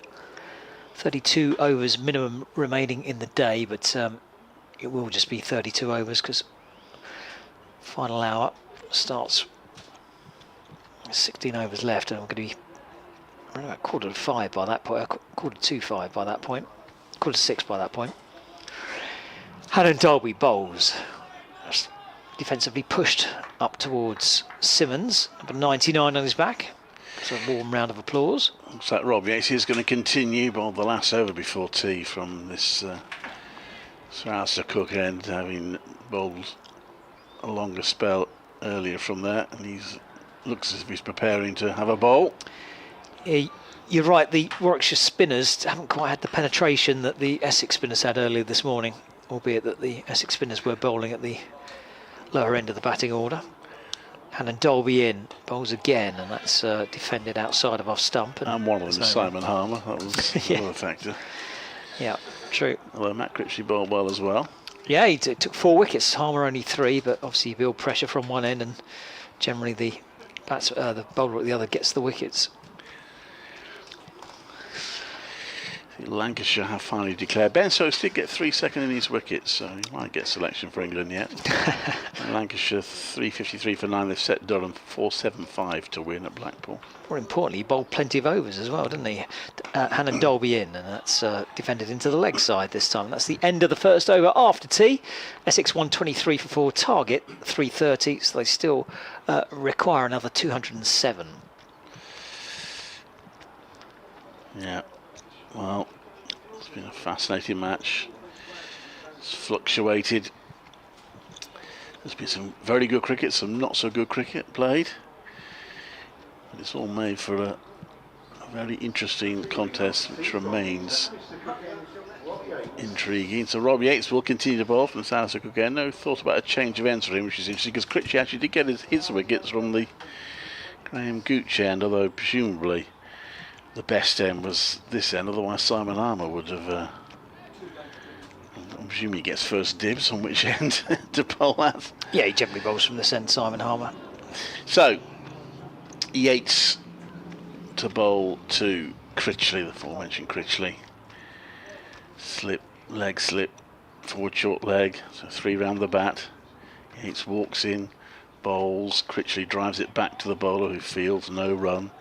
He's new for Rob Yates this season. He's gone from occasional spinner to now being frontline spinner. He's in the team as the main spinner as well as batter, of course. 28 in the second innings, turned out to be Warwickshire's top score. He comes into bowl. That's a bit of an inside edge to back a square leg. Ollie Dolby fields, no run. It's just a frustration for Yates. He got out in the final over yesterday. He desperately wanted to be back here this morning. In he comes, and that's whipped away, and that's going to be runs, and it beats the dive of Michael Ray, which means it's going to go through for 4 for Critchley. 127 for 4. He's on to 5. Valuable runs. We were speaking about it yesterday. What would be better? Warwickshire being bowled out or allowed to just bat as long as they want. And I get they would have liked, somewhere towards 400, but 330 is still a lot. Yeah. That's made it a bit more uncomfortable for them than they would have liked. Test of mettle. Yates comes into bowl and goes back a point for no run. Look, it's obviously hindsight, but in hindsight, you've got 18 overs left in the day, and I said earlier, what do your opponents want most? And I would have thought Essex would have been delighted when they were told that they were not going to have to bat those last 18 overs yesterday. That's played onto the leg side for no run. Of course, the plan was for Warwickshire just to quickly knock off a couple of hundred and give themselves lows to bowl out. It didn't happen.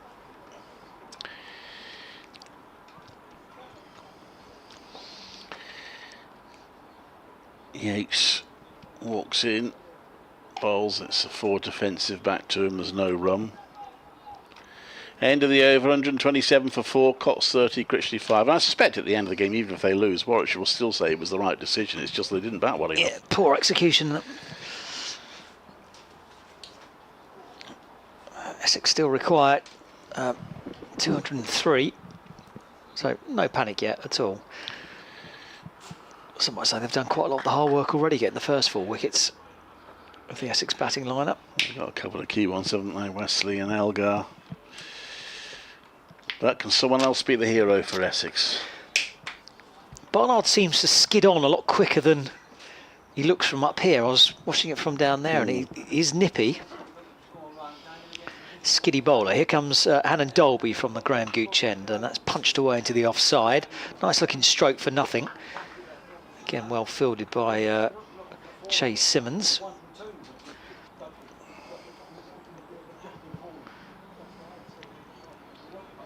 Expect if they're still down the bowlers they're down at the moment, Simmons will get another go in the next match. Yeah. I'll come back to you on that one. Hannon Dolby kicking up his heels as a barbecue smokes away in the background, and that's defended up into the offside. And there's no run. I hope that's a barbecue and not a fire. There's a couple of lads standing around it. I'm assuming it's a barbecue. Yeah, so Warwickshire's next game is next week against Lancashire at Old Trafford. I don't think the likes of Norwell and Rushworth will be fit in time for that. And I hope that to get them back for the, because there's a bit of a gap in the championship after that game. So yeah, I would think Simmons has got every chance of playing at Old Trafford, and Ray as well, possibly. Hannon Dolby in, bowls to Cox, who defends into the offside, and there's no run. Just getting his eye back in after tea. 127 for 4. Glorious evening here in Chelmsford. A few clouds dotted about, but nothing threatening at all. In fact, it's kind of quite nice when the clouds roll over the sun. It cools things down a little bit.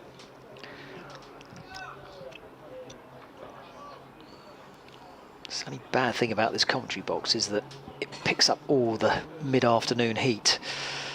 Once you pass tea, the sun passes around the back. It brings a bit cooler stuff as that's defended into the offside, and there's no run. Yeah, Warwickshire not allowing Essex to score too briskly. That's important. They want to get wickets, but they certainly want to hold Essex up as well. And hope for that occasional ball keeping low.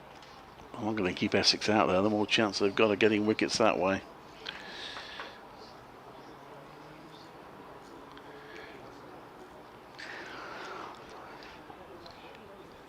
Hannon Dolby thundering in bowls, and that's guided out into the offside. It just splits the fielders wide, sort of second slip, and Simmons, who is standing at cover, finds the gap, and they just nick a single.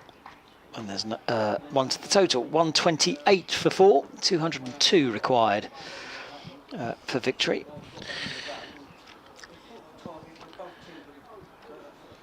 Next landmark, I suppose they get to 165, and then they're halfway there.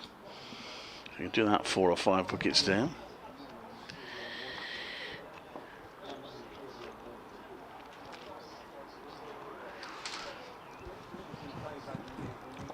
Hannon Dolby, right arm over to the right-handed Cox, who waits and again defends down the pitch. And in no hurry at the moment.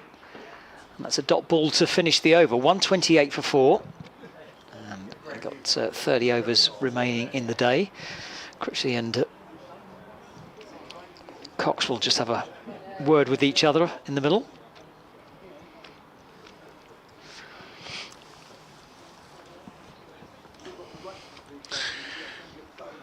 Yeah. Should plugging away.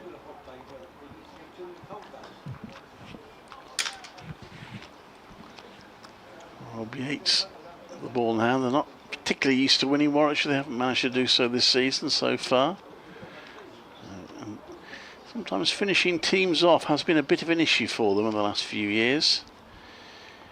Yates bowls. That's a 4 defensive. There's no run.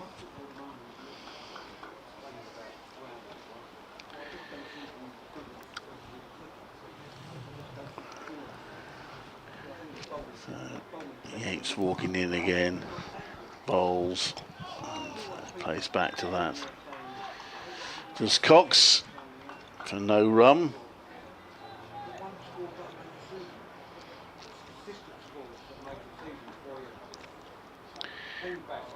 Yates.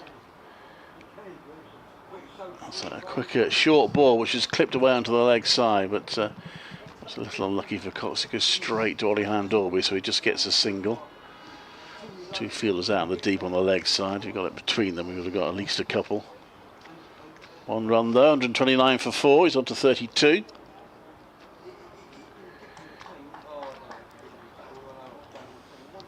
There's a bit of a breeze blowing Yates's trousers as he bowls, and that's played past short leg by Critchley for a single. Critchley on to 630 for 4, so that's 200 now. The target, another little psychological barrier. They want to get one more run. They've got it below the 200s. Yates bowls, and that was a few oohs and ahs. That was hit downwards But close to short leg by Cox. It's gone through short leg. It's Chris Benjamin. And there's one more run. So they now need less than 200 to win, Essex. Just ticking off some of the milestones.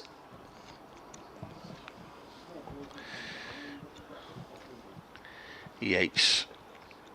Balls, that's hit in the air, but safely. That could go all the way. And that is a 6 for Critchley. Perhaps Essex do want to finish this today. 137 for 4.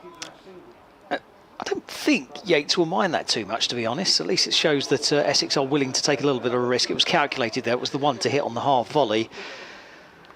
But if he miscues that, it gives them a chance. It's only Essex's second 6 of the match.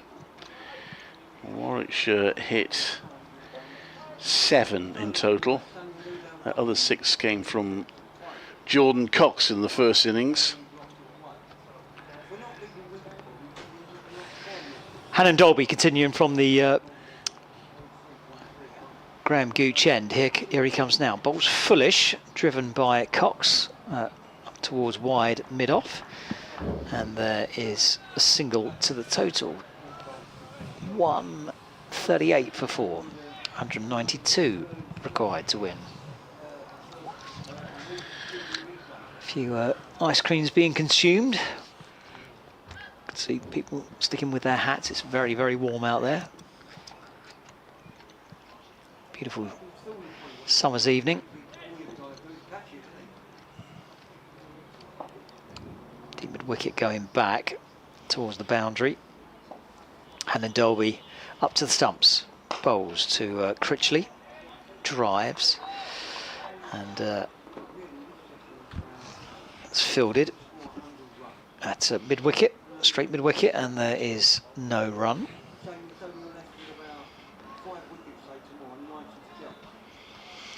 See a lot of the players wearing long sleeve shirts these days as well. That's good sun health as well.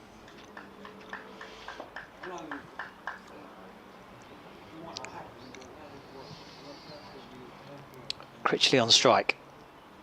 Hannon Dolby in. Bowls, and oh, that zips past the outside edge. Hands on hits from the wicketkeeper. Beaten Critchley all ends up that one. Kept a bit low, that one. Critchley solved the problem by going down the pitch and giving it a quick prod with his bat, so that won't happen again. Not been too many that have beaten the bat in this since the afternoon session began. That's the first one post tea as well. Suggests that the pitch is still playing true. Obviously, overhead conditions don't suggest there'll be any swing out there. Full from Hannon Dolby, driven by Critchley. No timing though, and fielded at mid-off by Davies. And there's no run. 192 still required. If Essex is going to get there, you feel it's going to be sometime around lunch tomorrow. But that's slightly before or slightly after. Yeah, I think it'll be a bit after, I reckon. I know they might accelerate as they get closer. Depends on how many wickets they've got in hand. Hannon Dolby in again. Bowls to Critchley, who defends into the leg side this time. Watchful from Critchley. Sun goes behind a cloud again. Breeze picks up.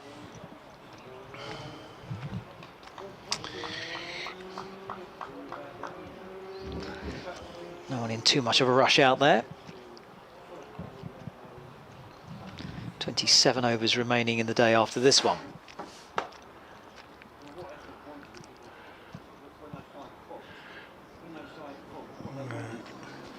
Which haven't been able to go sort of bang bang in this innings yet. They're having to be patient, just stick at it. Hannon Dolby jutting his right arm out as he bowls short. Oh, it's pulled down very, very fine down the leg side. Is that going to go for 4 or is it being cut off? It's going to be cut off by the man at deep backward square leg, who's run round towards fine leg, and it will just be a couple of runs. Didn't get all of that, Critchley. Could have easily dragged that on his stumps. But he gets for a couple of runs. 140 for 4, 190 to win.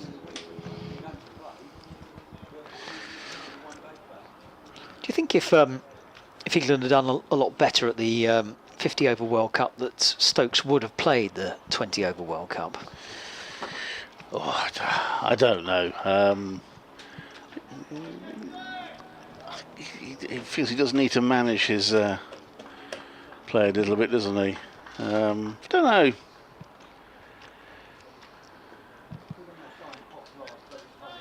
Anyway, Yates to bowl, and he's bowling to Cox. Plays into the ground, there's no run. What do you think he would? It just strikes me that, you know, he'd have only had to bowl 4 overs at a time in the T20. This one, he plays back to plays into the ground to forward short leg. Could have played a couple of the Durham games and then done a few overs at the World Cup, and you know his knee would have been well rested, but he'd have had a few overs through it as well. Yates gives that a bit of air, it's pushed out on the offside. Yates scampers across to prevent Cox from getting a run. 140 for 4, target 330, so 190 needed by Essex. This next one is pushed out to the offside for a single. There's a bit of hesitation from the Warwickshire field as to who was going to chase that ball as it went into an empty area of the field. There's a bit of after you, but eventually Will Rhodes took responsibility and fielded it, and they got the 1 run that they were always going to get, 141 for 4. Albeit, if there is a choice, I'd much prefer to commit to Test cricket rather than the shorter form stuff.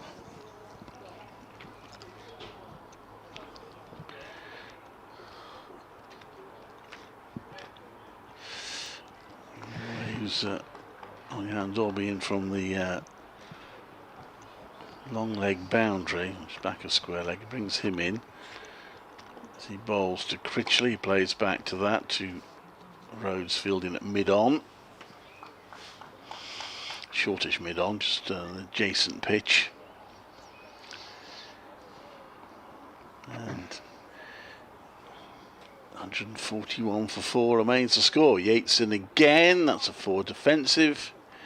No addition to the score, the end of another over ticks by. 141 for 4. We have 26 overs left in the day. And Ed Barnard, who got the massive wicket of Dean Elgar, is back into the Warwickshire attack. Golden arm back on.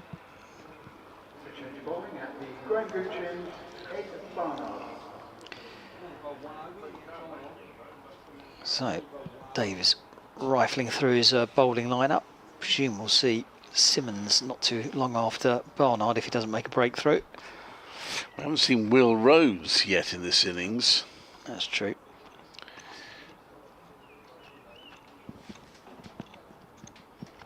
Just using Simmons quite sparingly.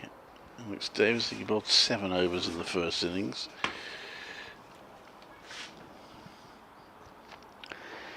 Long chat between captain and bowler, try and get the right field setting. That man straight mid-on, that was standing just a foot or so off the pitch, has now moved to backward point.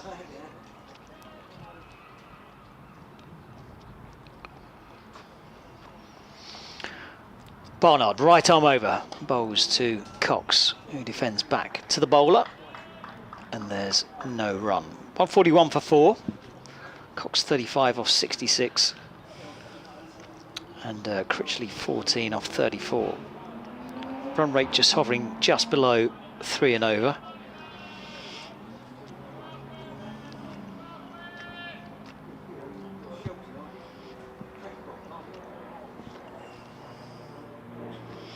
Here comes Barnard in again, and that's defended into the leg side, and there's no run.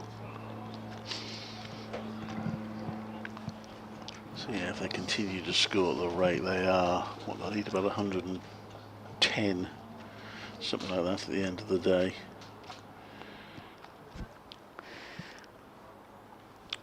Evening session hasn't quite caught fire yet. Barnard down the slope, Bowles, and that's whipped off the pads. It's an extravagant shot from Cox. If he'd have missed that, that would have been plumb in front, I think. And this runs down towards fine leg for a single. 142 for 4, 188 to win. Getting closer to that halfway mark. Inching its way there.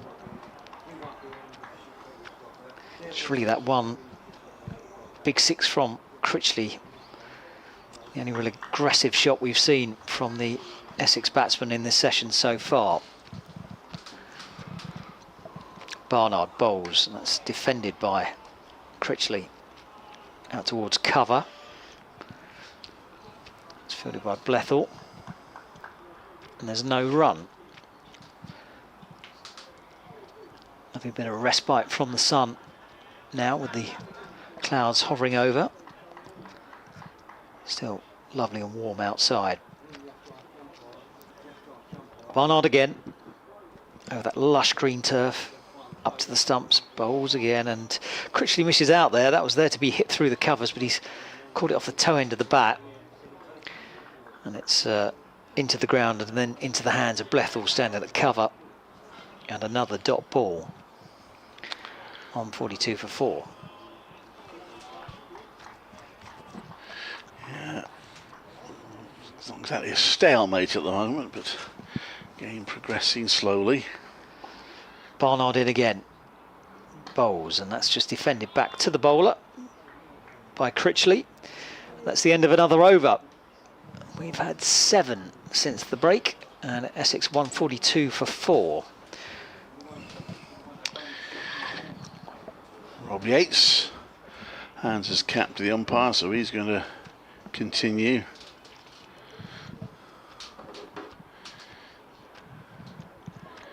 And the ball into Cox.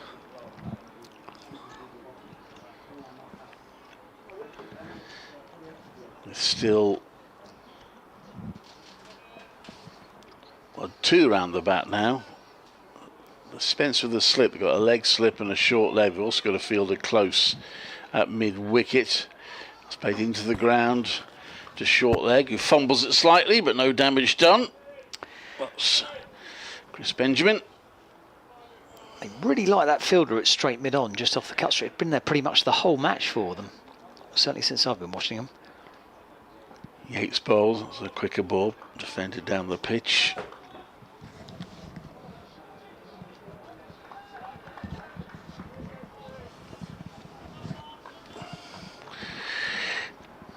Sun out again. Warwickshire slightly subdued in the field at the moment. As Yates bowls. Gets a bit of encouragement after that delivery, which is defended for no run.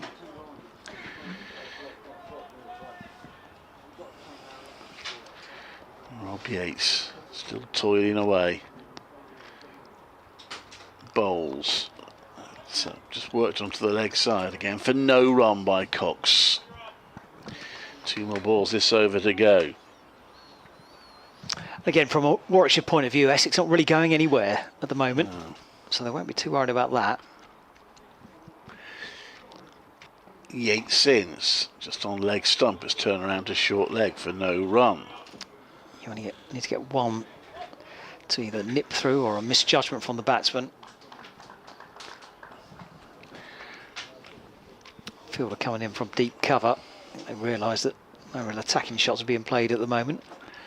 And Yates in, defended, no run. So a maiden. I'll hand over to Izzy for her last hour of the day with Essex 142 for 4, chasing 330 to win.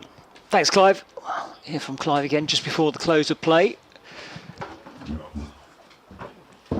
And as we're saying, we've just hit a little bit of a lull at the moment. Essex not really going anywhere too quickly. No real chances being created so far for Warwickshire. Just that one that beat the outside edge of Critchley's bat a few overs ago from Hannon Dolby. One slip in, keeper up to the stumps as Barnard runs in now to the right-hander. Oh, Critchley, that's a misfield. It's hit quite hard. Let's wrap the fingers of the fielder. Rhodes, standing at mid-wicket. Felt that one, that's for sure. They go through for a single. 143 for 4. 187 required for victory. Welcome back, Izzy. Yes, hello, good afternoon. I was just basking in the sunshine out there. It's really quite warm. A little bit of a breeze, but lovely weather for cricket. It is. Barnard in now. Up to the stumps, bowls to Cox. Cox drives down the ground. It beats the fielder at mid-on. That's going to go away for 4. That's actually a nice stroke. It didn't seem like he middled that, but it just seemed to race away. And the fielder at mid-on couldn't get anywhere near it. That's Hannon Dolby tentatively getting himself to his feet. He's a tall man, Hannon Dolby. It's a long way down for him, but it was past him before he could get to it. It just raced away off the turn. Like you said earlier, it does seem as if this outfield is drying out a little bit, and the pace is Getting picking quicker. up. Yeah, absolutely. Ball's starting to go to the boundary. 147 for 4. As this next delivery is defended out into the leg side. 183 to win for Essex. Well, they've done a good job, Warwickshire, of containing Essex, haven't they? I know they've just scored a boundary, but they're quite rare boundaries at the moment, rare pickings. But they just need to get wickets. This is the thing. The game is rather drifting. It's got a little bit flat for Warwickshire in this session, and they just need to take it by the scruff of the neck. They should be in a winning position. Barnard in again with his skiddy action, and that's full and defended by Cox back up the pitch, and there's no run. Partnership is 35 so far. Yeah. Doing a good job, these two out there. Yeah, just it's sucking hard some of the work. life out of the bowlers. Longer they keep them out there in this heat. I know it's getting late in the day, but as he said, it's still quite warm out there. Barnard in, keeper up to the stumps, bowls, and that's defended into the leg side by Cox. I think that just bounced a little bit more than he thought, just adjusted his shot. I think it was starting to look to pull, and then pulled out of the stroke and just defended into the leg side, and there's no run. 15 to Critchley, 40 to Cox. Run rate 2.89, 183 required to win. I'm a bit surprised that Rob Yates has bowled so many overs. I find that a bit surprising. I mean, he's contained an end, but he's not taking wickets. Barnard in, bowls full. That's defended into the offside, and there's no run. And that's the end of the over. 147 for 4. 5 runs off it. Essex require 183 to win. And he's going to continue here, Rob Yates. He is, yes. His captain certainly thinks it's a good idea, Alex Davies, to keep Rob Yates on. I'm wondering if we'll see anything of Dan Mosley. I think when you can't get a wicket, I think you have to scrap around and just think a little bit differently outside of the box. And you know, he's bowling well, Yates. I mean, what is he going? Well, he's going over 3 and over, 0 for 48, and he's holding up an end. I just think they can do a bit better than that at that end, and perhaps swap the bowlers around a bit more frequently. Just try and upset these batters. So Yates continues. He's going to bowl to the tall Critchley. There's a short leg and a leg slip in place. That's defended elegantly there by Critchley. 147 for 4. 183 required to win Essex. I suppose if this is a new role for Yates, from a captain's point of view, it's give him the overs in the second fourth innings of a match. There he is again, Yates, just onto the back foot to play that. No, you're right, because I think Clive made that point, didn't he, as well, that he hasn't bowled long spells before, so it is new terrain for him. But I just think they need a wicket now. They've really got to break these two up, because there's another partnership forming. Another Essex partnership as Yates skips in and bowls. Oh, that slapped away, it's in the air, doesn't quite carry. Out towards mid-wicket. On the single is Chase Simmons. Wasn't catchable, it was just on that little half-volley length. He manages to stop it quite skillfully, but it's certainly gone aerial. There's frustration there, I think, from Critchley. He's just lashing out a little bit with the bat. Not really in control of that shot. As Yates is in again, and this time plays much more sensibly, and just gets everything behind it and puts the ball out of its misery, Critchley, this time. Got away with it. Played watchfully for all those overs after tea, and then one rash shot. Just didn't quite get it out of the middle of the bat, and it sort of skewed around in his hands. And Warwickshire won't mind that. Rush of blood. And oh, it's almost a leading edge there. Did he get some bat on it? No, I don't think he did. Possibly height. We'll have a look at a replay in a minute. There's a full-blooded war cry for LBW there from Yates. A lot of backing. We're having another look. And it looked pretty straight to me. Like it was going on to hit some, maybe height. Difficult to say without the slow motion. We're not right behind the bowler's arm here. We're at a sort of long on angle. But I think they meant it with that yell. Yates, hop, skip and a jump. Here he is, bowling. Goes onto the back foot, tries to work that into the leg side, and the ball just ricochets off short leg, and there is no run. It's the end of another quick over from Yates. It's in fact a maiden over, 16 overs. Now 0 for 48, going at exactly 3 and over. I just think things need to be changed up a bit. Quite a few bowlers to pick from here, Davies. I mean, Michael Ray had enough of a rest. I know it's warm out there, isn't it? It's a long time in the field. Perhaps Will Rhodes, who knows? Might see some of him, just to experiment a bit. Yes. No panic from them at the moment. Best part of 200 runs for Essex to get, and they're almost halfway through Essex's batting lineup. Barnard turning to run in again. Sun's back out. He's coming down the slope up to the stumps. Right arm over to the right hand. Cox, who defends into the offside. Keeper up to the stumps again. Just trying to keep the batsman inside his popping crease. And again, that's just keeping a lid on the run rate, which is hovering around that 2.8, 2.9 since tea. So they're not getting away, Essex. That's the one thing that Warwickshire will be delighted with. That racecourse and the road behind us is still going strong, isn't it? On a sunny Sunday afternoon, all the motorbikes probably doing wheelies out there. Yeah, it is Essex after all. This is the A12. Boy racers. Which is the worst road? Is it the A14 or the A12? I don't really travel on the A14 too much. Yeah. The A12's got a bit of a reputation, has it? I only used to travel about 20 years ago going into work on the A12, and you had to leave about half an hour earlier than you needed to be there just to guarantee you get there on time. Oh no. Bit of a delay here. Yes, I've spent a bit of time on the A12 recently. It's a sort of new road, a lot of road works, a bit dreary. Barnard in, bowls to Cox, who turns it off his toes down towards deep mid wicket for a single. 148 for 4. I used to get dodgy taxis back from London back in the day. I always just say, yeah, I taxied to Billericay, and the taxi driver always goes, oh, where's that? Oh, just beyond Romford.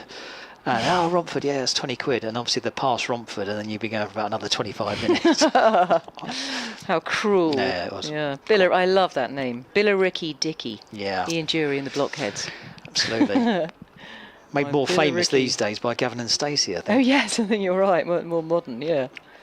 I'm Billericay Dicky, and I'm doing very well. There's a lot of discussion going on out there. How's the over rate going? I think they're okay, aren't they? They're massively ahead, +2. Apparently, which confused me because we didn't take tea. They were +2, they were +1 at tea, and they didn't take tea until 15 minutes late. Here comes Barnard, bowls, and that's defended by Critchley. There's no run. It's probably thanks to Rob Yates mainly, isn't it? And his 16 overs so far. He whizzes through his overs with his little off breaks, his tweakers. He does. Barnard's generally quite quick as well. He hasn't got that really long run up of a fast bowler. He's got a fairly long run up for a guy who bowls medium pace, but he tends to get back to his mark quite quickly. He's already turning to come back in now. Number 30 on his back, chugging up to the stumps, and he bowls again. And Critchley's forward, driving down the ground, but that's going to be stopped at mid-off. And there's no run. 148 for 4. 41 to Cox, 15 to Critchley. 182 required to win for Essex. Yeah, I think Warwickshire are a little bit surprised that they're in this position now. And they probably felt that they might well get a win in today. But perhaps it's all down to that follow-on. Yeah. Denial of the follow-on. Barnard in, bowls. Oh, that beats Critchley outside the off stump. Well taken by the wicketkeeper. That bails off, but Critchley back foot firmly planted in the crease. And it's not out and no run. Right, so it's quick hands, isn't it, from Burgess? I keep wanting to call him Anthony Burgess because of the author. It's Michael, isn't it? Michael Burgess. Yeah, I mean, it's intimidating when you know you've got a really good keeper breathing down your neck. It's not a comfortable feeling if you're batting. There's plenty of decent keepers in the county championship these days, certainly Division 1. Here comes Barnard, in again, bowls. That's defended up. Back to the bowler, and that's the end of the over. 148 for 4, 182 required to win for Essex. Another 6 wickets for Warwickshire to claim victory. Quite a lot of batsman wicket keepers. I mean, there's loads of them about in the counties. Seems like half the teams these days are made up of batsmen that of course can also keep wicket. Yeah. So a lot of keepers. There's a lot of backup as far as keeping is concerned. You're right. I suppose they get injured a fair amount, don't they? Damaged fingers, broken fingers, that sort of thing to be out of the game. We talked about women's feet in hills earlier. Imagine a wicket-keeper's fingers. They're just, oof, must be a complete mess, most of them. That's some really good quality gloves. Yates continues, 17 on his back as he runs away from us. Skips in. That's short, and that is slapped away. Will it go for 4? No, it won't. It's a misfield. They'll take an extra run off the misfield. It's Ollie.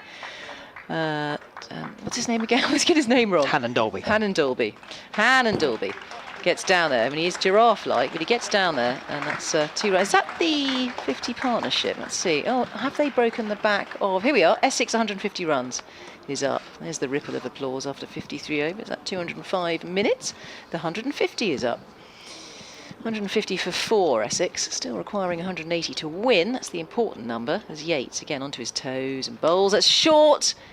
Is it in the air to start with? Yes, it is, but it's then along the ground, out towards Chase Simmons. They only get a single this time.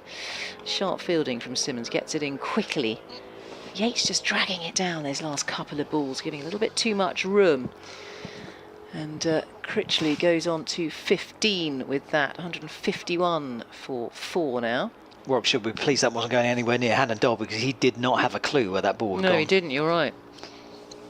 Is he facing the sun? Where is the sun? It's disappeared. And that's defended there, not too confidently by Critchley. It's floated up a bit more. That's what he needs to do, Yates. Give it a little bit more flight. Yates again, fluttering in the wind. And that's an easy shot. I think he turned that into a full toss. It was a little bit loose there from Yates, and that's 4 runs. Out towards the slightly shorter boundary, just in front of point. Easy pickings there for Critchley. He goes on to 19, 155 for 4, Essex, requiring 175 to win. I just think Yates has had a lot of overs, so it's time for a change. I think you might get your wish because there's been a few very loose balls in this over unless he takes a wicket. Here he goes again. It's a better length, and that ball is spat, isn't it? Spat up at Critchley. Kept it down eventually. He was lucky because short leg looking interested. Gets away with it. So Yates continues. Critchley facing. 155 for 4. Short leg and a leg slip. And a shortish mid-wicket as well in the stationary position. Men on the single. Gives it plenty of turn there. Rob Yates. And there is no run from Critchley. So at the end of the over, that's 4, 5, 6, 7 off that over. 155 for 4, Essex. And we'll see. I do hope there's a change of bowling. I think it's the obvious thing from this Sir Alistair Cook end. Yates has had. Let's have a look at his figures again. Dun, dun, dun. Oh gosh, I've got to scroll right down to find him. Where is Rob Yates? 17 overs, 0-4. In fact, it's up there, 55 for Yates. What's he going at? 3.2 and over. Need wickets here. Warwickshire break up these two. As this partnership, what are they? 155 for 4. Not far away from a 50 partnership. Barnard coming in from the Graham Gooch end. Bowls. It's down the leg side. A lovely take by the wicket-keeper. And his hands straight on the stumps if Cox had rocked forward out of his crease. It's almost like Spider-Man there, the way he leapt to his left to take and then zipped his right hand out as if he was throwing out a web. That's very good. You like your superheroes. You're still a boy. You got your shorts on. Yes. Here comes Barnard. Bowls, and that's played into the leg side, and there's no run. I quite enjoyed most of them up until about 5 or 6 years ago. They're just all repetitive now. Yeah, I mean, I'm much older than you, so I loved Wonder Woman. She had these brilliant bracelets that stop bullets. I mean, she's still around, Wonder Woman. She's Amazonian Wonder Woman. She was pinging off the bullets. She has a lasso of truth or something, doesn't she? Yeah, something like that. Here comes Barnard. charging down the hill, bowls, and that's kept out by Cox, driving up into the offside, fielded at mid-off, and there's no run. 155 for 4, 175 required for victory. Cox going on nicely at 44 off 86. Critchley will start to feel he's now in, 19 off 52. I think if Essex is going to win, these two do hold the key now. Barnard into Cox, who defends into the leg side. And there's no run. 19 overs remaining in the day after this. Yeah, they need to gee each other along, I think, in the field there, Warwickshire, and not let themselves slump a little bit. You know, it's the weather, and it's also, you know, they haven't had a wicket for a while, and they can feel this partnership growing. There's nothing spectacular about this partnership. There doesn't need to be. But at the same time, the scoreboard's ticking over. Barnard bowls, and that's defended out into the offside by Cox. And there's no run. Happy to take their time here, Essex. The ball, how old's the ball now? We're almost up to 55 overs. The ball probably isn't doing an awful lot laterally. It's not going to be zigzagging around. It's a bit of an old, saggy, middle-aged ball. And they'll be taking advantage of that, these two out there batting at the moment. Life's a little bit easier. The sun's beating down. Some tinkering to the field here. We've got a deep mid-wicket going out. Onto the ropes. Oh, they're all going out. Short ball theory, I think, is coming in here. Keep it going back. Got a deep mid-wicket, a deep square leg. There should be a fine leg as well out there. In fact, just going back with a square on the leg side, that deep fine leg. There's a mid-on, mid-off back. Barnard in, does bowl short, and that's controlled into the ground by Cox. And they'll scoot through for a single. Mid-wicket fields, and that's the end of another over. Essex are 156 for 4, and they require 174 to win. Well, I think we ought to have some communication with the outside world. I'm on X, formerly known as Twitter. I hate saying that. Anyway, I'm at Fine Glance. I'm Isabel Duncan, at Fine Glance. And I know you're not on X, David. And actually, Dave, you don't have an email at the moment. I will give it out, because for tomorrow, people that come listening, bbcsexcricket@gmail.com, the person who will be here tomorrow, which I think is Glenn, will have access to the email. No, you're not coming back. What are you up to tomorrow? Going to the beach? I wish. Unfortunately, back to my day job. So, what's your day job? Are you a postman? Yeah. In this weather, I'd absolutely love That'd be nice. to. You could put your shorts on again if you were a postman. Yeah, absolutely lovely. Not so much in the winter, but. Yates? Is it still Yates? Yates continues. Here he is. Bowls, better length from Yates, and just comes tentatively forward there. Jordan Cox. He's having a pretty good time of it at the moment, Cox. What's he on? 45 off 90. Looking settled, looking untroubled, unruffled. Yates again, hop, skip and a jump, is in and bowls, just back of a length. And that's just ricocheted off short leg once more. I think we worked out that short leg is Benjamin, who is the sub for Sam Hain. We finally worked it out, because of course he's not on the score sheet. So it threw me. He's under the lid. There's also a leg slip under the lid as Yates again is in. That's a bit too short. And that's come off Benjamin again, hasn't it? Yep. I mean, he's suited and booted. He's got his shin pads on and everything else that he needs to protect all his bits and pieces. Hasn't hurt himself yet, but that really did rebound off him. He's taken a bit of a pummeling there, isn't he? Yates again up to the crease and bowls. And that's floated up and played well by Cox, just keeping it out, very solid, soft hands. I think it was Cox that was batting yesterday when Sam Hain got hit on the head. Yes, I think you're right. I heard it on the radio, and someone got hit in the crowd as well, didn't they? Yeah.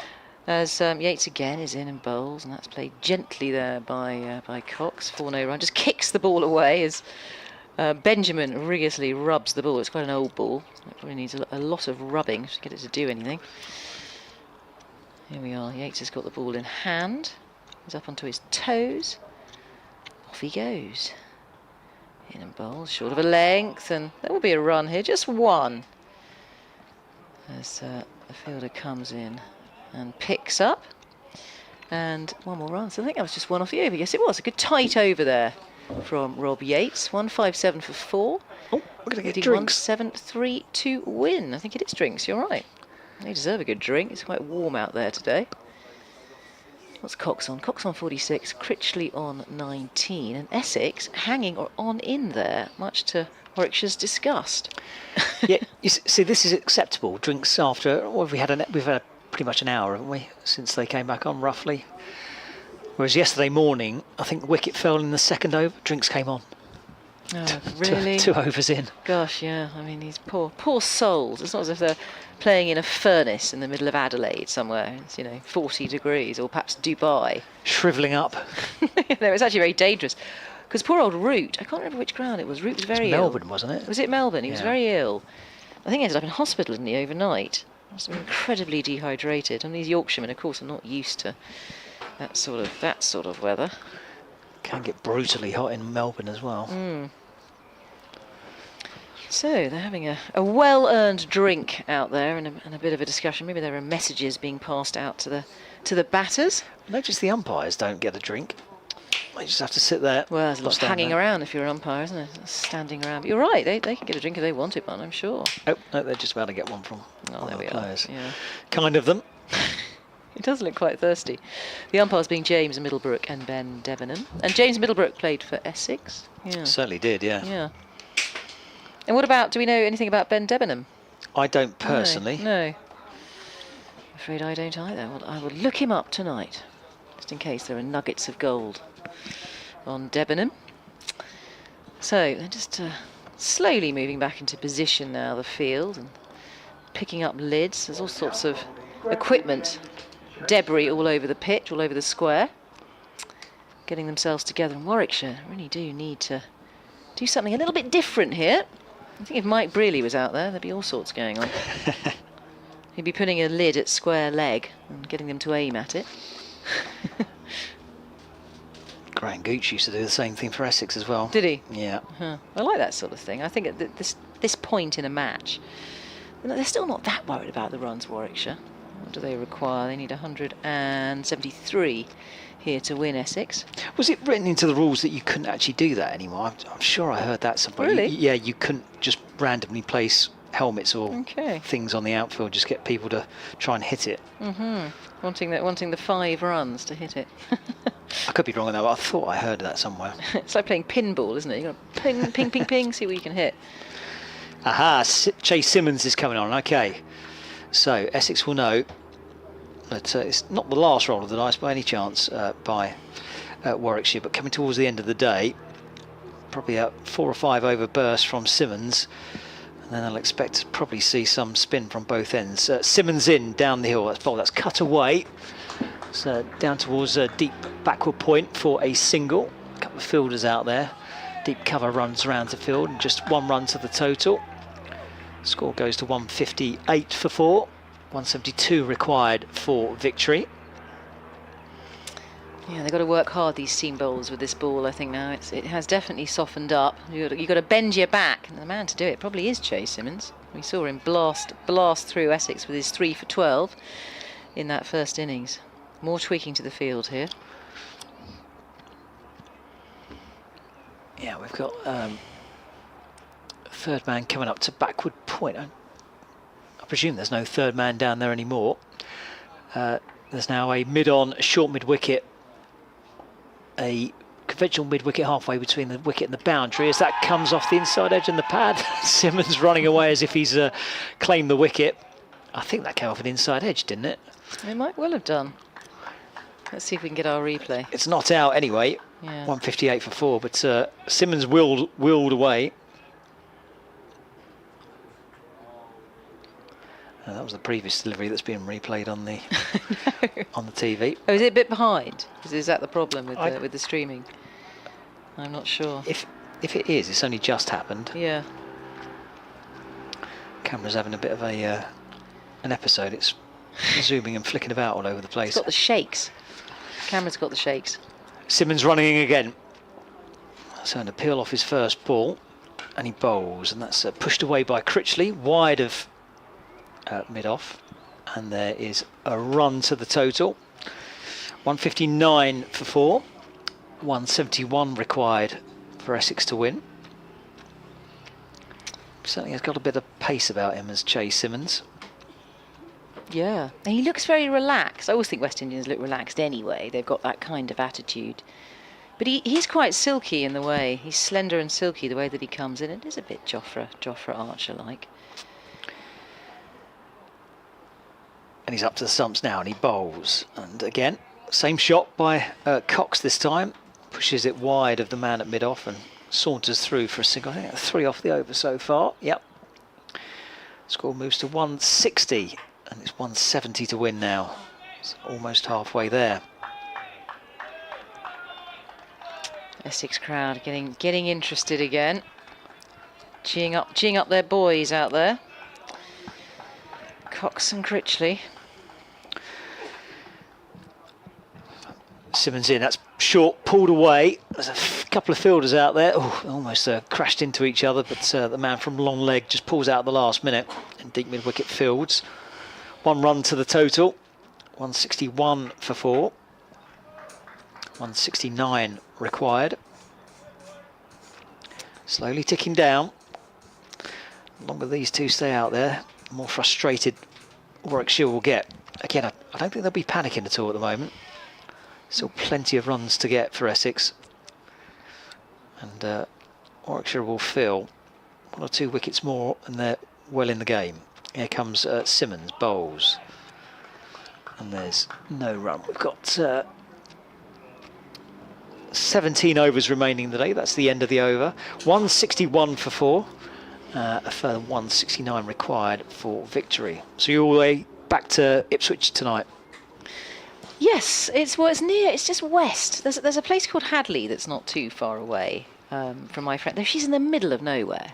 I mean, down these tiny little lanes. I thought I was going to get completely lost yesterday, but found them, and it's just lots of Labradors everywhere. There's even a Dachshund.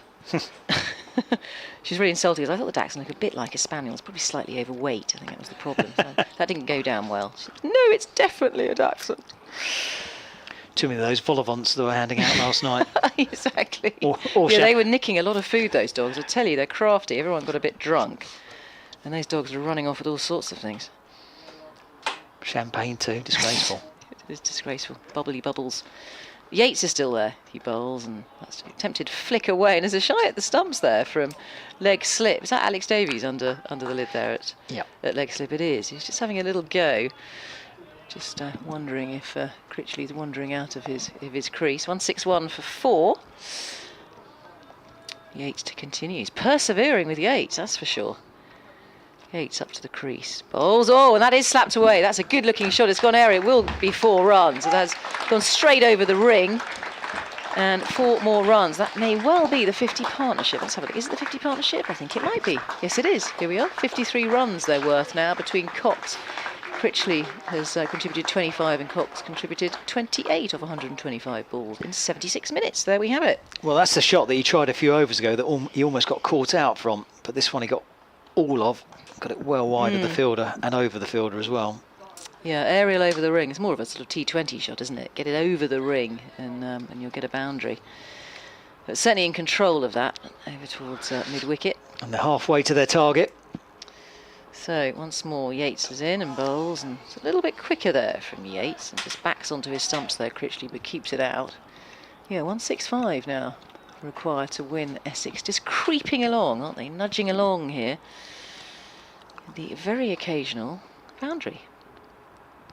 Yates bowling and comes forward there and plays that well, smothers the ball, Critchley.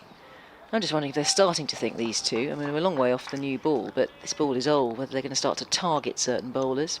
Possibly Yates, you'd think, would be the obvious target. I think they'd want the runs required to be into double figures by the time the new ball comes. Yates again. And a good length from Yates. Just crouches over that one, Critchley. Crouching Critchley. A lot of the wickets in this game have come off the new ball. Yeah, absolutely. So about 1, 2, 3 men roughly on the boundary at the moment. As Yates is in and bowls. Whoa, there's a good bounce there. Must have hit the seam, and that ball just studs into the stomach of Critchley, and he's a tall man. So, is that the end of another over? Yes, it is. He doesn't half-whiz through his overs, does Yates. He's bowled 19 overs, 0 for 60. Essex require 165 to win. The score is 165 for 4. So nice symmetry there. And Critchley's on 25. Cox is on 48. And we're going to have Clive Eakin back in the commentary box. Hello, Clive.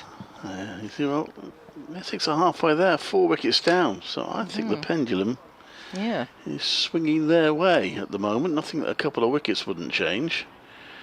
But right now, I think I'd be happy if I was in the Essex camp. Still all to play for as Simmons comes in. It's short. It's a pulled, controlled shot by Cox. He's wary of the 2 fielders out on the boundary there. So he takes a single. He's on to 49. I'm slightly puzzled by Yates still bowling. I don't know what your view is on that. I think you know, there has been turnout. There is turnout there. I would expect him to be honest. I think they need to have a spinner at one end. He has made 1 or 2 things happen. Last over, he caused 1 or 2 problems. Yeah, I'm of the opposite view of calling for change, whether it possibly be Rhodes or even a different spinner. Why do you think Mosley's not bowling? He bowls a bit of spin, doesn't he? Perhaps not reliable enough? Yeah, he tends to bowl mainly white ball spin, though. As Simmons comes into bowl, and that's defended onto the onside. There's no run. It's not as if Yates has been...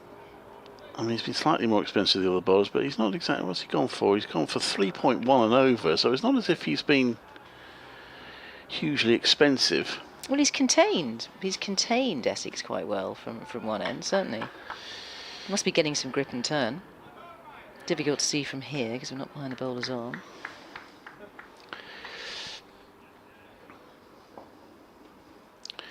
Simmons, who's got a leg slip but no orthodox slip, comes into bowl, and that's just placed nicely by Critchley onto the offside for a single. 167 for 4.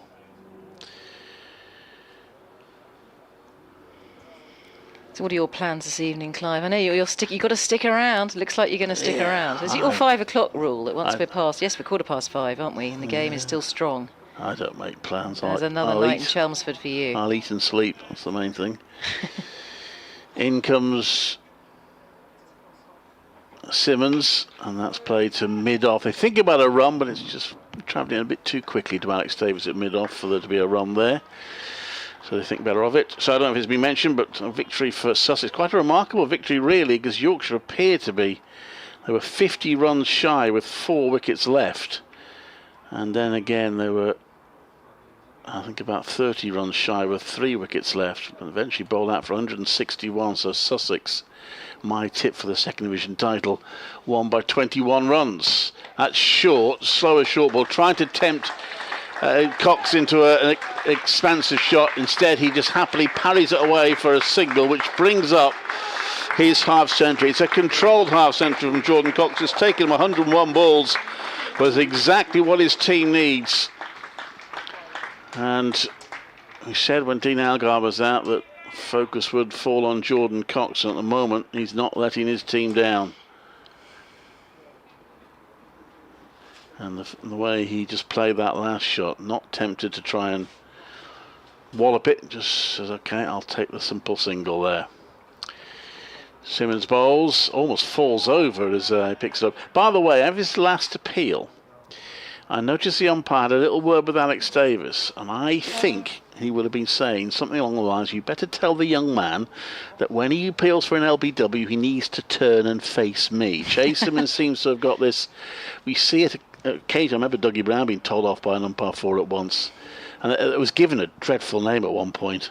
I can't remember, Celebrate Appeal or something. Okay. Where he goes for an LBW and doesn't actually turn to the umpire. He celebrates it as if it's definitely... It's naughty, it shouldn't happen. And the umpire's absolutely right to tell the captain, to tell him to have a bit more respect and actually face the umpire when he wants to appeal. Yeah, you don't want to upset the umpires if you're a bowler. That's not necessarily a good idea either. But yeah, eye contact's important these days. So That's just basically... if you appeal for an LBW, you turn and face the umpire, don't you? You don't act as if, oh, that's definitely out, I don't have to bother. Right, Yates, here he is. He's going to come around the wicket. He's in and bowls, and that is thrashed away. It's in the air. It's not catchable. And the ball has gone for 4, just backward of square. And Cox will go on to 54 with that shot. It's just dragged in a little bit too short. Uses the depth of the crease there to pull that from Cox. Yeah, I'm not sure it's too far from Hannah Dobby. I think it partly went for 4 because Hannah Dobby fancied he could possibly catch it, but couldn't quite reach it. It ended up yorking him and going through for the 4. The awkward height of Hannon Dalby, that 6'7", goes down like a ton of bricks. Then again, and that is defended well off the back foot this time by Cox. Cox making a little bit of hay out there. In fact, that is the colour of the pitch as well. It's a straw colour. We haven't even seen a hint of green on it in the last 3 days. That's floated up. Got a good length in the slot there for Cox. He'll get an easy single. Some gaping holes in the offside for an easy single. Goes through for 1. Cox goes to 55, 173 for 4. Essex now requiring 157 to win. Critchley now facing on 26. Leicestershire are for 371, 335 behind Gloucestershire. No doubt they'll be told to bat again. Yates in again. A little bit quicker from Yates coming around the wicket there to the right-handed Critchley, who just pokes that into the onside, no run. Short leg and leg slipper still there. So most games look like they will go into the 4th day, but several of them look like there will be results early tomorrow. Here is Yates again as he creeps in behind the umpire and bowls. That's flicked away with the spin, just backward of square. Where Hannon Dalby comes in and fields it. The towering man, the giraffe. He's in there with a floppy hat. They go through 4-1. Critchley on to 27. 174 for 4. Cox to face. Cox eyeing up that hole on the offside.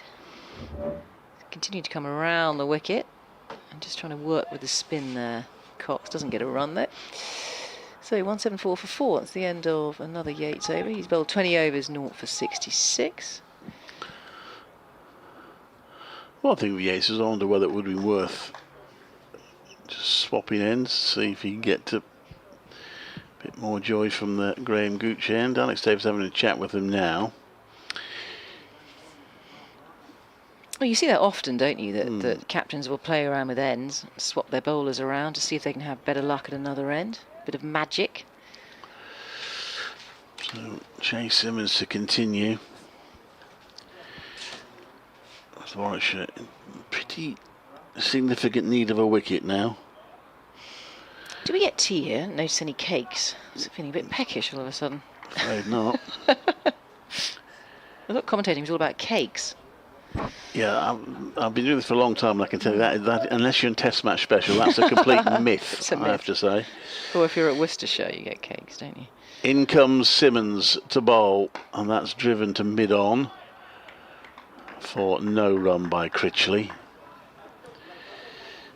Warwickshire trying to keep themselves encouraged, but I've said it before, if they do lose this game, it's going to be a pretty damaging defeat from a position where they had the game in complete control and they've lost that control. They might still be all right, they might still win the game, but if they don't, then I think there might be quite a lengthy team meeting afterwards. Alex Davis is unhappy with the ball, and they're just putting it through the ball gauge now. And does it go through? Yes, it does. So I think he's going to get the ball back. Worth a try. Well, it's not doing anything for them so far. Not breaking this pair up. 20 overs to the new ball, so they'll get that early tomorrow. But will it be too late? Simmons comes in to bowl. It's short, it's pulled, and that is gone for 4 at the back of square leg by Critchley. And there's a bit of a short, inviting delivery from Simmons, who, of course, is on debut, very inexperienced. The other worry that Warwickshire will have is that in the first innings, when they had that big partnership and Essex had the new ball, it made diddly squat difference. They didn't get any success with the new ball whatsoever. So there's no guarantee that a new ball will bring wickets. And anyway, how close will Essex be to their target by then? Worrying for Warwickshire at the moment. Simmons comes into bowl, and that is pulled away this time. He doesn't quite get hold of it, Critchley, but there is a misfield by Rob Yates, which costs a run, which Warwickshire can ill afford. One more to Critchley, who's on to 32. 179 for 4. Look at that score now, 151 to win. This is, you mentioned the pendulum, or somebody mentioned a pendulum earlier on. This is definitely somewhere in the middle now. Yeah, we're even edging towards Essex now. Oh, look at that, 151. Of course, a couple of wickets changes it, as we always say, but Warwickshire's toiling for those at the moment. That's played the backward point for no run. 179 for 4.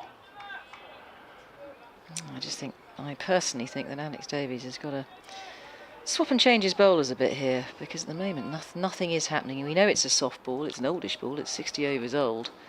It's difficult to get it to do anything. Got to bend your back as a seam bowler. Simmons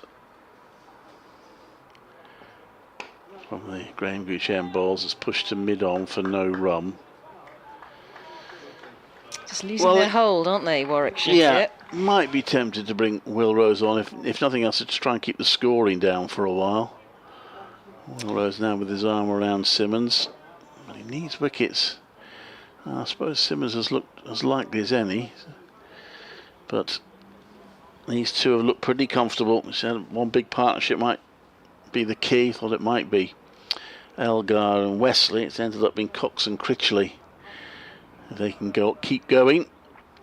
Simmons bowls, and it's defended by Cox. Back to the bowler. End of the over. And 5 off at the one boundary, making it a good over for Essex, who are 179 for 4. Well, the 151 more required to win, 150 for the tie. You think Warwickshire are probably rather ruining the fact that they are depleted, and we talked about this before, in the bowling department. They're missing Rushworth, has a calf problem, Norwell a back problem, Hassan Ali back in Pakistan, Wokes at the IPL, not doing an awful lot at the IPL, and Craig Miles with an ankle injury. Have I left anybody off the list? Michael Booth. Okay. I think Norwell's not actually a back. It was a back problem that held him out last season. It's a different injury he's got now. But well, we are going to see Jacob Bethel. Sorry, Dan Mosley is coming into the attack. I was wondering if we were going to see Dan Mosley. Let's have a look. He's got 5 wickets in first-class cricket at 48 in his 28 first-class games. Definitely a batting all-rounder, or certainly in the red ball game anyway. He's going to keep his shades on. I wonder if this might be a change event for Yates, you know, because I see, I was have a chat with him at the end of the last over. I wonder if he said, do you fancy having to go from the other end? Simmons he's using in quite short spells, so he's probably due to come out pretty soon. Yeah, we might see a bit more of Ray as well. He's had a good rest. So Mosley, here he is, bowling, and that is played into the onside. So he's bowling off spin, isn't he? It's pretty much off. Looks like off spin to me. Dan Mosley. I love it when they keep their shades on, spinners. They almost always do in the sunshine, keep their shades on. Not quite so energetic.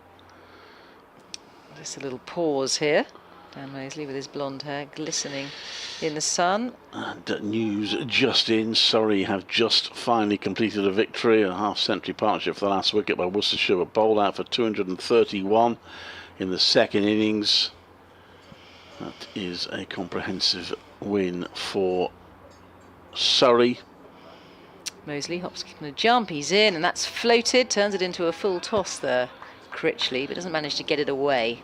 It's fielded by Simmons there at mid-off. There was a change to the field, so they put an orthodox slip in to add to the leg slip and the short leg. As Mosley's in and bowls, and that is defended. There's a good length there from Mosley. He's getting it in the right areas. 179 for 4, Essex. Mosley again onto his toes and bowls and tries to drill it off the back foot there, but no run. For Critchley, the tall man. Critchley on 32. of 73 deliveries. I think it was 282 runs the Surrey victory margin. Moseley again swirls in and bowls. A slight misfield, but it's okay because he takes the pace off the ball off his own bowling. Moseley. They will get 19 points from that match, Surrey. And make it 4 wins in 6 matches with 2 draws. Pretty stellar from Surrey. And again, a little bit quicker this time from Moseley. Very tidy over from him. I think, is it a maiden? Yes, it was a maiden from Moseley. Yes, there we go. It's been posted up on the scoreboard. Good start for him. 0 for 0 off his figures of his first over. So perhaps an inspired change. He hasn't taken a wicket, but certainly applying a bit of pressure with a maiden, that's for sure. Essex 179 for 4, acquiring 151 runs to win. Critchley on 32, Cox on 55. Well, it's not going to be a change of events, certainly not yet. It looks like Simmons is going to have at least one more over from the Graham Gooch end.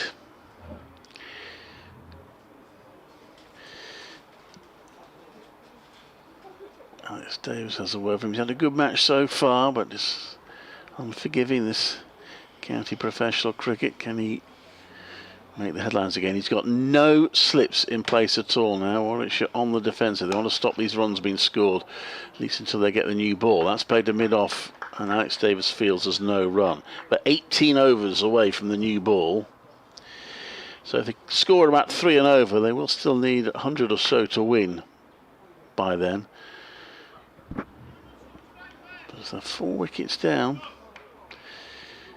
I might still be pretty happy with that. In comes Simmons. Bowls. It's a good accurate delivery, and it's just defended to mid-on by Cox. Got those 2 fielders on the hook for the boundary. Whether he'll attempt it with another short one. Cox so far has not taken the bait.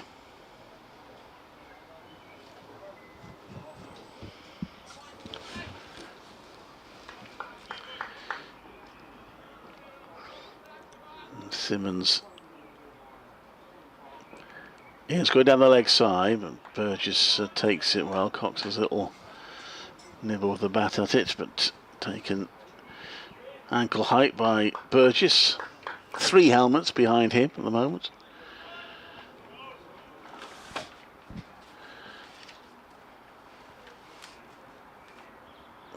Adds an extra responsibility for him. If he lets one through, that could be 5 runs.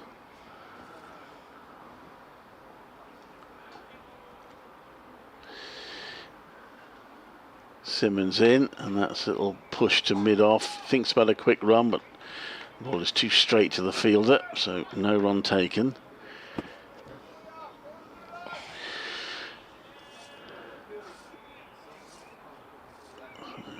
Simmons so far 4 dot balls this over. I don't want an edge flying through the slip cordon because there's no one there to take it. He's in again to bowl. That's shorty got. Does play the tempter again though. Cox settles for just give it a little pat around his body. Doesn't manage to beat the fielder, so he doesn't get a run, but he's not going to risk holding out to one of the fielders in the deep. The well measured innings this from Jordan Cox. Play within himself. Has got his team with reason to hope of a very impressive victory. He does play that one a little harder, but still into the ground. Another short delivery, and it's fielded by Yates at square leg. And there's no run. So I obviously gave Simmons 1 too many dot balls. It's 5 dot balls now. And it's over. 1 more to go.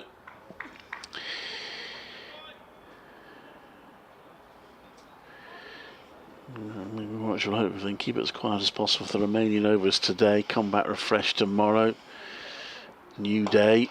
But that's ruined Simmons over. It's a lovely straight drive by Jordan Cox. Really well played that over by Cox. Final ball of it. He hits a 4. And he moves on to 59. Reminds me of a story. I think it's Michael Holding, someone told me about. I'm not suggesting this is the case here, but when he played, Ian Westwood, by the way, fielding out in the back of the boundary, batting coach, when he was playing for a club side, someone was saying that if it was a spin bowler he had a particular liking to when he was batting. For the first 5 balls, he'd just sort of pat it back and say, "Oh, well bowled," every time, and just make out to the fielding captain that the bowler was bowling really well, and the last ball he'd hoist away for 6 because he wanted to keep the bowler on, so he would encourage the opposition captain to believe he was bowling brilliantly. And then like hit the that. last ball of the over out of the ground. Nice bit of theatre. So here's Dan Mosley back again for his second over. 80 on his back. Lots of blonde hair. Plenty of blondes in this side. He's going to bowl his tweakers, his off-breakers. He's in and bowls, and that is slapped away there nicely for a single by Critchley. It's very well fielded by Simmons, who's on to that. Certainly saves 2. And they go through for 186 for 4. So they've broken the back of the 150 mark here. Essex, they require now 144 to win. Critchley on to 33. Cox 59.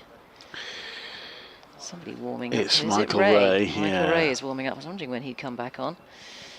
Mosley to continue. Dan Mosley. Orange heels. He's in and bowls and defended there with respect from Cox. No run. We have the orthodox slip in place. The short leg and the leg slip under the lid.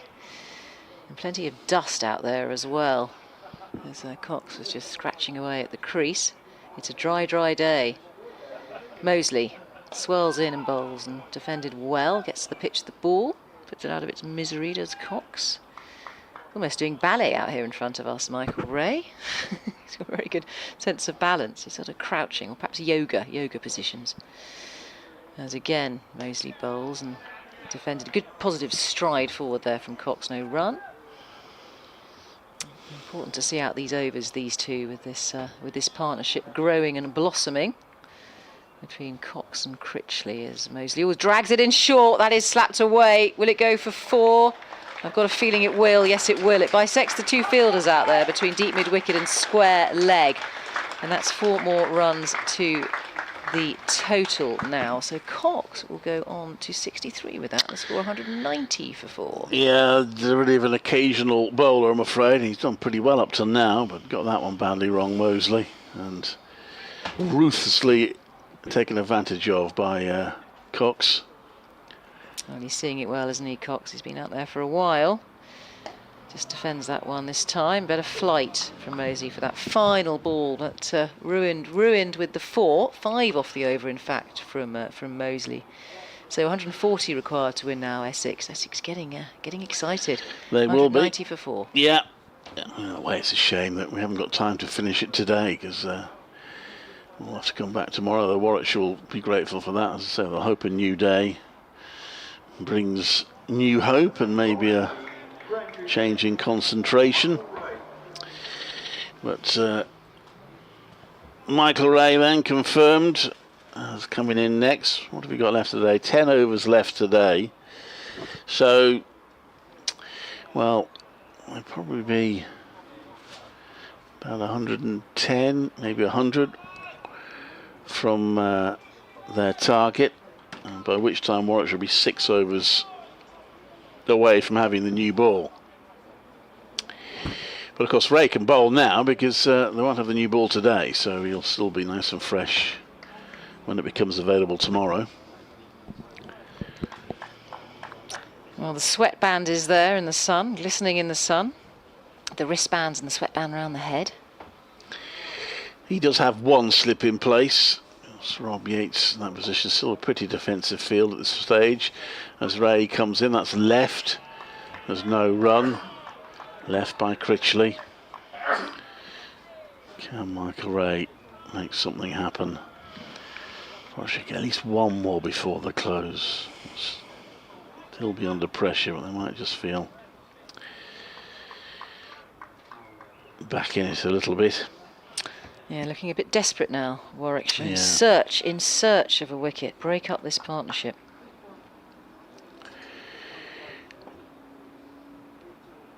Ray is in, and that's defended by Critchley. Essex won't really want the close of play. They'll want to Well, these two are well set. I'd love to be able to carry on. Exactly, they've got lovely rhythm, these two batters. They are well set and comfortable, untroubled.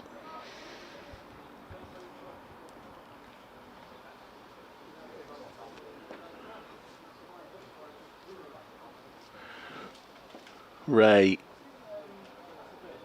running in bowls. That was an edgy shot, that one from Critchley. Ended up just batting the ball down. It didn't come out of the middle of the bat, and it went into the, well, beyond the slip cordon area. Jacob Bethel from backward point fielded it, prevented a run. A little bit of a false shot, that one from Critchley.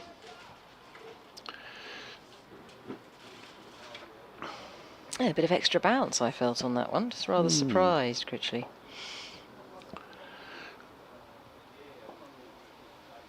Right. In just slightly over pitch. It's hit off his toes by Critchley. Tumbling stop by Hannon Dolby, and it's 1 run for Critchley. Moves on to 34, 191 for 4. Critchley mops his brow. This would be a memorable victory for Essex if they pull it off. After conceding a first innings lead of 237.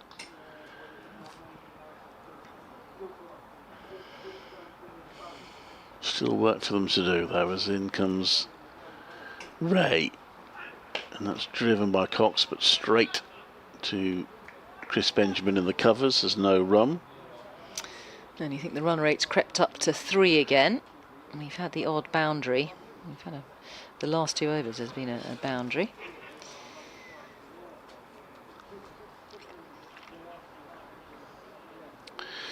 Yeah, well, 3 and over wins it for them in 110 overs. In comes Ray. It's hit into the ground. Ray feels it one-handed, drops it, but does enough to stop the ball and prevent any runs. So a good tight over from Michael Ray. 191 for 4. We've got 9 overs left in the day, so we will certainly, well, unless we should produce a couple of hat-tricks, we will certainly be here tomorrow. Essex currently need 139 more to win. Will it be Moseley to continue? Let's have a look. I think it is, isn't it? He's taken the ball. He's going to carry on with his tweakers. He's a homegrown Warwickshire lad, isn't he? He is. Dan Moseley. Yeah. Played a bit of Lions cricket, only 22 years old. Played for the under-19s in the World Cup. Got a very early call up into the 100. Talented lad. He's just been drying his hands in the dust, as spinners often do. Just get that grip. He's in and bowls. And that has been defended valiantly there by Critchley. No run. The usual fielders, the usual suspects around the bat. We've got the short leg and the leg slip and an orthodox slip. Still in place here. Nothing's gone to hand. As he's in again. An attempted drive. Not quite time there from Critchley as the ball goes out towards deep extra cover where it's fielded, and they creep through for a single. Critchley onto 35, 192 for 4 now. Essex requiring only 138 to win. Yeah, that number is keeps ticking downwards. Yeah, more changes to the field. There's been quite a few tweaks. They've got the time to do it. The over rate's +2. As Moseley, hop, skip and a jump, is in. He's dragged it down, and that has gone. Oh, there's a good piece of fielding. Yes, it was pulled, and actually it's a misfield in the end. So they've gone through for 2 runs. That was pulled out towards deep mid-wicket boundaries. A very long boundary out there, where it is eventually tidied up there by Hannon Dolby, and they get 2 more. So Critchley 35, Cox 65. 194 for 4. In and bowls, and then Cox just turns that into the leg side, fielded by short leg. That's Benjamin under the lid there, short leg. 136 required to win Essex. How many overs remaining in the day? 8.2. And once again, this is flighted, and a good positive stride forward there from Cox. But looking comfortable, Cox, for his 65 of 125 deliveries. Very measured innings, contained himself. as Moseley twirls in and bowls and gets onto the back foot there and keeps it out. Cox. And it's the end of the over. So I think I will depart at this point after giving you the score. Well, 194 for 4. Essex needing 136 to win. Fairly Cheerio. fairly confident we'll see you tomorrow, is he? Westbrook, thank you very much indeed. It's Essex up. When I say edging towards victory, I don't mean they're playing bad shots. I mean they're just moving steadily towards a target of 330. You're about to head off. I think so. I think it's only 8-0. So it's going to be Michael Ray to bowl. I'm sure we'll meet again. It's a small world. To Critchley, who's done Starving. really well. He's had a very good day, Critchley, because he also took wickets this morning. Matt Critchley enhancing his all-rounder reputation.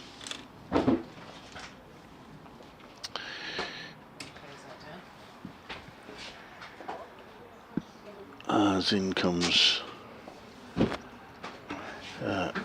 Michael Ray. It was an attempted Yorker, wasn't a bad one. Critchley just about managed to dig it out.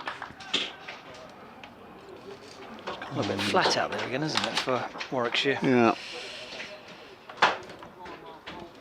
Well, they desperately need a breakthrough. Failing that, I suppose, they've got to try and keep it as quiet as they can for the remainder of today and hope that a new day brings new hope. But they're going to be second favourites coming in tomorrow unless they get a couple of wickets before the close. As that one is driven onto the offside. It's fielded by Benjamin. There's no run. Looks like Jacob Bethel is now preparing to have a bowl. We saw him have a brief spell earlier.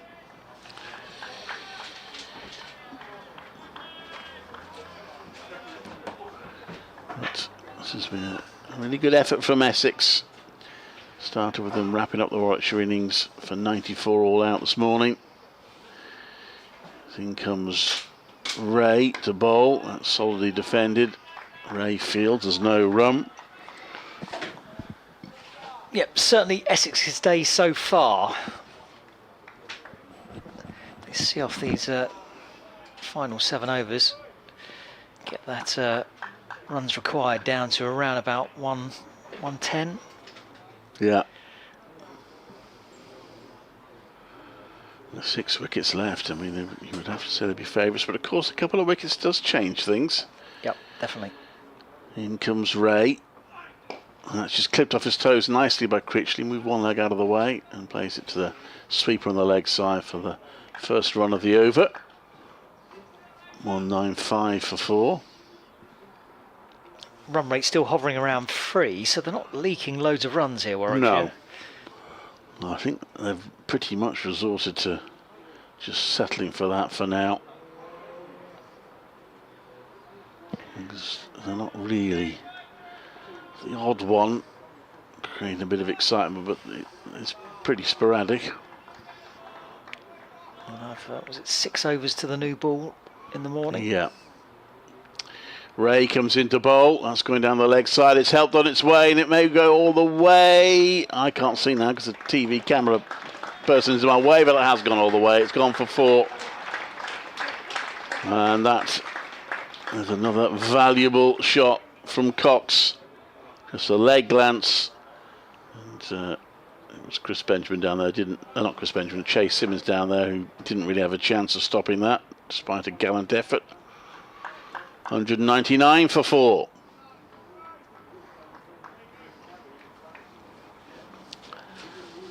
What a win this will be for Essex if they pull it off. It's another one, another leg glance. It's going to go the same way. He's just straying down the leg side, Michael Ray, and Jordan Cox has taken full advantage. Warwickshire trying to keep the runs down. They failed to do so that over. And the 200 up for Essex, 203 for 4. And they just need another 127 runs to win. It's got that late in the day feel at the moment, isn't it, from a Warwickshire perspective? A bit loose from the bowlers, buffet stuff for the batsmen. without any really risks taken. That scored 8 off that over, was it? Yeah, 9 I think we got in the total. So, Notts potentially closing in on victory. It's a tight game, that one. Hampshire 45 for 5, need another 46 for 5 now, need another 123 to win. Kent is still resisting against Somerset, 291 for 6. Still 80 runs behind. Sorry, 296 for 1. Get it right. Bit of a difference. 296 for 1 in their second innings. So they're now 80 runs behind Somerset with 9 wickets left. Surrey beating Worcestershire earlier. Sussex beating Yorkshire in a close game at Hove earlier today. In the Charlotte Edwards Trophy, South East Stars beat Western Storm by just 4 runs. That was a close one. Others not so close. Thunder beating Northern Diamonds easily. And Central Sparks, good win for them. After just 14 overs, they got down their target of 139 to beat the Sunrisers. Davina Perrin, 79 not out. So we're going to see Bethel from the Sir Alistair Cook end. And he'll be coming round the wicket. Sorry, over the wicket to the right-handed Critchley, who doesn't play a shot at that one. Just pads the ball away. It's landed outside the leg stump. And there'll be no run. 203 for 4, 127 required for victory. Sun beginning to make its way round behind the ground. Shadows stretching just a touch over the outfield. It's a glorious evening down here in Chelmsford. Really, really pleasant. Bethel in and keeps low on the pads of Critchley, who just works his way into the leg side, stepping back towards his stumps and working it down towards deep mid-wicket for a single. 126 required to win. It's 37 to Critchley, 73 to Jordan Cox. It's the one slip in now, field spread. I think you're right, captain at the moment, just happy just to keep the runs in check. Somehow trying to snaffle a wicket somewhere. Bethel, number 2 on his back in with a peroxide blonde hair. That ball pitches and turns. Certainly spat at the batsman. There's no fielder close in though to try and snaffle the catch. And the ball drops harmlessly onto the pitch.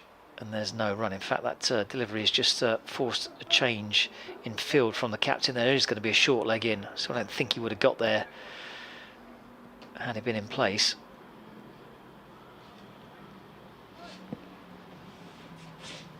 Six and a half overs left. Bethel in now. Ball's full outside the leg stump. That's going to be a wide, and it's going to be 4 wides. So 5 in total. Yeah. Oh dear. Well, that's all. Got a bit Pete Tong at the end of the day. Yeah. For Warwickshire. It's a tough watch from Warwickshire point of view. I mean, a brilliant effort from Essex point of view. 2 teams in a game, of course, but there will be a lot of criticism for Warwickshire, no doubt, if they lose this, which is now looking very possible. 121 to win Essex. That's just padded away by Jordan Cox. He's 73 off 130. Critchley's 37 off 88. And they really have steadied the ship. Partnership coming up to 100 now. Just 3 more runs required. Bethel in. Again down the leg side. That's wrapped Critchley on the pads. Yeah, it's been an excellent innings from Jordan Cox. Paced it well. Before he came in, I think Essex were possibly scoring a little bit too slowly. And he's speeded up without really taking too many risks. Bethel in again, and there's an appeal for LBW this time. It's impossible for us to see where that pitched, but Cox was quite happy to pad it away with his legs, so presume it wasn't in line with the stumps. Certainly outside leg, and there is no run to finish the over. End of the over, 209 for 4, 121 to win Essex. Yeah, I don't think it pitched outside leg, but he was a long way outside off when it hit him. So I think that was an appeal because he didn't play a shot. So always worth a try, because sometimes umpires aren't impressed when someone doesn't play a shot. Well, Michael Ray to continue Warwickshire desperately need a lift. They need something to go their way. Need a bit of luck, maybe. Perhaps even a dodgy decision to go their way. Something. Because at the moment, it's all going to plan for Essex. That's pretty much how they would have read the day. Let's try and finish them off early this morning, and then take what time we need to get to the runs. Of course, they're not there yet. Must keep emphasising that, but they certainly at the moment are very much on course. 2 early wickets, so it looked ominous for them then, but since then, a bit of a partnership between Elgar and Wesley, and then another one between Elgar and Cox, and now this is the biggest one of all, Cox and Critchley. As in comes... Oh, that's edge, and there's no slip there. I'm not sure it would have carried anyway, but it does mean it goes for 4. That's the problem, is it? Haven't created many chances in this final session, so the captain starts to take fielders out of catching positions. 100 partnership, first of the match for Essex. We said they needed a century partnership at some point in this innings. Well, they've got it.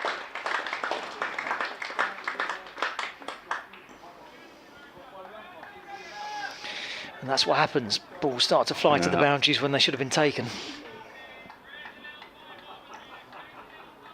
I think there's a bit of a conversation here about a slip going in, but I don't think he's going to budge. He's got a leg slip in. I'm not sure the theory is there. I suppose a couple, well, glanced over, of course. He had a couple glanced in that area, didn't he? So maybe that's the thinking. But is that a fielder for a bad ball? But anyway, he comes in now to bowl. And he's on leg stump. It's just clipped to mid-wicket for no run. Fielded by Will Rhodes.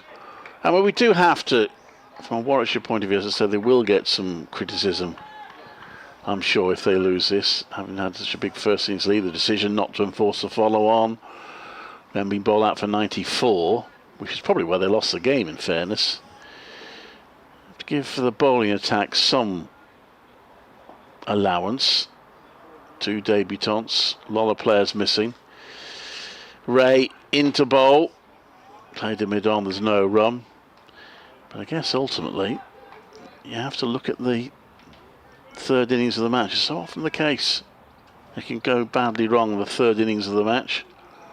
That's what happened to Warwickshire in the innings where they only really needed to score about 160 to feel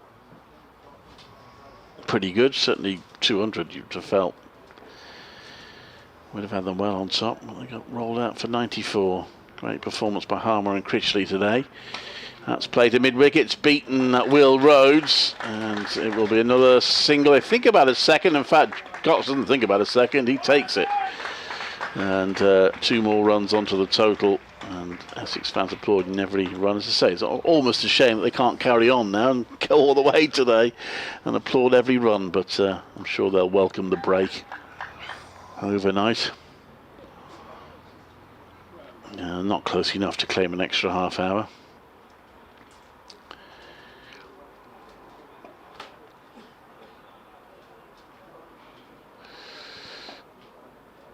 Ray in. That's a driven to mid-on, tempted Yorker.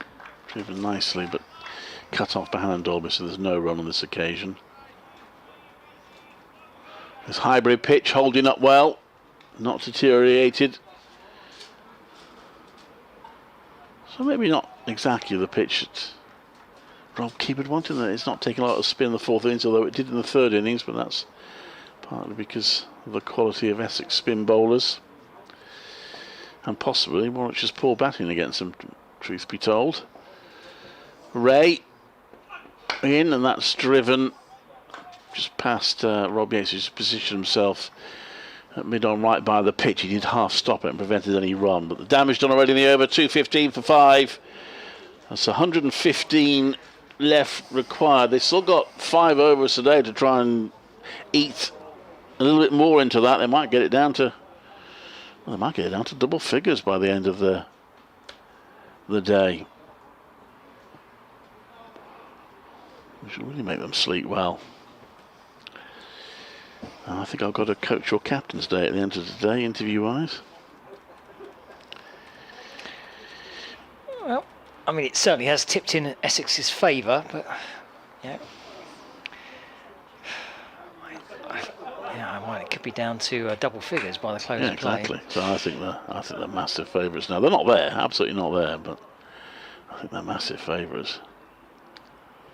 From a title perspective, I mean, from an Essex point of view, it is a must-win game just because of the way Surrey are destroying everyone else at the moment.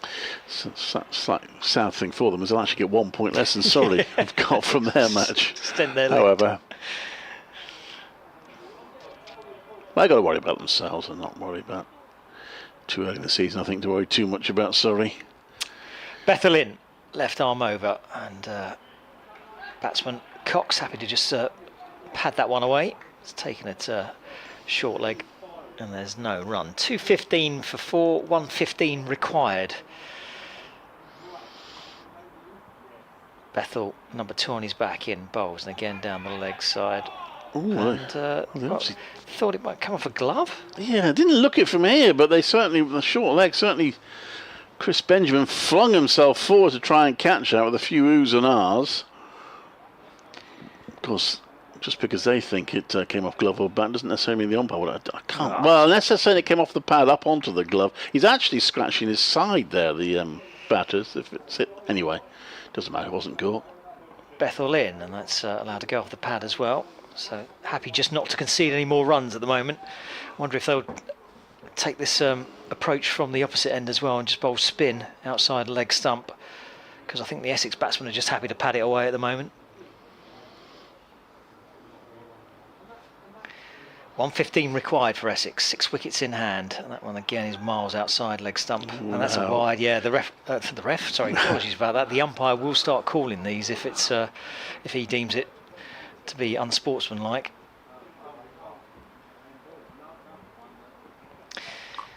Bethel in again, and that's an appeal for court. I mean, the bat and the gloves were high up above the right shoulder. The ball clearly came off the pad. I'm assuming they were appealing for LBW rather than the catch. Oh, I think they were going for the catch, but maybe they're trying to persuade the umpire to hit the pad up onto the glove, but I don't think it did. Last ball of the over. And do it again.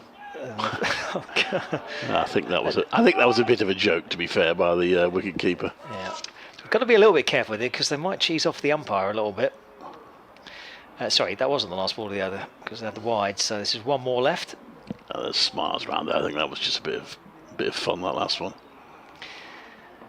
And that's down the leg side, but a little bit closer than I think the batsman appreciated there. That zipped through. Was allowed to go down leg. I understand why the umpire's calling wise. I think that one's a bit harsh though, because I don't think that's missed by very much. Yeah, umpire's saying, come on, mate, you've got to try and get him out. Or try and at least get him to play. You would argue that he did that ball. Another wide. He's in again, and that is allowed to be padded off. And I think Bethel just had half a sarcastic appeal at the umpire with that one. End of the over, so 2 wides off it. Essex are 217 for 4. They require another 113 to win. Yeah, it's a struggle for Warwickshire at the moment.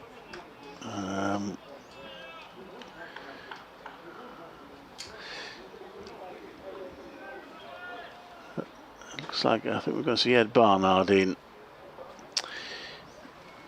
With how many overs left? So we've probably got the last couple of overs today.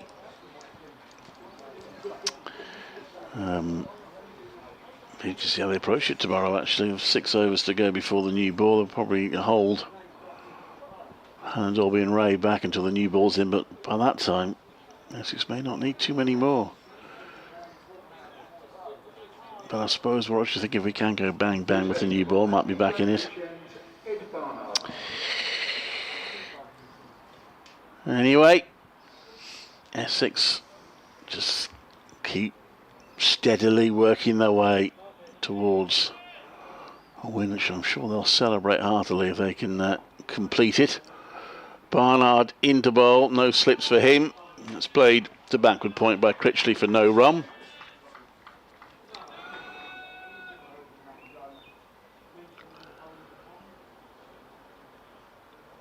Arguably allowed off the hook when they weren't asked to follow on. Of course, if they battle like this after following on, then they've been moving towards setting Warwickshire a nervy target. So that was what Warwickshire, I think, presumably were trying to avoid when they opted not to enforce it. Barnard bowls, and that's played to mid-on. There's no I just think 18 overs to the close yesterday. Warwickshire with a bit of momentum. Essex perhaps feeling a bit sorry for themselves. Decent chance they could have nicked 2 or 3 wickets before the close. We'll never know, of course. No, it is what it is. And I said, as I said at the time, I do get the reason why they didn't enforce it. Barnard is into bowl, and that's played onto the offside. There's a bit of hesitation from batters and fielders, and in the end, through for a single. Michael Ray just hesitated slightly when going to field that, and the batters thought, okay, we'll take a single.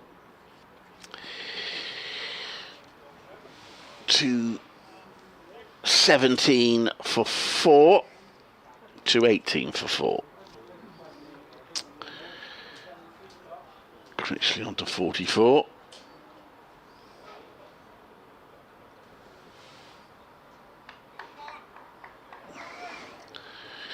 Not sure that run's been spotted, but anyway, this next one played to mid, a good stop at mid wicket by Rhodes, and there's no run. I recall a T20, I think it was last season at Edgbaston, when the scorers actually awarded a run that wasn't actually scored. What happened was, I think it was the last ball of the innings. They ran one as in comes Barnard. And that's played down to backward point for a single. It looked like they were about to run the second. I think they sort of got halfway there and for some reason turned around and went back. But they were awarded the run. Bothered us all game. Me and Mike Taylor were commentating. Do you know, I think it was against Essex. Anyway, it didn't matter. It didn't matter against in terms of the end result. So it can happen. Anyway, 219 for 4. Just 2 runs off this over so far. Barnard last ball of it to Critchley. Oh, forward defends that. There's no run. And Essex are 2 runs closer to their target. They need another 111 to win. So 3 overs to go today. Warwickshire might keep it at 3 figures just about by the end of the day. Yeah, even if only for psychological reasons. It's been Essex's day. It's a little bit nervy when they lost those 2 wickets at the start of the innings. But wickets haven't come in a tumble like Warwickshire would have hoped for. And these two with a partnership of, was it now, 107. Yeah, I suppose before this partnership, we just felt they were getting wickets just about in the nick of time each time, weren't you? They've got the 2 early ones, and then there were sort of half partnerships, but you felt when they got the 3rd and 4th, okay, they're still in a decent position, but this partnership has changed that. What have we got a delay for here now? There's a meeting of great minds. Meeting, yeah. Get on with it. If they persist with Bethel, they're going to have to be careful. They're not called for a whole load of wides. He might have to go for a different tactic. Maybe that's what they were discussing. Umpire's clearly lost patience with the deliveries outside leg stump. Bethel's going around the wicket now.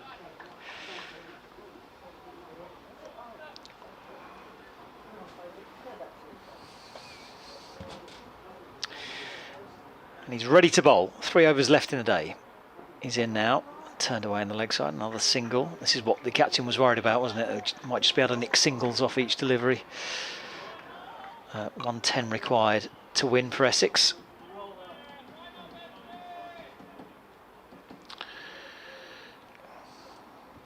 So what do we have last? Yes, there was 19 wickets fell yesterday. That's the 9 so far today. Still a decent amount of wickets. It's just nothing's fallen for a good few hours as Bethel in again, and that's worked down towards finally. There should be 2 there, I think. As the fielder runs round. Is that Hannon Dolby down there? Yeah, I think it is. Throw comes in through the wicket-keeper's legs as well. It doesn't cost overthrows, but again, it's just a lack of concentration towards the end of the day. Everyone's not quite on it now. I think it should be 109 to win, shouldn't it? No, 110 to 108 to win. Scoreboard's not quite updated. Essex 222 for 4.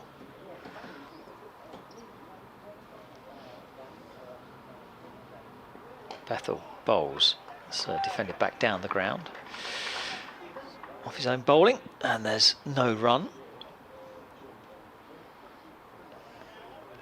Slightly earlier finish than there was yesterday. Bethel past the umpire, round the wicket, bowls. That's down the leg side. It sounded like it came off the bat. There was no leg slip in place though. Would have snapped with that quite easily if it had. And there's no run. 108 required. Cox on 75. Critchley edging his way towards 50s on 46. Bethel in, and Critchley turns that away towards backward square leg, and there's no run. 1 ball left in the over, 3 runs off it so far. 108 required for Essex. Can they get it down towards double figures? That's a thick inside edge from Bethel. I mean, it's cost him 3 runs that over, but he looked far more threatening. And there's no run off the final ball of the over. 222 for 4. Essex 108 required for victory. 2 more overs left today. Elsewhere, let's go through the other scores. England's women beating Pakistan by 34 runs, so 3 up in the series.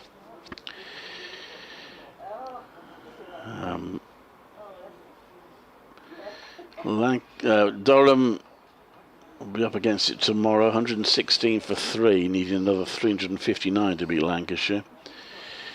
Hampshire going to entertain a game at Trent Bridge, but it looks like that will go into tomorrow as well, with the game tightly poised. Hampshire 76 for 5, needing another 93 to win.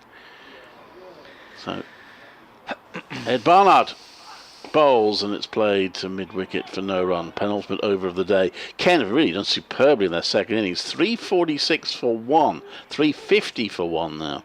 Following on, they're only 26 runs behind. So someone said Zach Crawley, 207 not out. So I suppose that might, when you say why didn't he enforce a follow on, well there you go. Somerset enforced a follow on against Kent, and Kent a 350 for 1. Barnard right arm over, bowls, and that's driven out into the offside for a single. And Somerset will probably have to chase some runs in that game tomorrow, assuming Kent don't bat all day and save it. Northants 165 for 2, a 225 out of Derbyshire. So they might get set Derbyshire some sort of target tomorrow. Glamorgan are 235 for 3, so they're hanging on nicely. They're 75 ahead of Middlesex now. In comes Barnard to bowl.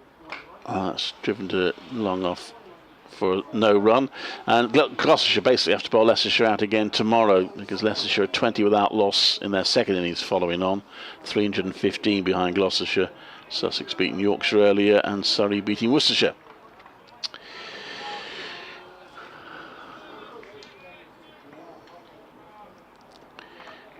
Ed Barnard to turn from the Gooch end, bowls. It's a slower balls defended by Critchley. Wants to make sure this partnership is revived tomorrow. I'm sure they'd love to repeat their efforts as today and take Essex all the way.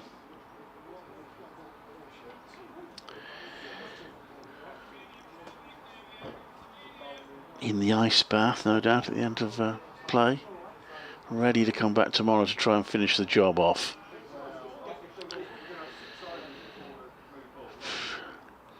Three fielders in a sort of catching position on the onside as that's pushed out to the offside in a line. We've seen this every now and then. It fairly rarely produces wickets. It always looks impressive. So last ball that Ed Barnard will have to bowl today.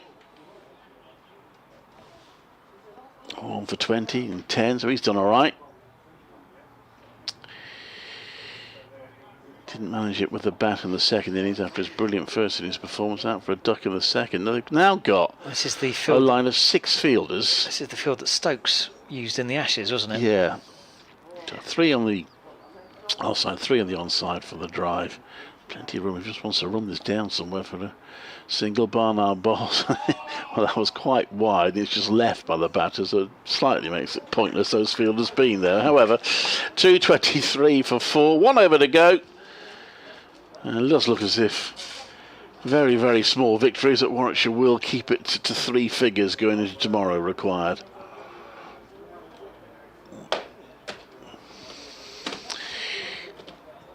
Yep, final over of the day. Who's going to bowl it? Still Bethel? No, I think our man Rob Yates is coming back on. I thought Bethel bowled a decent over that last one. So Rob Yates is going to turn his arm over. So what are we at? 73, 74, so 6 overs in the morning and then new ball. And if Essex can negotiate that without losing the wicket, then they really will be heavy favourites to win the game. So the only positive for Warwickshire is they've got the new ball in the morning session. It is the morning session when most wickets have fallen in this match. It's morning and new ball, isn't it? That's well, the new ball in the Warwickshire first innings did nothing the second time round, and that was much later in the day. So it's predominantly been, well, so they get a new ball early tomorrow. They might still be able to get themselves back into it. Cox on strike for the last over of the day, and he pushes out and he'll nick a single. Brings the total required to 106. Partnership now at 111. Correction, 112. Make sure I turn off the right plug there, otherwise. It's similar partnership really to that of Ed Barnard and Burgess. Michael Burgess in the first innings. This was a little lower down the order, but similar principle later in the innings and making the pitch look pretty dead in the latter part of the day. Yates rolls in again, bowls, and Critchley defends back down the pitch and no run. 4 balls left. Got some good news for Essex as they do lose a wicket now. No new batter will have to come out. Yates down the leg side and it's whipped away but smacks into the fielder at short leg. There'll be no run. 3 balls left. Glorious evening here at the county ground. Yates bowls flat up. It's clipped away towards backward square leg. In fact, it's just in front of square, so backward square leg comes round to field. And again, there's no run.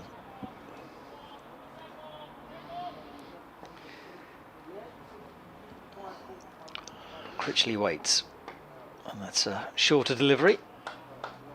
And Critchley just stands his ground and defends out into the offside. Final ball of the day, one which so far belongs well and truly to Essex.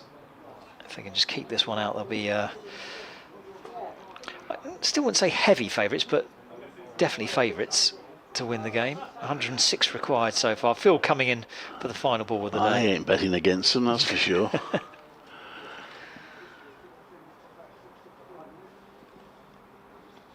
It's always the risk when you ask or decide to bat again, as Critchley turns this one away into the leg side, fielded at short leg, and that's the end of a very successful day for Essex. They're just 4 wickets down, trying to chase 330 to win the game. They're currently 224 for 4, which means they'll restart tomorrow, requiring 106. Jordan Cox has been quite brilliant all afternoon. He's on 77, and Critchley, who's edging towards his 50s, on 46. Clive, would you make it from a Warwickshire point of view? It's been a tough day for them, and they're not out of the game by any means. I feel it's just trying to pat each other on the back and encourage each other. They'll come back tomorrow, new day, new ball. They can still win this game, but it's been a really tough day, and I think when they reflect afterwards, it's that batting performance, and maybe they took their eye off the ball a little bit. The big first innings lead, batting third, and perhaps just lost their way a little bit. But we do have to add, it is an inexperienced side, and particularly inexperienced bowling attack, so we have to make some allowance. But anyway, well under Jordan Cox is getting the applause, and Matt Critchley as they walk off. Still a game on tomorrow, and we go into the fourth day, which is always good.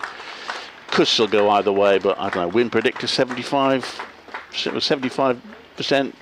Clive's win predictor. Okay, 75% Essex, 24.9 Warwickshire, 0.1 a tie. Who knows? Miracles sometimes do happen. Okay, thanks again to Izzy Duncan. She'll be joining us tomorrow, as will Clive Eakin. I think Glenn Speller's in the chair from a BBC Essex point of view. And join us again tomorrow at 11 a.m.